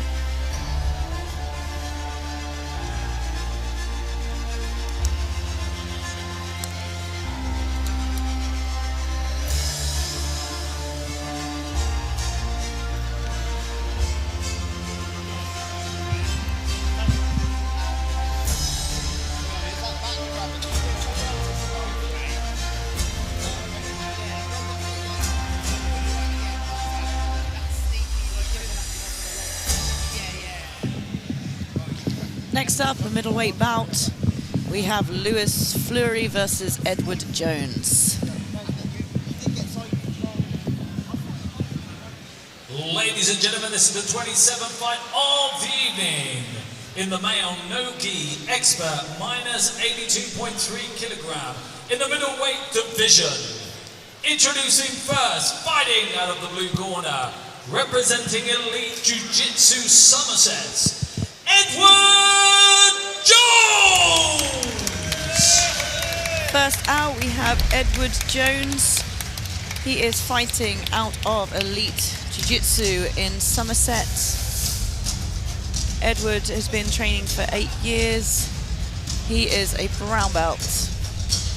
And his predictions for this match is hopefully win. I like positive thinking. Yeah, go on Edward, let's get it.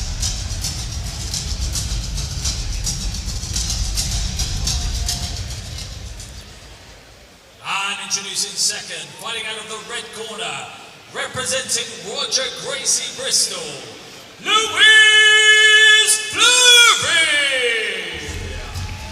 And his opponent, Lewis Fleury. We've seen Lewis on a number of events, I think, including Tanto too. Yep, Lewis is fighting out of Roger Gracie Bristol. He's been training for 8 years. Also a brown belt, as you said, Chelsea. He's been here on Tanto 2. He was a super fight winner back then.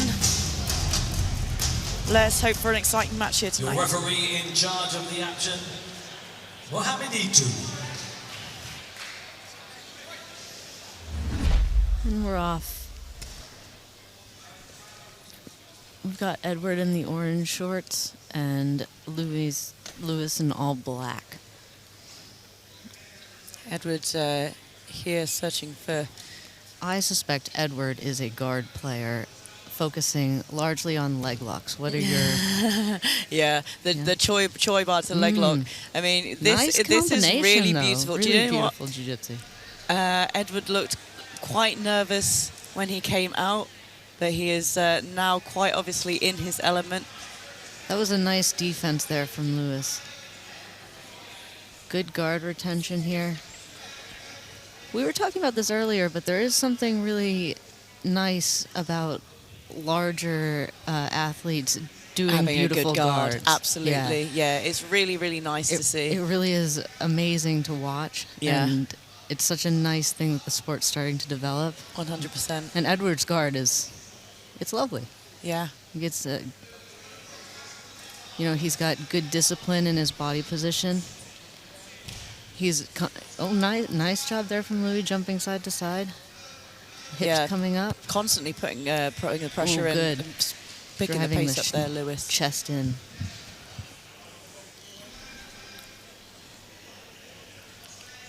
Looking to get to the back. Nice attempt on the back there.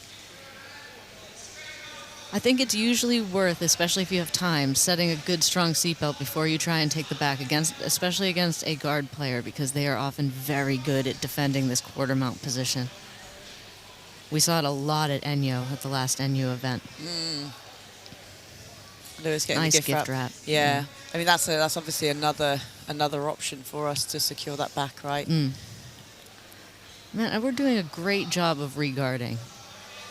I think he's got a hook on that leg too. Yeah, slowly reaching for that heel. Possibly got the bite, but no. Slipping out there is Lewis. Lewis demonstrating some nice passing. Yeah, really dynamic.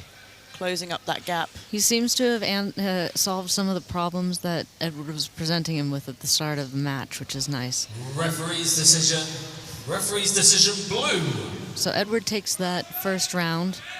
The pressure is now on Lewis to start to score, essentially. I think he was considering a dart there, but This is a changed his good mind. cross-face position. I would have spent a little bit more time trying to get some pressure going here, I think. But this is a tough balance position for Lewis. I think Edward should have hunted that leg slightly harder. Nice footwork on top. There's that Darce coming in, but no space. Now there's space. Edward doing a really good job of just keeping a foot in. He's keeping the that foot in, hook. but he's also at every opportunity bringing the tips of his knees back inside the pass, which is keeping Lewis from ever dropping his weight fully on Edward, which is also making it hard to Exactly. stabilize the pass. Yeah, getting to that kind of Z guard position, like constantly as well, right? Yeah, or even just this position with the knee tip kind of poked through up Yeah. against the hip. It's not Yeah. a great guard position, but it makes No, it it's really stuck- hard to stabilize. Absolutely. Lewis doing a great job there of stapling the hips. Yeah, and that's it. That you've got your upper body frames, you've got your lower body frames, right? And he's doing, yeah, like you say, a really, really good job with that lower body, managing to keep Lewis away.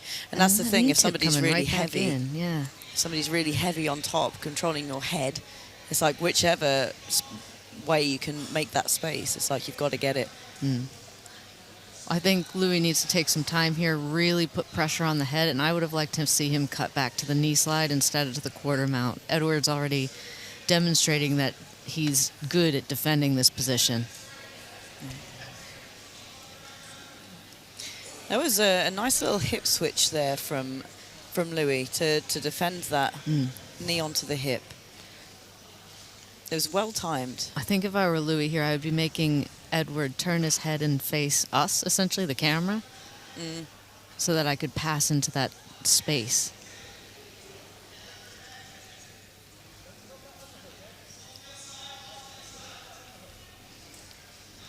That was a nice little fill into that space. And now Louis really needs to put that pressure and cook the position so that Edward can't recover.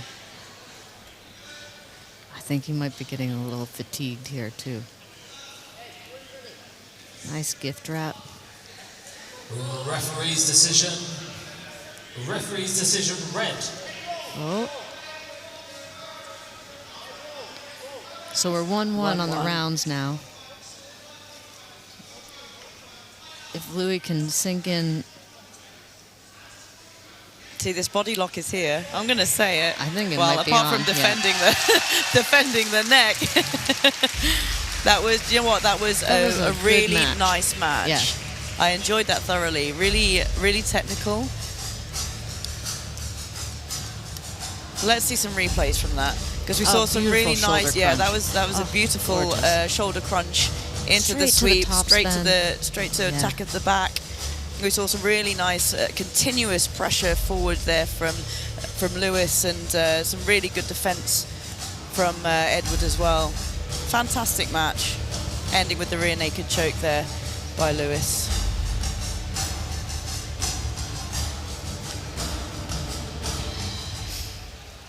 Ladies and gentlemen, our referee Mohammed Itu calls stop for the fighting. For your winner, by way of rear naked choke in the red corner, Roger Lewis Fleury.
Next up, we have an ultra heavyweight division.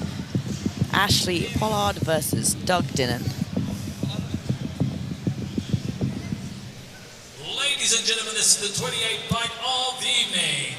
In the male no-gi expert plus 100.5 kilograms in the ultra heavyweight division. Introducing first, fighting out of the blue corner, representing City Fresh Grappling, Doug Dinnan. So first up, we have Doug Dinnan. Doug is training out of City Fresh Grappling, and he's been training for 8 years. Doug is a brown belt.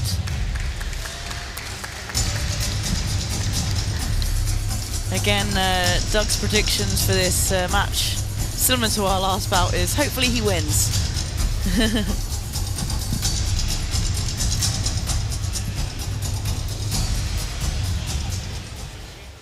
And introducing second, fighting out of the red corner, representing Pedro Bessa Sweatbox, Ashley Pollard.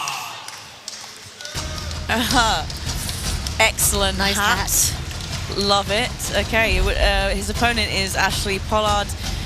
Ashley is fighting out of Sweatbox, Pedro Bessa. Ashley is also a brown belt and a cowboy, possibly. His predictions for this match is north-south. So I suspect that's where it's heading. Yeah. Yeah. I'm excited for this match. It looks like we're going to have am some... too. Listen, if you come out in a cowboy hat, you mean business. Absolutely. Your referee in charge of the action, Balthazar Neto.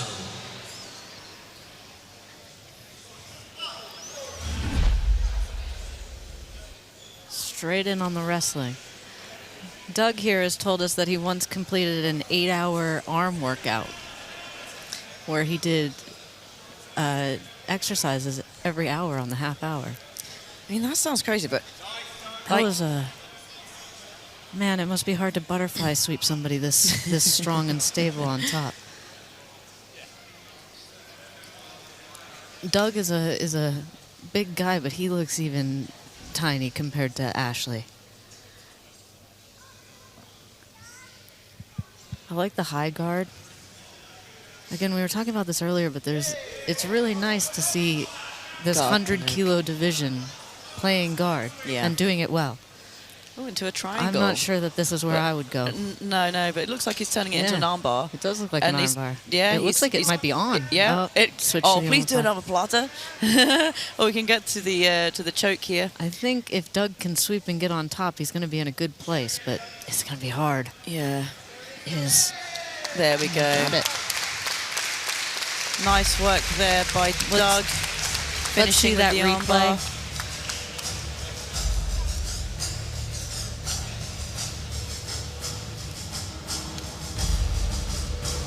Yeah, as you said, Chelsea, really nice to see some of the larger guys with some dynamic guard work.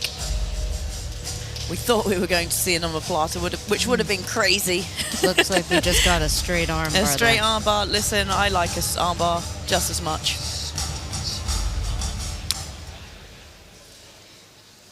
Ladies and gentlemen, Balthazar Neto calls stop to the fighting for your winner by straight armbar, Doug Dinnan.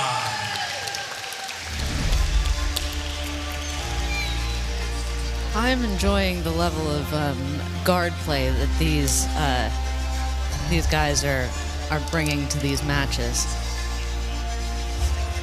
Yeah, it's really nice to see. I think we were discussing this earlier, that back in the day, sometimes you wouldn't see that from the heavier guys. But seeing them bring that like level of competence is fantastic. Yeah. It's really good. Makes the matches so much more interesting and exciting as well, because both athletes are impressive in all their positions. Yeah.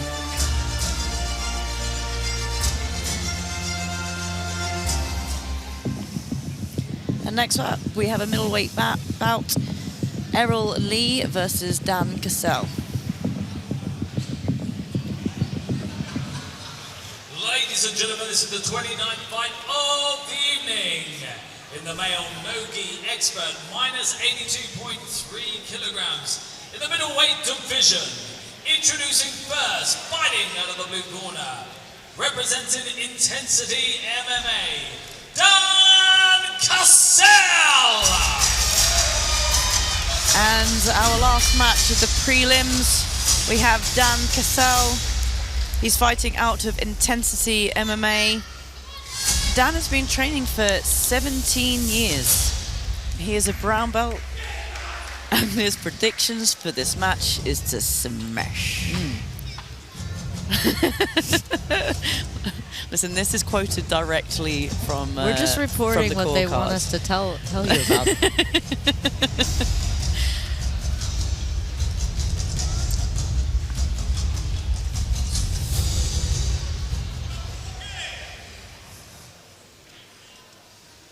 And introducing second, fighting out of the red corner, representing Roger Gracie Bristol, Errol Lee!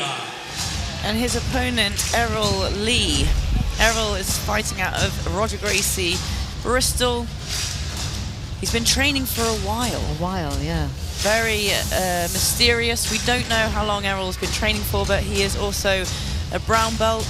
He got a submission win on Tanto 1. He says that he's raising money for charity at the Bristol Half Marathon next week. If anyone would like to support him, please feel free to go to his Instagram bio and donate. It will be a good cause.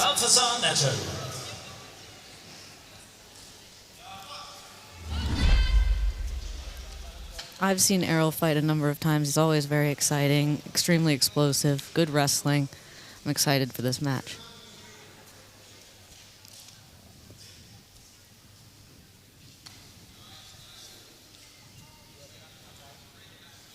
I feel like middleweight divisions also often very exciting because you don't know whether you're going to get cool takedowns. They usually have like good mobility for guard work as well. Yeah, it's kind of like the sweet spot for athleticism, right, isn't it? Yeah. So, man, I'd love to be a middleweight. We're two light featherweights here, or former light featherweights. Nice takedown.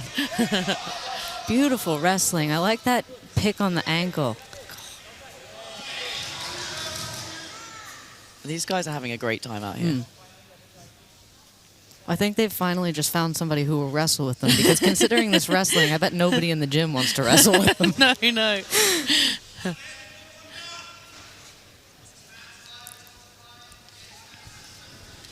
Oh, nice snap down there. Oh, really nice beautiful reversal there. I love that ankle pick that Dan was using there. Really kept Errol from wrestling back up.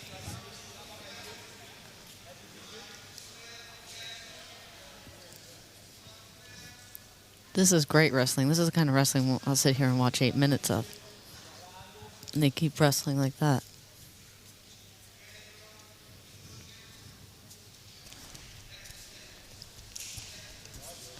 Errol really likes that snap down to guillotine, but Dan seems wise to it.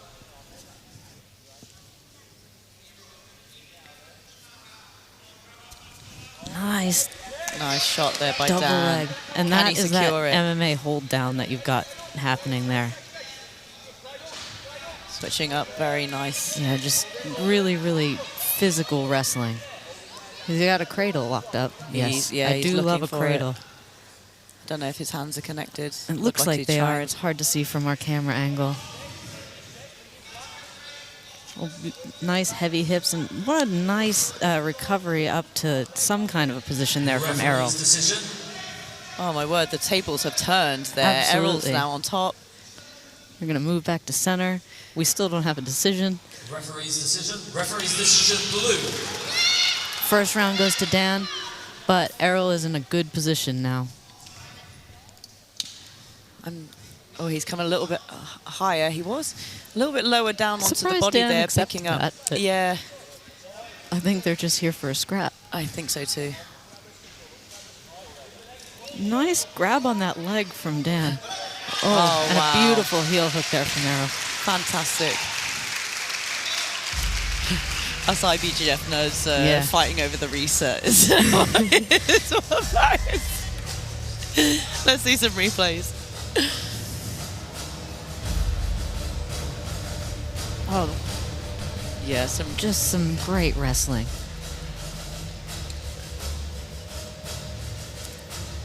Just really nice shots there. the blast doubles from Dan were just beautiful the whole match. Yeah, and the reversal there from Errol to then finish off with the heel hook.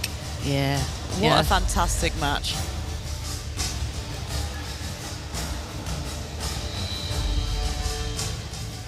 Ladies and gentlemen, referee Balthazar Neto calls stop to the fighting for your winner by way of heel hook in the red corner, Errol Lee!